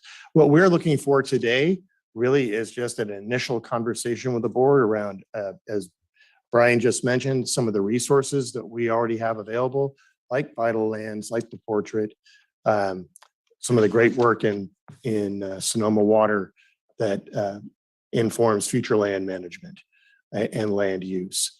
I think you see in the staff report how we can better strengthen our relationship with tribal partners. In counties like Riverside, they have policies spread throughout their general plan around consultation. And I think we have an excellent opportunity. We have a great relationship with the 5 tribal partners. And in my discussions, particularly with Buffy McQuillan and Creighton Rancheria and Chairman Franklin at the Kashaya people, we see a need to elevate our relationship above the transactional that we have now, which tends to be based around, in some instances, casino development, and others, more tragically, around desecration. And we're getting to a better place and building systems to hopefully minimize the effects that we see in the permitting world around desecration of resources. But we're now working with the tribe on a particularly Creighton Rancheria, on a systemic approach. And it really led to another conversation about what's the framework for our relationships among these different governments and sovereigns. So that's another subject area we'd like to hear the board's ideas on. Is it a dedicated element, or is it policies spread among different elements, or is the status quo acceptable? Good. Well, I think that's appropriate. And one other thing that I'd like you to kind of share with us is, from your perspective, what is an ideal general plan, not in content, but how you look at it? We had a conversation, whereas the last general plan update is there was maybe years and years of working groups, and then ultimately there was a general plan that was approved, but then there was basically a to-do list of 100 items and policies that had to come before future boards, right? And different, and you've kind of said to me, as like a general plan, you should be able to sit down and open up so can you talk to us about thank you. That and what you see in other counties as well? Right. I think it's just the nature of human organization and profession that the simple tends to get more complex, and general plans used to be just that, general. They are now multi-100-page documents that are not resident friendly. And my continuing rhetoric for those who listen is that a general plan should be something that a resident can sit down with at breakfast, and by the time it's lunch, the resident understands what the vision is for our community for the next generation. And you get that by condensing the essence of our work down to that time frame, not by expounding through technical documents. Much of that information can be in supporting appendices, but really coming down to a visionary document. The other great thing that we have available to us now is the world of social media and the expertise of community engagement that I think is going to change the way we present a digital general plan and a much more bite-sized information for those who need that, and then the more exacted format for those who are really looking for detail. And then the need to reach out to different parts of our community that really haven't been part of the conversation before. And as we're finding in the specific plans that we have underway, 3 of them in addition to the local coastal plan, it means that we need to get out on weekends and go to places and evenings in places you don't often see planners, like church and schools, where people are already gathering. And that has been a great success for us in the existing endeavors, and we need to build on that. So this is going to be another part of the planning process. It's going to be more than it has been traditionally. This last general plan, there was an advisory committee of approximately 20 people that met in the middle of the business day. They did great work, but I don't think that type of outreach would suffice today. So we're excited to get the existing plan finished and get underway with the new one. Thank you. Supervisor Gorin. Well, this is very exciting to be on the front end, and I'm not going to be on the back end. So let me see, how can I make my voice heard on the front end? What kind of comments can I make that I'm going to actually prevail at the rear of the process? But, that's somewhat joking, of course, and I will pay attention to this as we go forward. We've started to get a couple of letters regarding the general plan scoping with, and you've received copies of regarding sustainable food and tweaks on some of the policies incorporated in the general plan. And I guess I don't know how, are we going to be microscopic and say, okay, here's the comment for this specific policy that we may or may not incorporate? Or are we going to be looking at overarching themes like sustainable food production and all the comments from the Native Plant Society? I don't know how to capture these comments and think about them, and I don't know how you will. Well, that if I may, through the chair, I think that's the reason for this beginning conversation. I think we'll learn a lot from the public about what we don't know and what their expectations are from a plan. I've had wonderful responses from interest groups, many of whom I didn't know about, and whose individuals I didn't know. So those relationships are forming now. And I would rather come into a plan with this kind of a informal conversation around the kind of format that the board would like to see, the public would like to see, as opposed to beginning with a formal scoping session, much like we would have done a plan or two ago when I first started in the profession. And that process immediately ends up excluding a good deal of the residents in a community and dealing really with an elite group. So I think the more we broaden the conversation and the more informal at the outset, the more we're going to receive from people. So I expect this to be a wonderful gumbo of different ideas that will help us then organize how we prepare for a scoping session in the future. And thank you so much. You did talk about the specific plans, and I know that lots of people will have conversations about the 3 specific plans that you mentioned. Similarly, we looked at the Bennett Valley area plan and a number of area plans that I assume the genesis, the details, the broad overview will carry forward in a general plan, the previous studies. How will we incorporate the specific plans, the 3 that we're working on, may be more in the future? Well, through the chair. So as part of state law and just good planning practice, there is a need to ensure that specific plan aligns with the general plan and vice versa in some ways. And so as those specific plans, which are much more prescriptive on specific geographies, you can almost view them as very discrete portions of the general plan with policy focused on one area.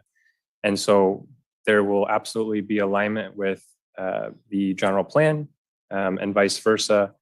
And your comment about the area plan. So we do have existing 7 area plans, 1 specific plan for the airport area plan. And so all of that as part of this, to me, I see the general plan as the overarching umbrella that sets the tone for the policies across the board. And then we'll look to update area plans accordingly. Through Thank the you. chair, to your comment about specific policies, as here wearing my implementer hat, I do have the strong desire to go through all of the policies and programs to go through what worked, what didn't work, what can we hold on to, what can we make better, and what just didn't work at all, and do we need to rethink to get to those same goals? So while it's, that's a lot more specific, I do think that there's definitely a place for, attaching the public comment to those specific policies as we try to figure out how we did. Oh, good. Let's go back and revisit some of the land use decisions we've made that may disagree with the area plans. Oh, I won't be specific about that. But we have some emerging things coming forward with the cannabis EIR and the ever increasing concern that we have regarding fire resiliency, fire safe roads that might evolve moving forward. And anything that climate change, of course, is going to have to be incorporated throughout, I would imagine, rather than a standalone element. And those issues are going to change as the general plan moves forward. So are you going to be in a perpetual, wait, we have to revise what we just did a year ago? Or how are you going to be adept at dealing with that? So I'm through the chair, I'm really glad you brought that up. And climate action is a great example. Something our community has struggled with. We had the climate action plan. It was subject to litigation. So now we've almost on an ad hoc basis been struggling with the policies around that. We now have an office established in the CAO's purview that can help focus policy direction. But when it comes, this is one of those issues that I think is going to permeate the general plan. And one of the guideposts we are looking for is it something that we do in the standalone element, or is it something that's just going to touch and concern so many issues that climate action will be addressed in every element? That's the kind of distinctions we're going to have to make before we move forward. To your comment about how we start, this is my fourth county going through this process. In none of them have we ever been able to say, we're stopping time here and at some clean policy break. There's always overlap. There always will be. If anything, in local government, we've only received additional mandates since those earlier efforts. So we just have to acknowledge where we are with those important policy initiatives and continue to work on the general plan. We've been able to do that in some ways with the current one. If you remember, about 7 years ago, we went through and consolidated many of the policies in some of the area plans that deserved being preserved in the existing general plan, but had a number of policies in them that just were no longer relevant. And those were extinguished. So we back then had about double the number of area plans. So that was something we were able to do while we still move forward with other policy initiatives and applied the general plan to projects. So. Thank you so much. And I love your nomenclature of creating a gumbo. And so I look forward to creating microcosms of gumbos in the first district to help you and to embrace the diversity of our district and ensure that we have a lot of different voices coming into the conversation. So thank you. Look forward to it. Thank you. Anybody want to jump in? Supervisor Hopkins? Thank you. And I definitely have some comments and look forward to a little bit of conversation in the board, particularly around resources. But that's actually what I want to start with respect to questions, is that I know that you all are working on a wide variety of projects, and your team is very, very busy. So talk to me a little bit about the resources needed to meaningfully launch this effort. And then sort of part two of that question is, I think that especially for our small rural communities who may or may not have a specific area plan, that site-specific feedback becomes really important about sort of what is the identity of that community, what are the characteristics that need to be preserved, and what is the future vision, right, for kids who are growing up in that community. And so, sort of part one is just gut check, reality check on kind of the resources of the department to meaningfully move forward with this effort, because even whoever you hire, right, there's going to be a lot of work for staff to actually kind of manage this project going forward. And then number two, talk to me a little bit about that sort of rural outreach and inreach into these communities, for that site-specific unincorporated area role. I really thank you for that question because I have spent a great deal of time talking about it, especially with Commissioner Koenigshofer, who, and I don't mean this as a slight, loves to expound on general plan and the history of it here in Sonoma County. It's information well worth listening to. In fact, I'll take this opportunity to thank Commissioner Koenigshofer for providing the background history in the staff report. We could think of nobody better to provide that except Eric. And I'll also applaud my colleagues from editing down from many pages to just a couple of paragraphs. No easy feat. But to your point, Supervisor, you're right. We are very busy. We are catching up, as everybody is, with coming out of disaster response, coming out of pandemic. We have these specific plans that we have to get done.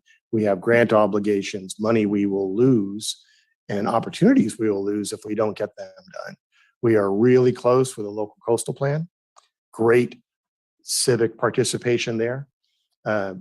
We're getting there on airport, Sonoma Developmental Center in September of this year.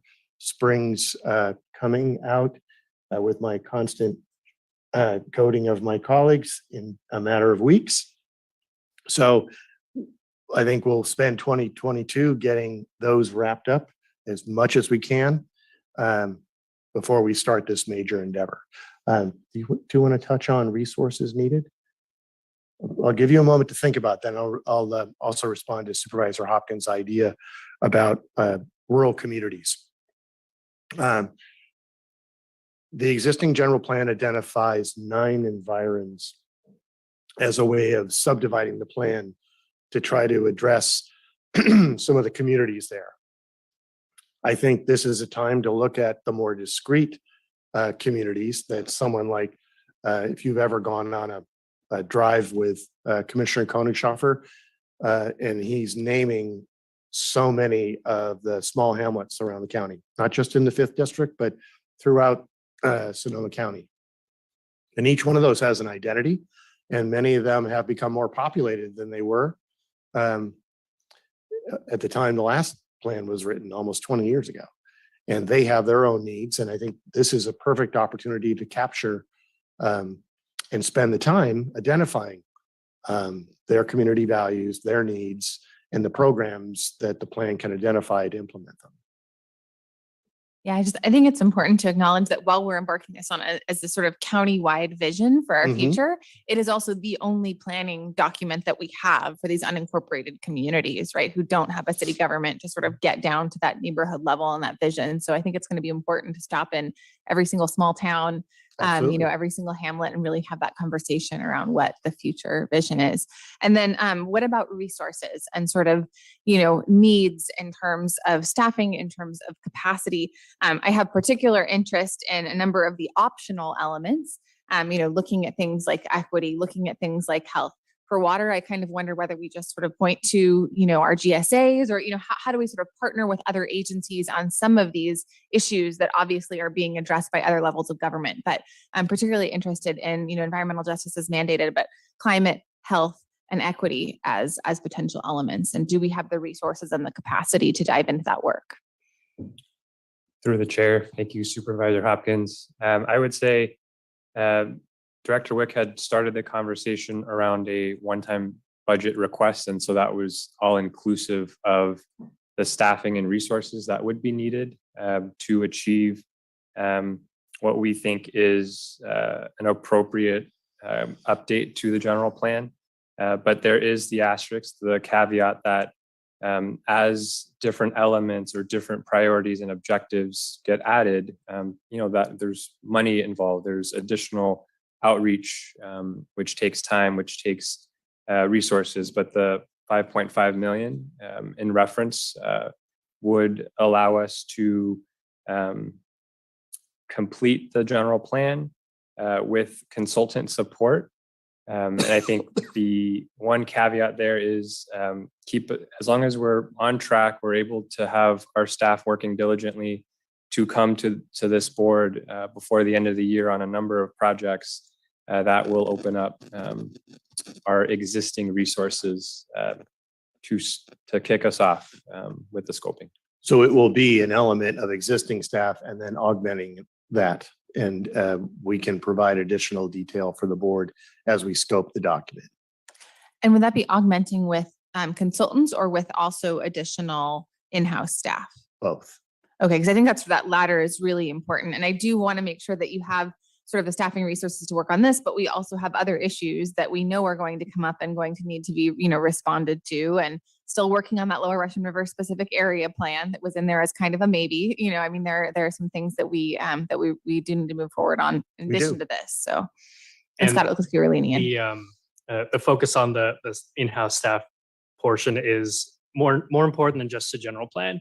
This is really an avenue to start a discussion between our existing in-house staff and these communities, and keep using that over time. It's not just thank you for the general plan, see you in 20 years. It's we've started this discussion, we've made these relationships, and how can we continue to engage those people, those communities, as we work on all the different initiatives.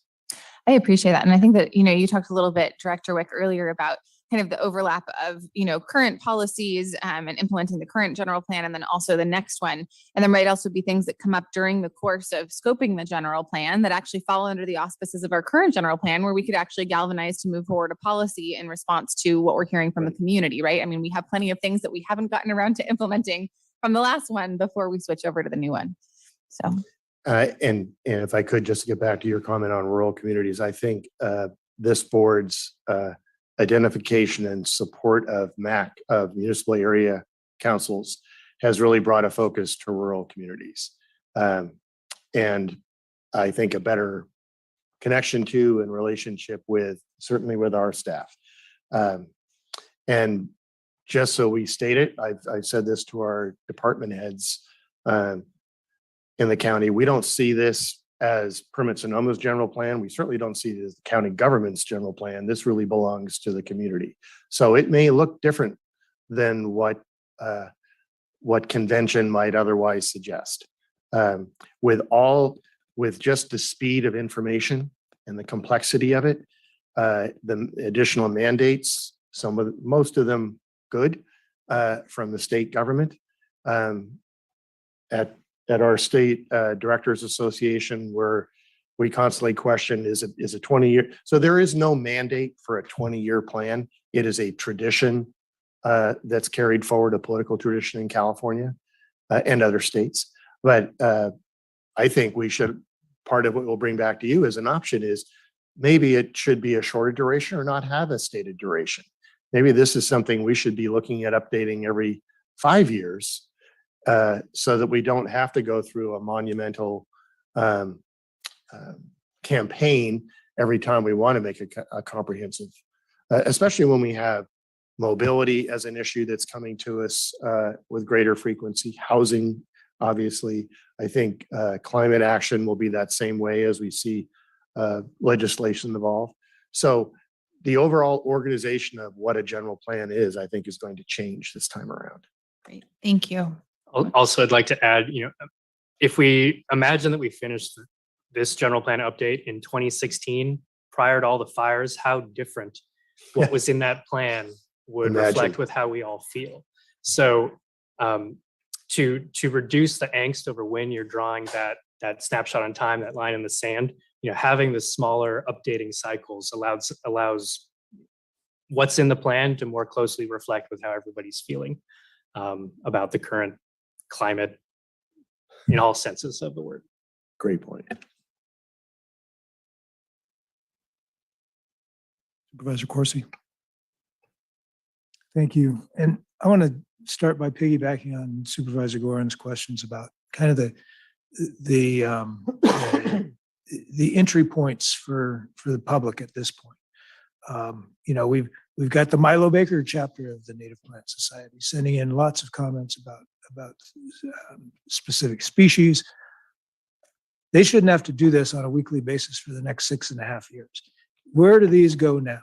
How do people get their points made now, get their issues included or at least considered for inclusion as of now?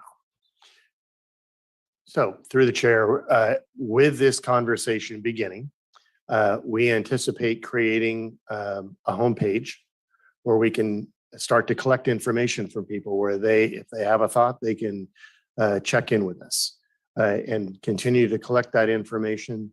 And then as we go through the budgetary process and hopefully identify funding for the overall effort, then we'll be able to give a timeline and a framework to the effort.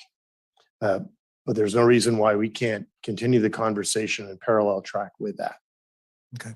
But what would be very disruptive, I think, to the substance of the process and to the cost of the process is if we mobilize and have to demobilize for whatever reason and then remobilize.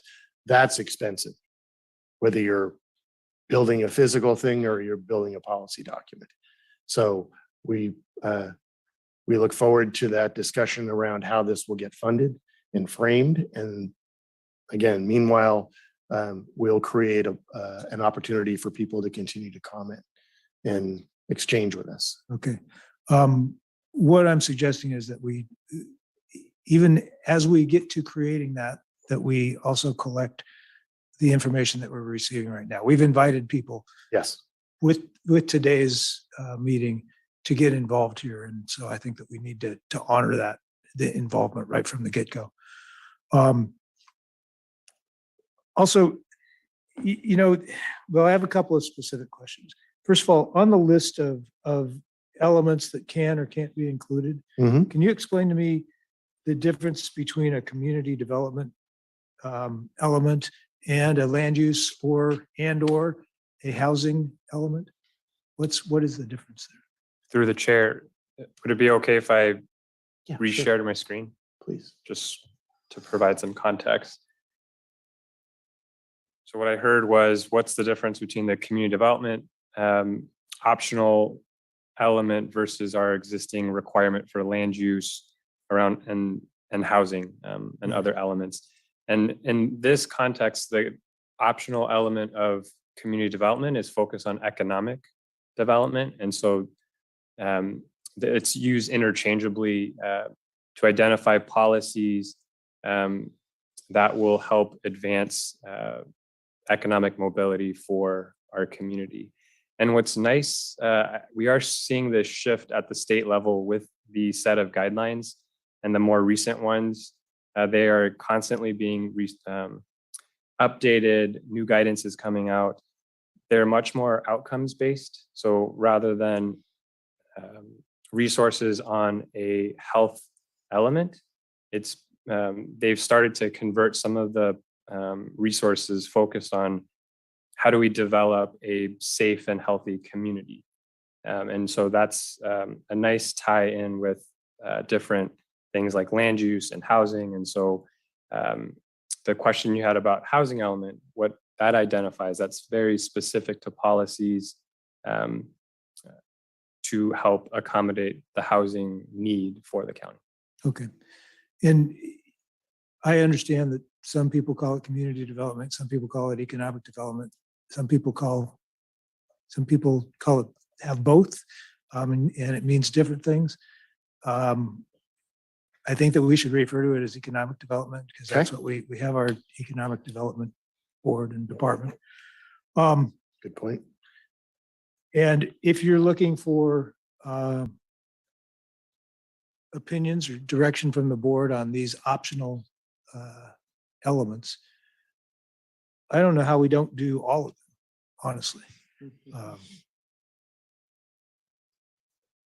It'll be 6.5 even if we don't. So 7 is okay. And I'll bet it's 7. Yeah. Anyway, give me an argument for getting rid of any of these and I'll listen, but I don't think you're gonna get that argument from up here. You have a page about alignment with other planning. I wonder about things that aren't on here. Existing policies that may or may not change over the course of this. How we align with the cities that you are talking about, working on their general plans in Sonoma County. How we align with RENA, which right. I assume will not be the same in 6 years as it is today. Goodness, I hope not. So it's an interesting situation where we've got all kinds of moving parts that we want to align with that affect us in one way or another. And we have things that I would like to see us do in the interim. For example, annexations to the city of Santa Rosa on the southwest and southeast sides potentially. General plan amendments over that time. You know,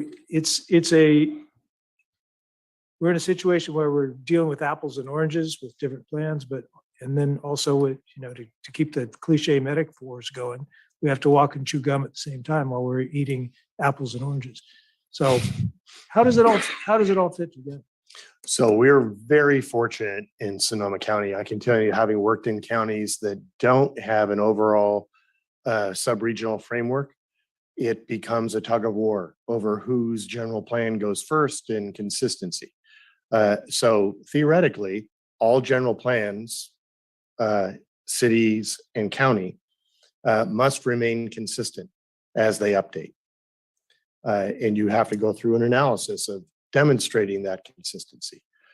So as you can imagine, it's much better here in Sonoma County because of the really community-wide compact that we've all been operating under for decades, starting with urban growth boundaries supported by community separators, further buttressed by an open space district acquisition of lands outside of the cities.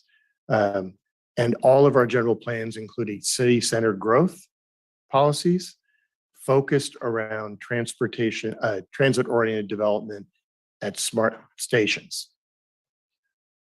We also have a regional transportation authority with a traffic model that we all use and accept and are frustrated by at times, but it's one model that we all use and agree upon.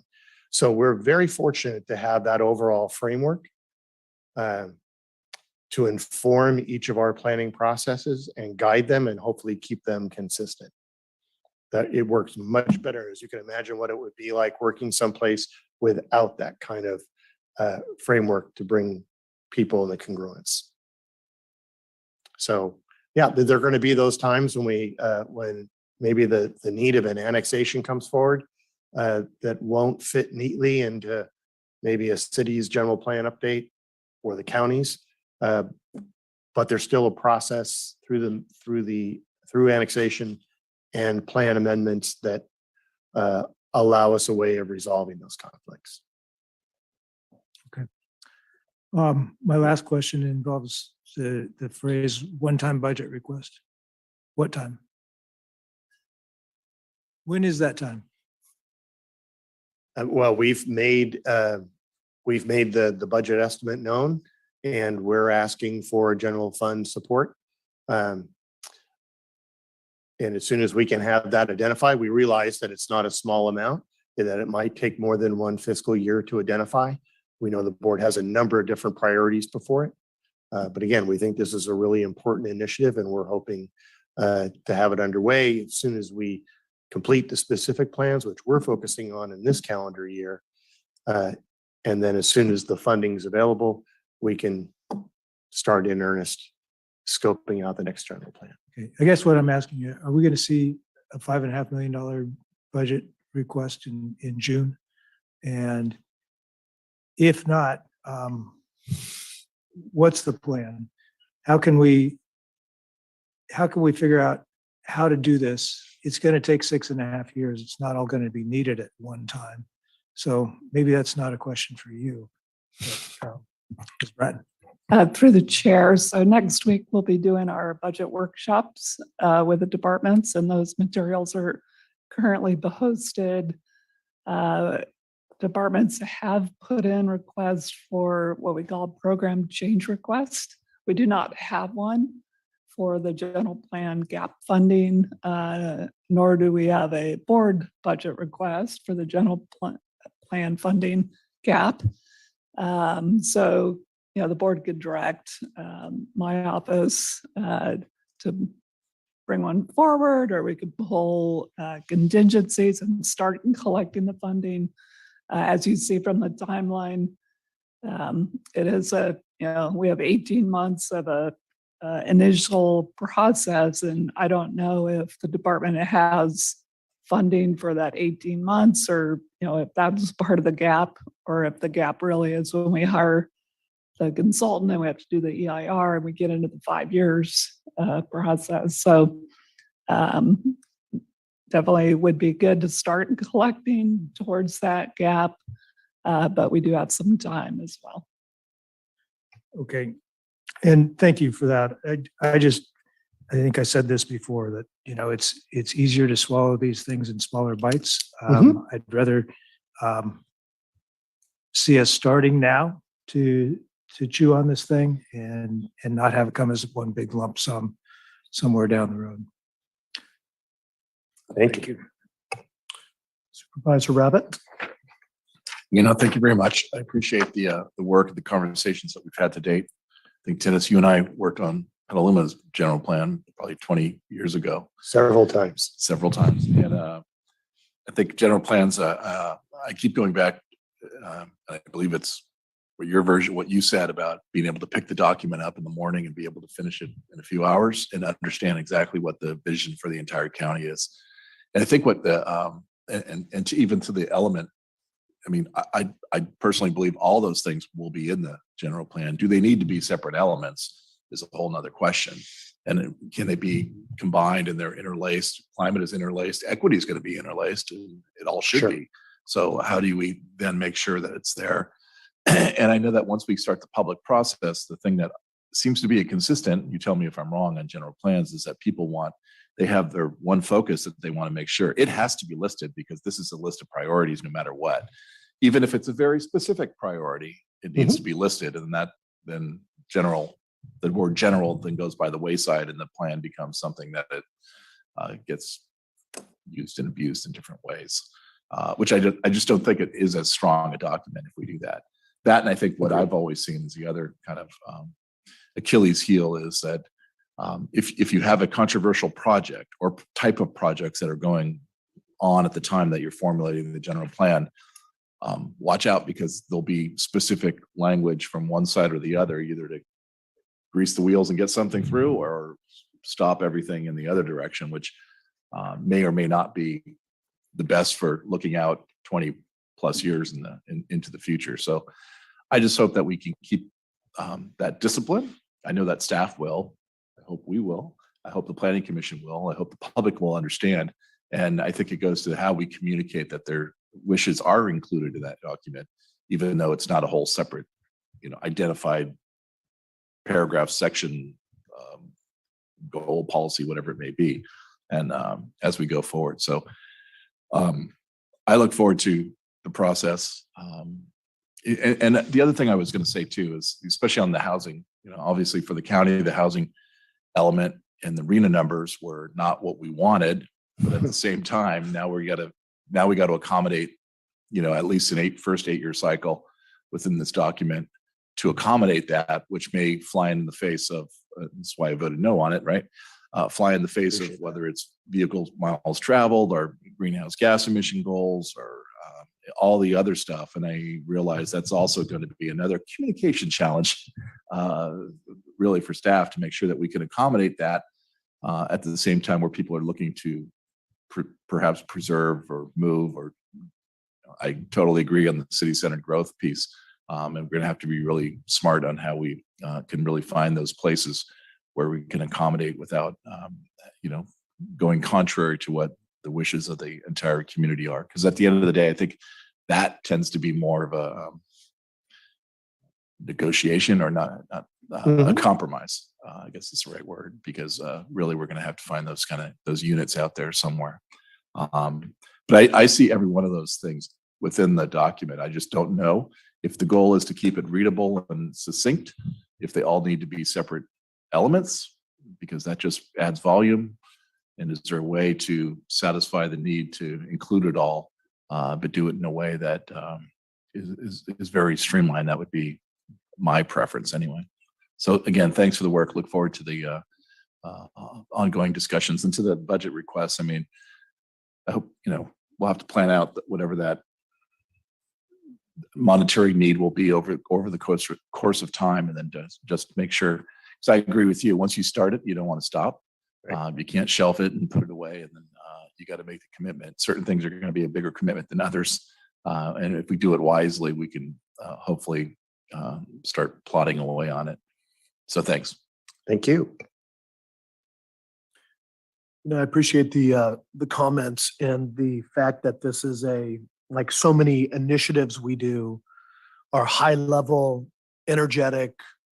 What's the timeline? How do we get it done? That this is from you all in your presentation and from us at the first step. It's like a reset to 5 years ago today.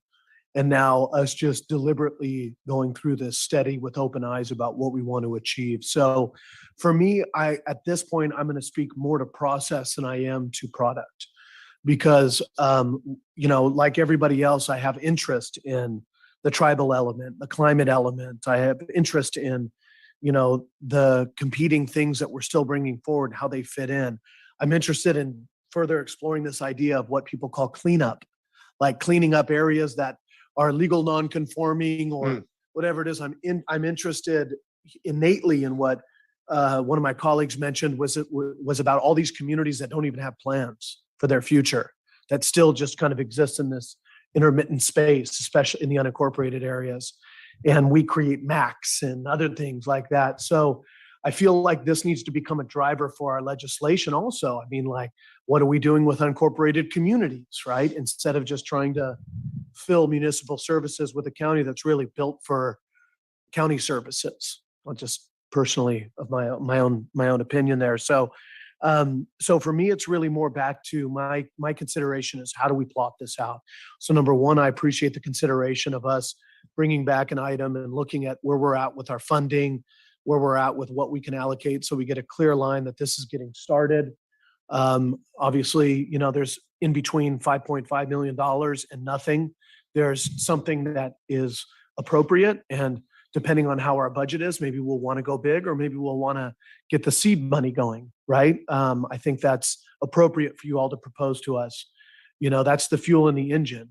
You all hiring the consultants and moving into a process where you have the appropriate staff allocated to work with consultants, and then coming back to us and doing a review of structurally how we're going to address this is what I would see as the first workshop.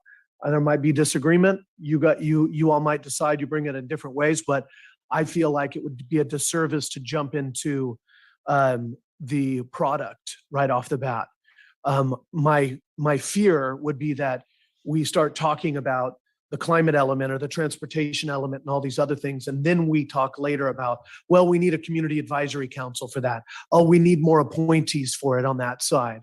So instead, it would be for you all to think about not only what's happened here that's been successful and has not, but other counties, and say, this is what community engagement really is.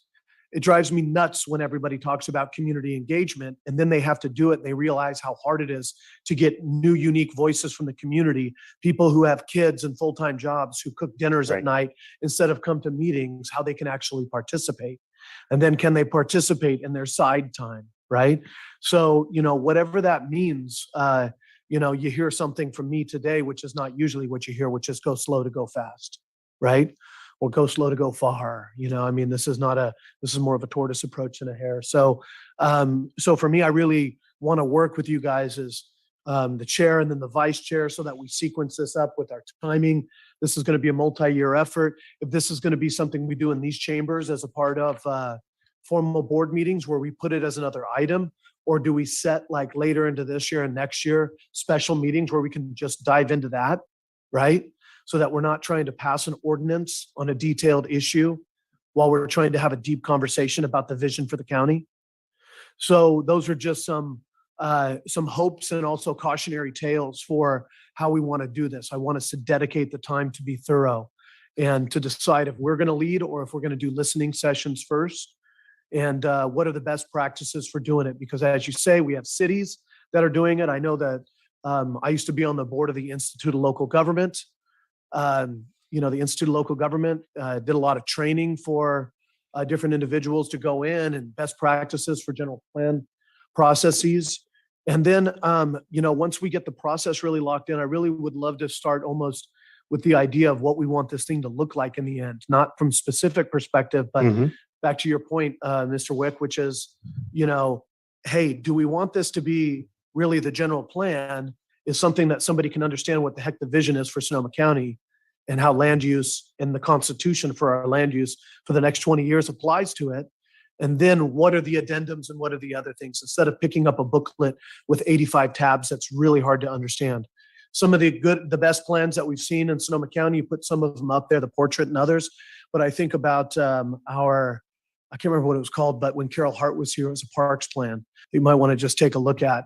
It started off and it really just kind of went into like, what's the vision of Sonoma County? And then it went into gap analysis of really what's there and what's needed. And so with that being said, I'm going to let you all design that because I'm not the designer, I'm not the planner, and I want to see if there's public comments. So we've had our questions, and I'm sure there'll be a couple more comments, but we're tracking pretty good. So at this time, I'm going to go to public comment. It looks like we don't have any public comment here in the board chambers. Just kind of looking out there to see if anybody comes in. No, we're good. So we're going to go online, and if I can, I'm going to first ask Marcy and Karen to kind of identify for folks who are looking to comment. Is raise your hand if you want to submit comments, so we can see how many people we have in the queue.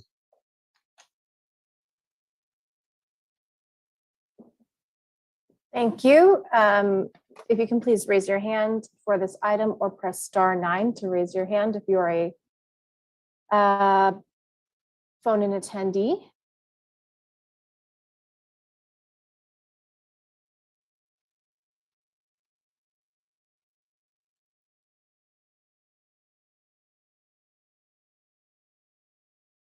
And Chair Gore, about 5 hands in Zoom.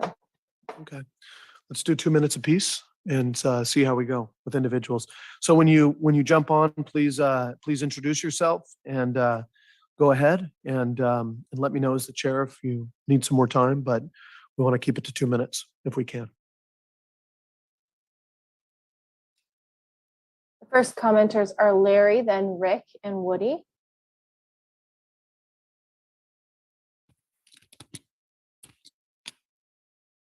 Yes, thank you for doing all this work. This update also brings us into the current science base. Larry Hansen on behalf of Forest Unlimited. This update also brings us into current science-based understandings, as well as other current knowledge that is in the forefront in our society today. Our specific area for the one specific area for the update is to bring the plan into the forefront, is to add strong language to the general plan to protect Sonoma County's scenic highway corridors, and that the timber production zone designations in those corridors is not appropriate for the scenic highway areas and should be removed. Let's see, and on a more general note, the general plan also needs to use science-based descriptions rather than commercial logging descriptions to address forest ecosystems in forest watersheds for the ecosystem services rather than the economic value of commercial trees. In other words, there's certain language that is used for commercial trees that needs to be changed to the more modern science-based forest ecosystem and forest watersheds. And then ecosystem services are the things like water security, the forest watersheds, water security in time of drought, mitigation for climate change, consistent with Sonoma County's Climate Action Plan, and resilience to high severity wind-driven wildfires. These are ecosystem services that benefit the communities and all of Sonoma County's residents. So we'd like you to consider those to be incorporated into the general plan. Thank you very much for your time.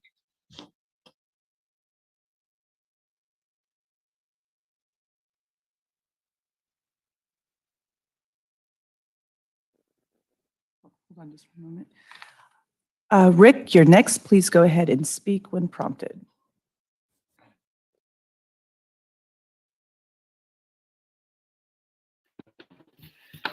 Hello, Rick Coates. I'm Executive Director of Forest Unlimited, as well as EcoRing, which produces which encourages ecotourism and green travel. I'm a little concerned about the various elements being used to silo certain of the issues. Larry just brought up a couple that I think bear repeating. Climate change, for example, should be part of each and every one of the elements.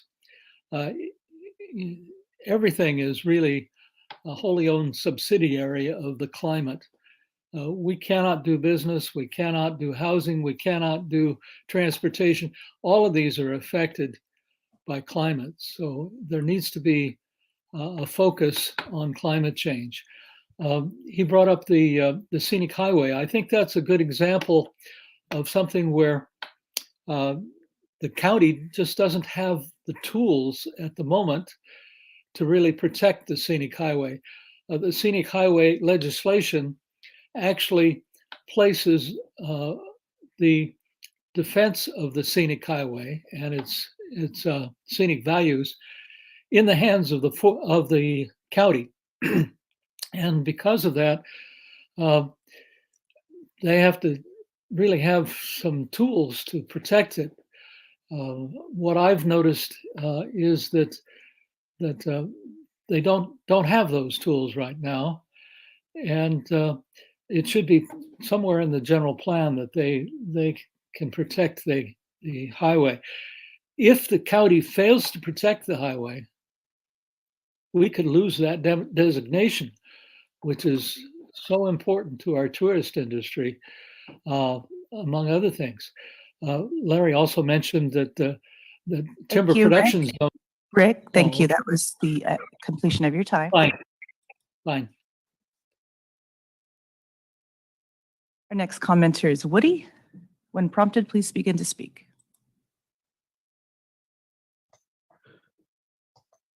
Good afternoon. Thank you for the opportunity to speak. I just want to say, this is Woody Hastings, representing the Coalition Opposing New Gas Stations. First, I just want to say I agree with what Rick just said about really having the climate emergency frame be sort of a lens through which all of the elements in the general plan be viewed, and so that it's really imbued throughout the entire document at the end. So the Coalition Opposing the Gas Station submitted a letter with, I think, over 25 Sonoma County-based organizations, a few other from outside Sonoma County, and about 60 Sonoma County residents. The letter was, urging that the county this is something to not put in the general plan process. We're concerned that it would cause a delay, and what I'm talking about is the notion of an ordinance or for either a prohibition or restrictions on new gas stations. And, something I think we didn't say in the letter is that, part of the intention here is, really trying to free up some staff time to do all the good stuff, not be, processing permit applications for new gas stations, and all that process, the time that process takes. I'm wondering if somebody can comment on that piece of the puzzle, how this what should be a fairly quick thing to do to get an ordinance in place restricting or prohibiting new gas stations. 3 Sonoma County cities have now done this. 3 more are in the process. We think we'll ultimately get all the cities. So those areas along the freeway that the off ramps where there's some open commercial space are becoming a little vulnerable to big gas station projects. So I'd wondering if somebody can comment on that. Thank you.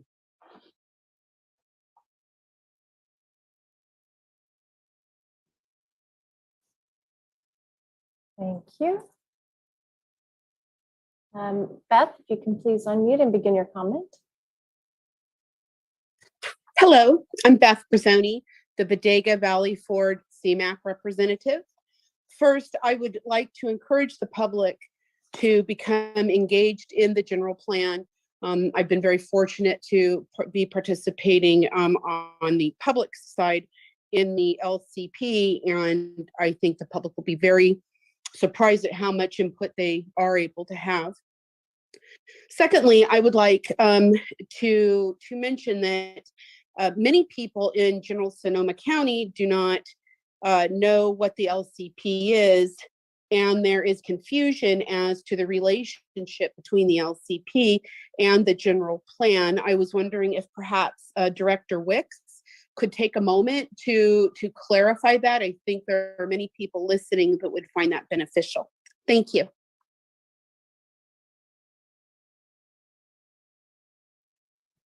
Thank you. Terry, you are next. If you can please unmute, state your full name and then begin.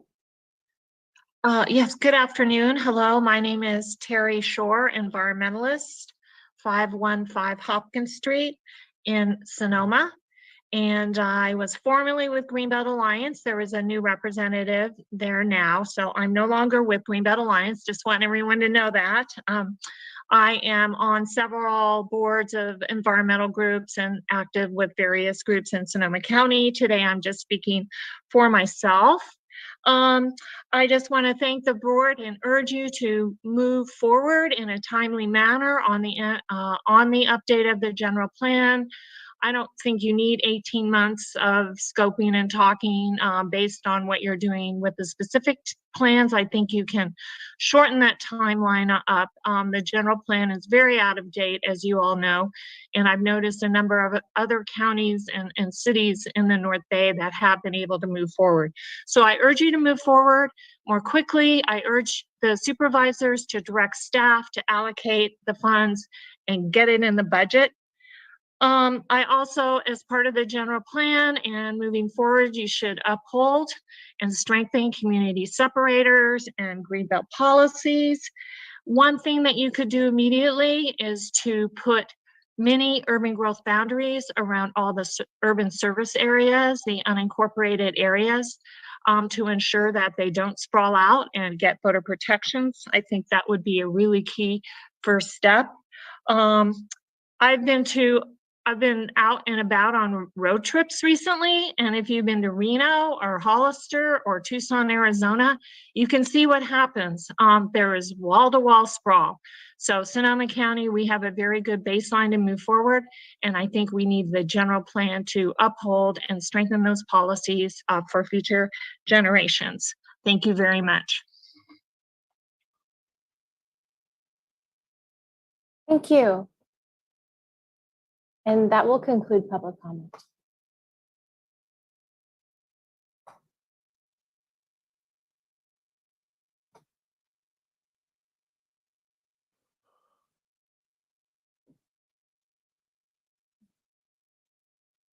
Through the chair, if folks are speaking in there, we're not hearing you. Just hanging out, just enjoying the silence, Marcy. You know, the allergy medicine's wearing off. So I'm back, everybody. Here we go. Let's do this. Hot damn. Want to go to any of my colleagues and see what we want to do. I think we talked a little bit about scoping, but I just want to see where people want to start. So I'm going to start back on this end over here. Supervisor Rapid, jump on in. I was just going to say, who's bringing the allergy medicine for next week? Knock him down. Or shrink away. I don't think I have anything to add to what I said earlier. I do appreciate that. And, you know, we have a process in place. I you know, many times in spite of, I think what was said by maybe a couple of callers, I think it is important. There's a whole world of constituents out there, residents of Sonoma County that need to understand what's happening. They're at work right now and they're taking care of business and whatnot. Mm-hmm. So we need to make sure that we engage broadly, not just those that, you know, there's a lot of great policy wonks in the county that have a lot of time, but at the same time, there's 500,000 people that need to have a say in the future of their county. Thank you. Supervisor Corsi. Glad you're back. I want to thank Supervisor Rabbit and a couple of the callers for mentioning that not every element needs to be an element, that some of these need to be in everything, you know, throughout the document: climate, equity, maybe resiliency. And as Supervisor Gore said, you guys can figure that Woody Hastings mentioned the gas station moratorium, and I know that we didn't get that on our calendar of significant items for the first 6 months of the year. I think that we may have said we'll deal with it as we talk about the general plan update. We need to figure out a way to deal with that. Not in the general plan update, but between now and the end of the year. I just want to highlight that for all of us. And then, you know, I would really like to ask my colleagues to direct our CAO and staff to come up with a 5-year policy or however long policy to pay for this thing that we can talk about during our budget hearings in the upcoming month or so. Thank you very much. Supervisor Hopkins. Thank you. You know, I also just want to echo the comments of my colleagues, and I believe it was Supervisor Corsi who spoke initially during the question, you know, about we want all of these elements, right? And I think it is an important question, and a question that we should have, quite frankly, with the community as to whether some of these elements should be elements or they should just be embedded in other elements or both. Right? Because ultimately what we sort of decided with respect to our strategic plan for the county was that we didn't want equity to just be part of every other pillar. We also wanted it to be its own pillar, as well as being embedded within all the other pillars. So sometimes you actually want to do both of those things to sort of show a deep commitment and how important something is. I also thought it was interesting that, you know, climate and resilience were sort of presented separately, you know, in that checklist, whereas I think that in Sonoma County, we really think of those as part and parcel of the same thing. It's mitigation and adaptation. We're living in real time. You know, how do we respond to it? Yeah, it's interesting.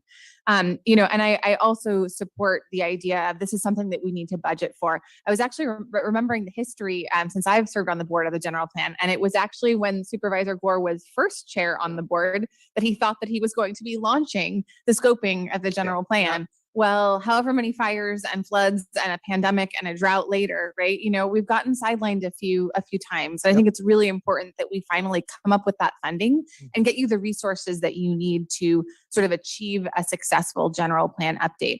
And I think it's one of the things that I took away from the public comments is I really appreciate every single person who commented publicly, but that was a very small number of public comments for something that is incredibly important. So I think it's very important that this conversation does not happen in the boardroom, that it happens outside in the community where people are gathered in those small towns and unincorporated communities, in parks and, you know, churches and wherever else we can find folks who are going about their daily lives and asking them what matters and how we can make sure that our planning efforts focus on what matters.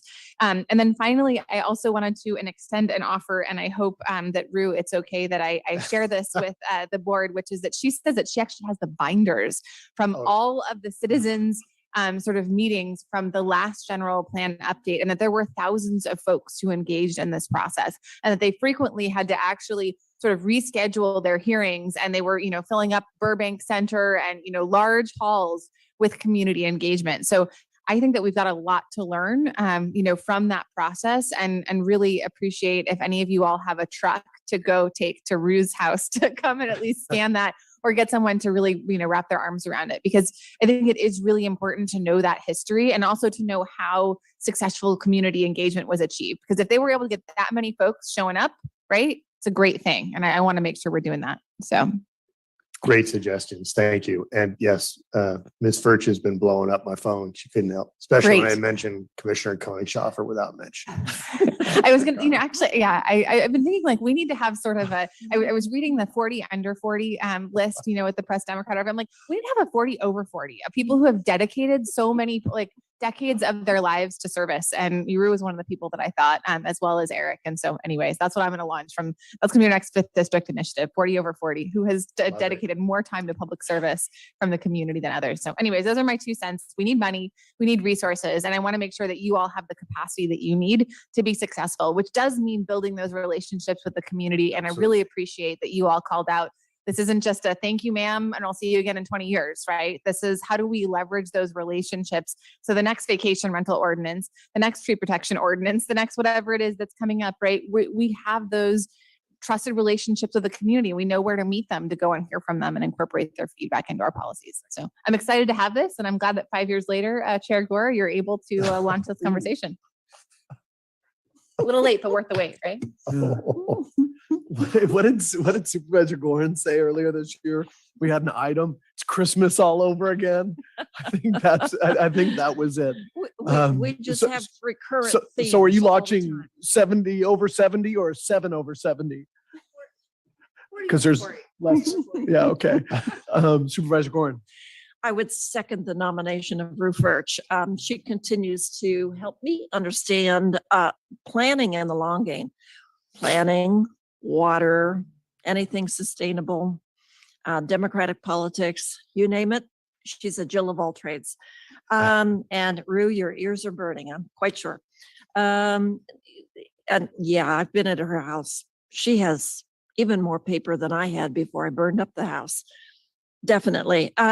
This is great stuff. And I appreciate the three amigos here in front of us, absorbing every word. And so do we have a commitment that at least all three, or at least a couple of you are going to be around for 5 years? I'm not dead yet. All right, we got 2 thumbs up from Scott. This is good. Because boy, it is challenging to go through this discussion planning effort if in fact we now have changing partners but that's the beauty of the written word for sure. Yeah, I don't know how we approach the task at hand, listing all of the elements that you've listed and making a promise that we're going to go down into depths in each of those elements. Do we need to do that? Probably. I love the fact that you've mentioned maybe we should do shorter updates, like every 5 years or 7 years in process with the housing element. And that way we won't be faced with the trepidation that we're facing now. I'm talking to my longtime source, Greg Carr. How do we do this? He has been one of you in the past during the last general plan. And Rue has said, well, we had community ad hoc groups working on water resources and ag resources. And I don't get the sense that you are anticipating forming a community ad hoc for each of the major elements or some of them. Or are you? I don't think we've reached any conclusions, honestly, that we wanted to come here with an open mind and hear what the board's preferences are.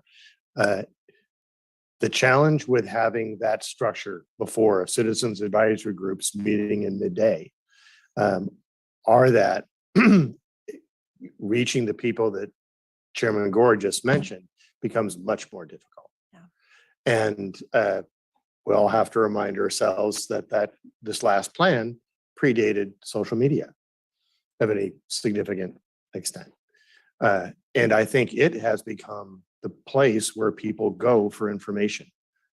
And we're experiencing it with in our specific plans and how we reach out to different communities. So it's not just a different place in different settings, it's also different technologies. And I mean, and sometimes it's not necessarily a technology, it's a different approach. An example, the airport plan. We went to a group of property owners and received their feedback. Not surprisingly, they found the existing layout in the business parks is generally favorable. And there were some different opinions from some of the business owners who didn't own property. When we set up a pop-up in the shopping center that services most of the employees in that area who flood over there at the noontime and then go back to work, we received a whole different type of comment. And this is over the course of just 90 minutes of being out there and hearing about how we needed more non-vehicular ways of getting from workplace to daily need shopping so that workers could get their errands done and enjoy a meal with coworkers without having to get in their automobile and drive 4 long blocks.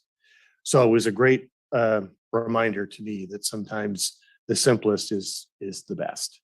Now, if we're doing that on a countywide basis, that's just a different structure of outreach than we had the last time around. So we can find, I think we'll probably have elements of both. There was a lot of great information. There's a lot of great experts to live here in the, land use experts to live here in the county. So I still want to find a way of tapping those minds as well. Well, fortunately, she says, knocking on some wood, maybe we are beyond COVID and shelter in place. And I can say no blame associated, but I think the outreach for the developmental center has been stilted, arbitrary, kept to a small group of folks and not achieve the diversity and the outreach that we needed to have. And we should do things differently for the general plan, but I also know that reaching out to a diverse community who may not be versed in what even a general plan is and the relevance to their lives. Why should they care? And so it will require civic engagement at a very different level than how the general plan proceeded before, beyond the advisory committees. And I'm waiting for some of the videos on Permit Sonoma website on what is a general plan in Spanish and lots of different languages, and why should you care? And it's coming to you. So people can watch it when they have time. Exactly. And then build feedback mechanisms so they can contribute as well. Exactly. Okay, well, we can help with some of those outreach efforts, but we also have to acknowledge that we have municipal advisory councils, we have CACs that can be part of that. And as in the CDC, the SEC, we can bring them together and have a larger meeting. I don't know that that was terribly successful either, but nevertheless, it probably will be employed. But I love the idea of having a pop-up at the neighborhood market. And just so bring your Spanish fluent folks there. Thanks all. Thank you. Yeah. You know, as we work on process, I think one of the things that's very unique is that we did not have any municipal advisory councils last time this was done. The first one was actually the Dry Creek, what's called a Citizens Advisory Council. And even though it's a MAC in terms of its legal backbone. And so now that we have multiple of those, I think figuring out a way to use those as forums for those areas. And then for areas that have that do not have that is to not have to go and create a new governance structure, but work through that. I think it's going to be important for us to also though give guidance on at certain points on input. I want to learn from some of the things that we've worked on. Like the easiest example would be the redistricting commission, where realistically, despite all of the ins and outs and the frustrations and all these other things, is that we created a commission. It took us 4 or 5 more times to continue to add members to it. And then once we did it, there was confusion about what was actually the product going to be. Was it going to be a map with 100% support? Were they coming out with 3 maps? Were they coming out with 4? Were we going to come back and deliberate? So I just, I do think I'm going to, kind of move over to the side of setting expectations appropriately. Not just running out and saying this is everybody's opportunity to get an earmark for your community, because we deal with a lot of individuals who also they live in a place and they don't want it to change, or they want it to change in a certain way, and that's not really about consensus.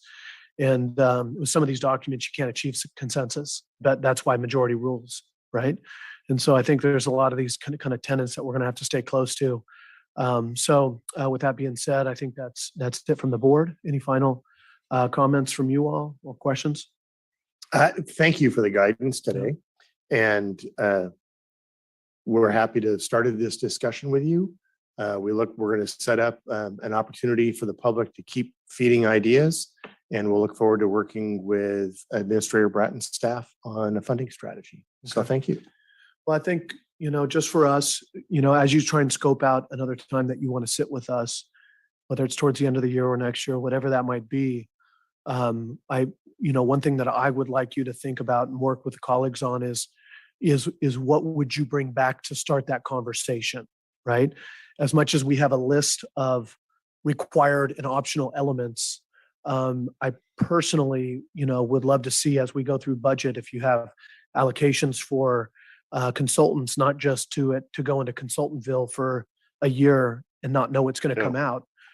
We have done some studies, that allowed us, I think about like the KPMG study that we did that came back on homelessness, and allowed like an outsider's empirical look and an evaluation of how something is set up, where it could be improved upon, right? If you guys have something that is kind of a best in class, kind of like not just, sometimes stuff's brought before us and it's like, here's 15 jurisdictions and it takes you a lot of time to figure them out. And here's what 15 do. And we're kind of like, well, we're going to do the best of what every single one of them did, which is kind of how we roll, right?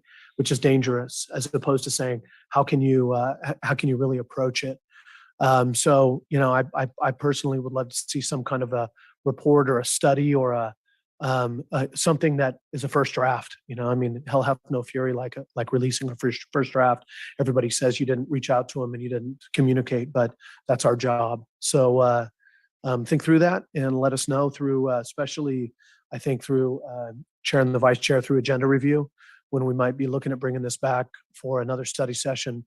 But obviously there's going to be a conversation starting next week on budget and then going into June also about your request. So thank you. Great. Thank you. Yeah. Okay. We have, I believe that's an information item only. We don't need to take a vote on it from what I saw in my notes. That's correct. So, so the last, well, let me go, might as well do board member reports and other things like that. Give me just a quick minute. Thank you all again. I really Yeah, thank appreciate you. it. Good to see you in person. Yeah, likewise. Thank you. Bring more vacations forward to this board. Okay, I'm going to do board member reports on assigned boards, councils, commission, or other attended meetings. And then we will take a 15-minute break and we will come back at 4 p.m. for public comment. I'm going to start with one, which is I am on, this is a confusing one, and I want anybody who wants to play ball to work either with the county administrator. We had to talk about this 2 days ago, but I am on the governor's, what's it called? Wildfire and Forest Resilience Task Force. So on May 5th and 6th, we are hosting the first in-person meeting of that task force here in Sonoma County. It's going to be at the Finley Center. So that is the folks on that committee. There are two officials from local government. I was appointed as I was the president of CSAC. There's Stacy Corliss, who was the president of RCRC. And so there's going to be 300 to 400 people here at the Finley Center focused on, who are coming to view this Wildfire and Forest Resilience Task Force meeting, which is on that Thursday. And then on the ideas is that there'd be a reception at the end. And then on Friday, there would be site visits. While this is not like announced to the public, there's a potential that the governor could come, but how much? 10%, 20%, who knows? The other members of the task force are Secretary Wade Crowfoot, Secretary or the head of CAL FIRE, and then Secretary, I think it's Blumenfeld from EPA. So we'd have them here, and we were talking about site visits and even press events. And so I state this just to get it all out in the open. Supervisor Gorin, at one point, we were like looking at going up into my area of Fitch Mountain to do a reception. It looks like that's going to be too much. Karen Gaffney from the North Coast Resource Partnership is going to be coordinating a bunch of it. I suggested that we consider the CAL FIRE folks might want to be there to announce Los Gillicos fire. If that happens, I want you to be there and I want you to be hosting us and welcoming us, right? If anybody else wants to try and host something in their district, this is where it can get weird since I'm on a committee, but it's like in the past, sometimes I've been like, oh, let's go to Armstrong Redwoods. So I just want you all to know that we're going to come out with like Karen Gaffney has a draft agenda right now. I spoke with the county administrator. If there's any of you who want to either attend that meeting on the 5th, the site visits on the 6th, or figure out a way that you could be involved, please work through the county administrator and I'll figure out maybe you can work with Karen to do that appropriately so that we honor Brown Act. The meeting on the 5th would be a widely attended meeting. I assume the site visits would be considered the same thing, so I don't think we have a requirement to set up special board meetings, but I just want to throw that out there in case anybody wants to be there or wants to engage. And outside of that, I have various CSAC things. I don't know if anybody is going, but I'm going to not go tonight, but tomorrow I'm going to go to the CSAC Legislative Conference, which is pretty much all day tomorrow and then half a day on Thursday. And that's all I have to report out on right now. Supervisor Gorn. I was planning on attending May 5th at the Friedman Center and as many of the tours as I can fit in, rearranging some appointments. So thank you for your work on that. I think it's very relevant and it's appropriate given how vulnerable and damaged we've been in the fires. Also attending CSAC conference, leaving too early tomorrow and coming back on Thursday.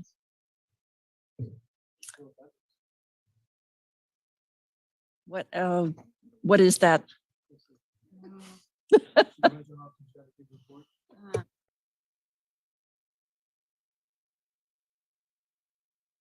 I don't have my calendar with me. I know I had a smart meeting last week and a Santa Rosa Plain Groundwater Resiliency Agency, Sustainability Agency.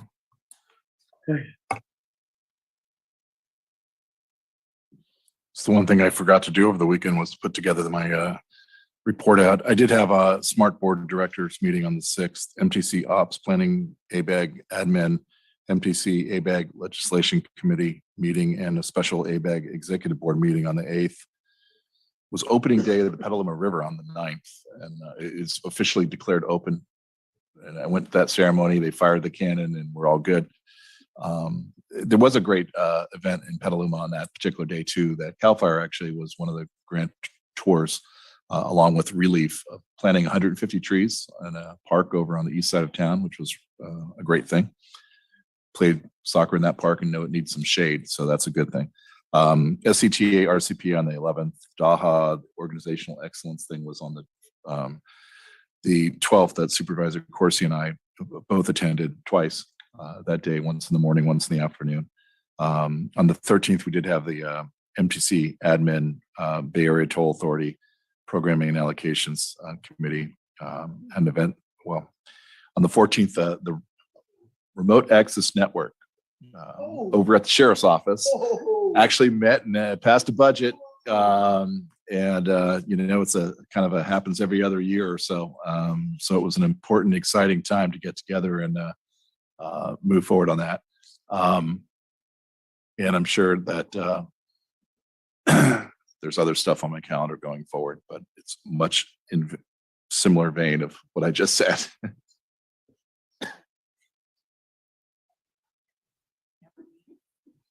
And through the chair, just a quick note, this Friday, we're looking at the ILRO director applications, and the chair has appointed 2 members of the board to do that with myself, Christina Kramer, and the recruiter, and that's Supervisor Corsi and Supervisor Gorin.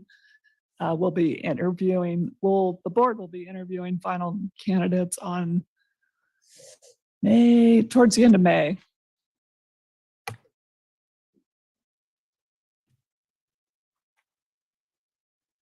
I'll go ahead and report out. I did have a Bay Area Air Quality Management District Board of Directors meeting, as well as a Sonoma Clean Power meeting.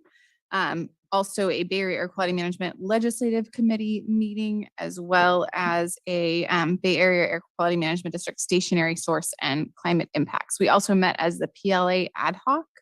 And last night, we had a Santa Rosa GSA board meeting, and last night, I also did attend the Farm Workers Speak Out, which was right here outside of the board chambers. And I think that, and also we had an SCTA RCPA meeting. Thank you, Supervisor. So we're going to take a 10-minute break and come back here for public comment on items not listed on the agenda. And we don't have, since we didn't have closed session, there's no report out. So we're good for there. Okay.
Hi, welcome back, everybody. Just one moment, if we can please take down the slide.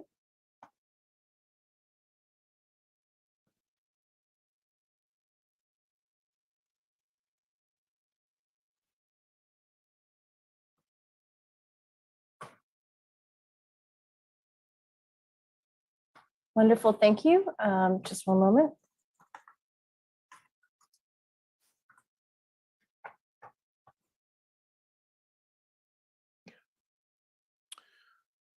Okay, reconvening from our recess. I want to thank everybody who's online or here with us. Thanks for joining us. We've gone through 8:30 to now to 4, and now we open up for public comments on items not listed on the agenda. I'll start with the individuals who are here, and we'll give you 2 minutes apiece, and then we'll go to the individuals online. And ma'am, come on up, and we can go to you first, and then the other individuals as well. And we'll check in on the online comments in a minute after we honor those folks who came down here. So if you don't mind, start by introduce yourself and whatever your issues. Is this on? Yes, it is. Yep. Okay.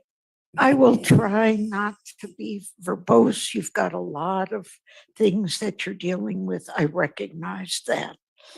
And I recognize some people from years ago, and I appreciate the ability to speak to you. My name is Diane Shulkin. I'm 81 years young, and I'm not computer literate.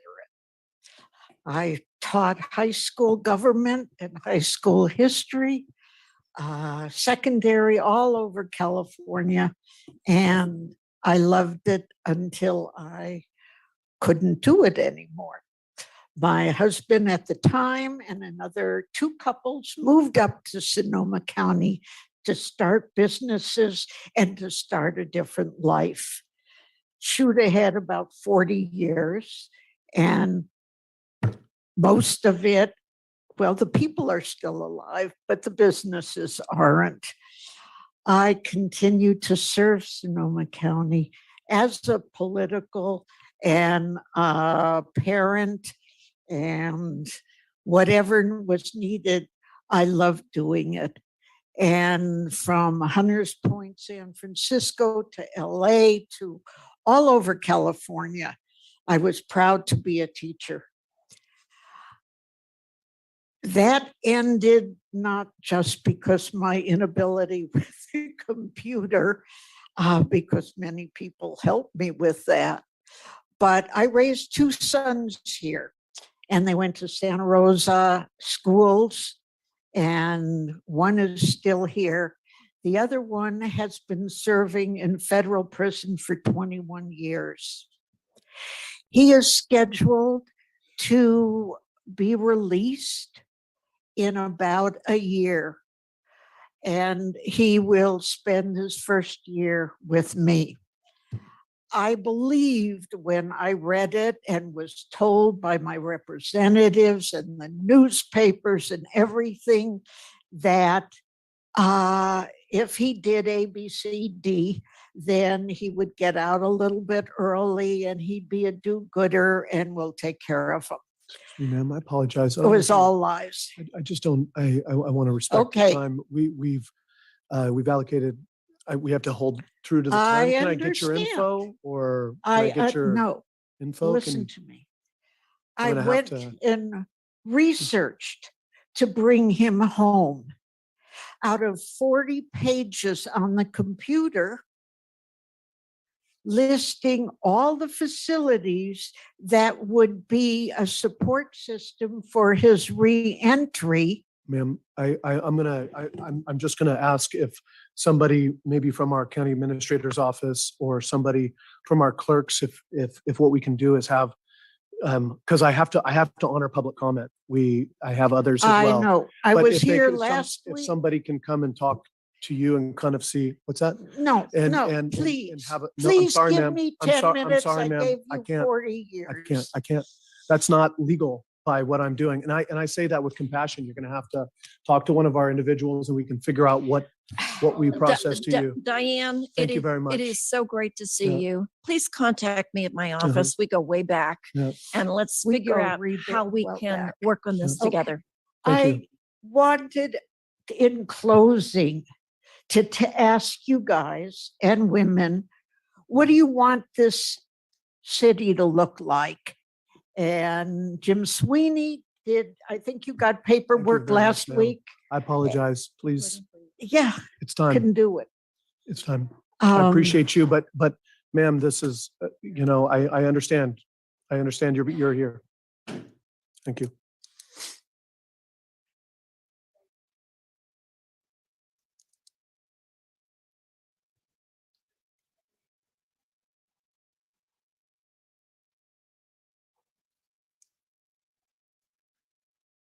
Okay.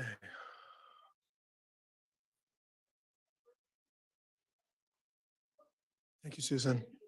Thank you, Susan. Okay, next up. Can you hear me? All right, cool. Good evening, board. I have recently found some major issues pertaining to contract approvals. For example, the amendment for Equity and Results LLC, which was approved under consent this morning, has raised my skepticism. County Council informed me that this business officially completed their filing with the Secretary of State on October 19th, 2021. I actually wasn't able to locate this organization originally within the database because you have it incorrectly named within the contract. So what I'd like to ask, if that is the case, how was the original contract approved on June 8th of 2021 before the organization had been incorporated? The founder, Theodore Miller, currently serves as senior advisor to the office of the mayor for the city and county of San Francisco. I'm wondering if this illegitimate contract ties back to Governor Newsom, since the bulk have appeared to be tied. For example, it appears that the Gores have a close working relationship with the Newsom family, considering the fact that Jennifer Newsom, Governor Newsom's wife, is the co-founder of California Partners Project.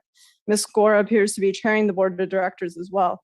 I'm wondering why there was no mention of this on Supervisor Gore's Form 700 nor Governor Newsom's. Per Ms. Gore's LinkedIn profile, she personally advises the growth of purpose-driven companies such as commuting company Scoop. She is an investing limited partner with Portfolio Fund and is an advisor to Ring Ventures, a Texas A&M university-oriented investment fund. There was also no disclosure of this within the Statement of Economic Interest. Her organization that was finally disclosed, Hello Alice, is actually legally listed as Circular Board Incorporated with the Texas Secretary of State. They have incorporated the state of Delaware, but the business address is listed as Houston, Texas. Well, you can incorporate and run your business in a different state than where you and your owners live. Your corporation's registered agent must live in the state where you incorporate. Therefore, I'm wondering who is the official registered agent located in the state of Delaware. There's also been no mentions of Ms. Gore's ties to the United Nations and the organization she founded, such as Shot at Life, in which she was vaccinating children and partnered with Pfizer and Bill and Melinda Gates Foundation. It seems to be a bit of a conflict of interest considering our county has invested millions of dollars into Pfizer and other pharmaceutical companies. So also you guys. Thank you very much, ma'am. All right, thank you. I gave you a little extra time. I appreciate you.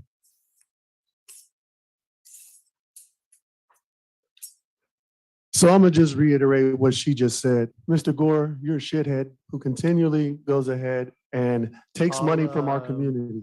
Now, I got one in there. Excuse me, And can then you I'm, please I turn will, off the microphone? If you want to look at me and cuss at me, you can step outside, sir. I'm gonna recess for a moment and let you cool down and no. Hey, I'm just gonna recess. Hey, it's all about, we're just trying to, let you say your thing. We're gonna recess. We'll be back in a minute.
Thank you. I believe we're going to resume.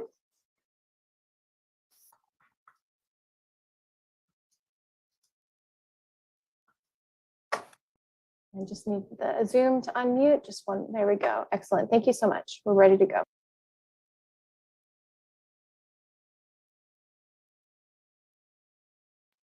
Okay. Thank you, Chair Gore. Thank you very much, Marcy. Thank you, Karen. Thank you, the others who are still here and those online. Excuse the interruption. I'm going to have Bob Pittman, our County Counsel, read our Rule 24, Commitment to Civility. Thank you, Chair Gore. So a reminder to all members of the public who are in attendance, Rule 24 of the board's rules of procedure is a commitment to civility. To assure civility in its public meetings, staff and the public are encouraged to engage in respectful dialogue that supports freedom of speech and values diversity of opinion. To achieve compliance with these rules, members, staff, and the public are encouraged to create an atmosphere of respect and civility where elected officials, county staff, and the public are free to express their ideas. Establish and maintain a cordial and respectful atmosphere during discussions. Foster meaningful dialogue free of personal attacks. Listen with an open mind to all information, including dissenting points of view regarding issues presented to the board, and recognize it is sometimes difficult to speak at board meetings, and out of respect for each person's feelings, allow them to have their say without comment, including booing, whistling, or clapping. Adhere to the speaking time limit. I believe that's the end of the rule. Thank you very much. Point therein is that we're just going to honor the fact that everybody has a right to public comment, and that's how it is. But if there's discussions of, I mean, we all use cuss words in our normal life, but if you're coming in here into the board chambers and you're going to start to throw things and cuss and yell at people, we're going to just de-escalate the situation to the best of our ability. So I'd like to allow anybody else. Ma'am, are you here to share public comment still? Thank you. And then we're going to go to the individuals on the screen. Okay.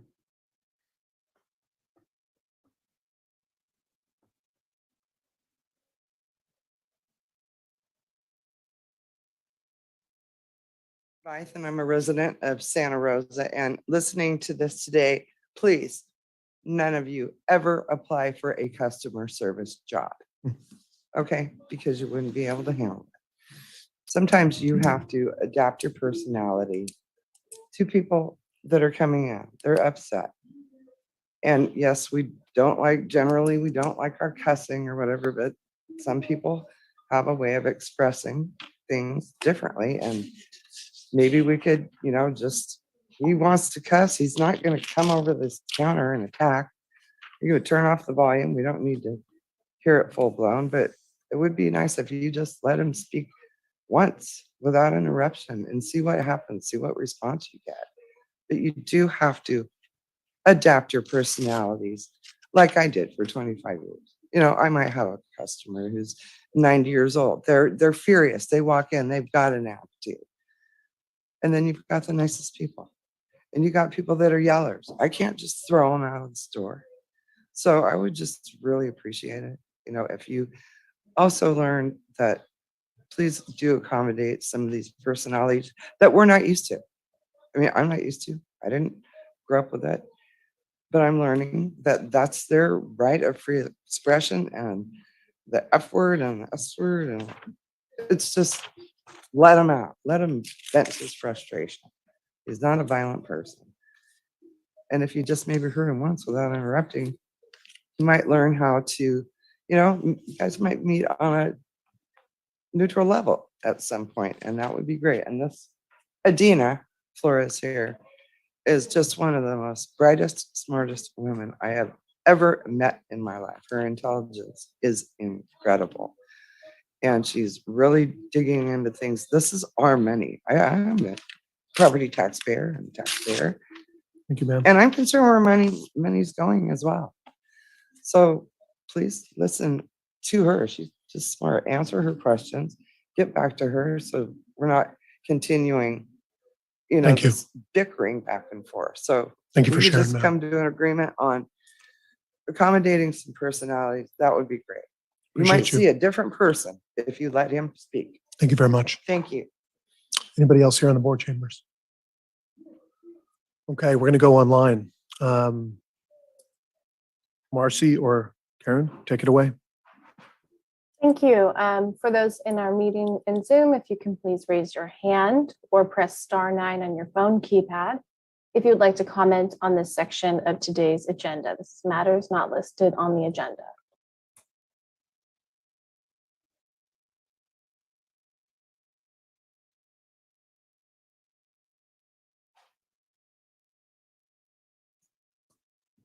Again, if you can please just raise your hand if you have comments on the section of today's agenda, or press *9 to raise your hand.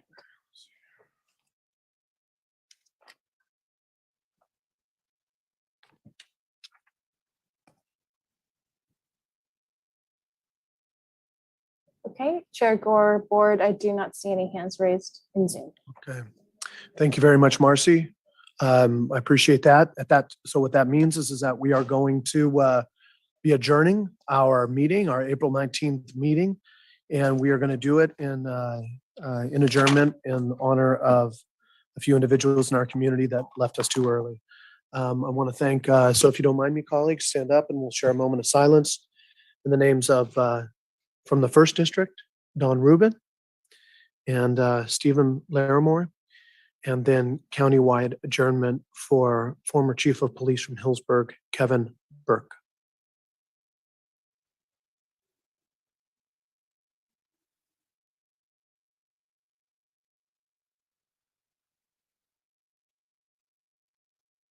Amen. Blessings to all. We are adjourned.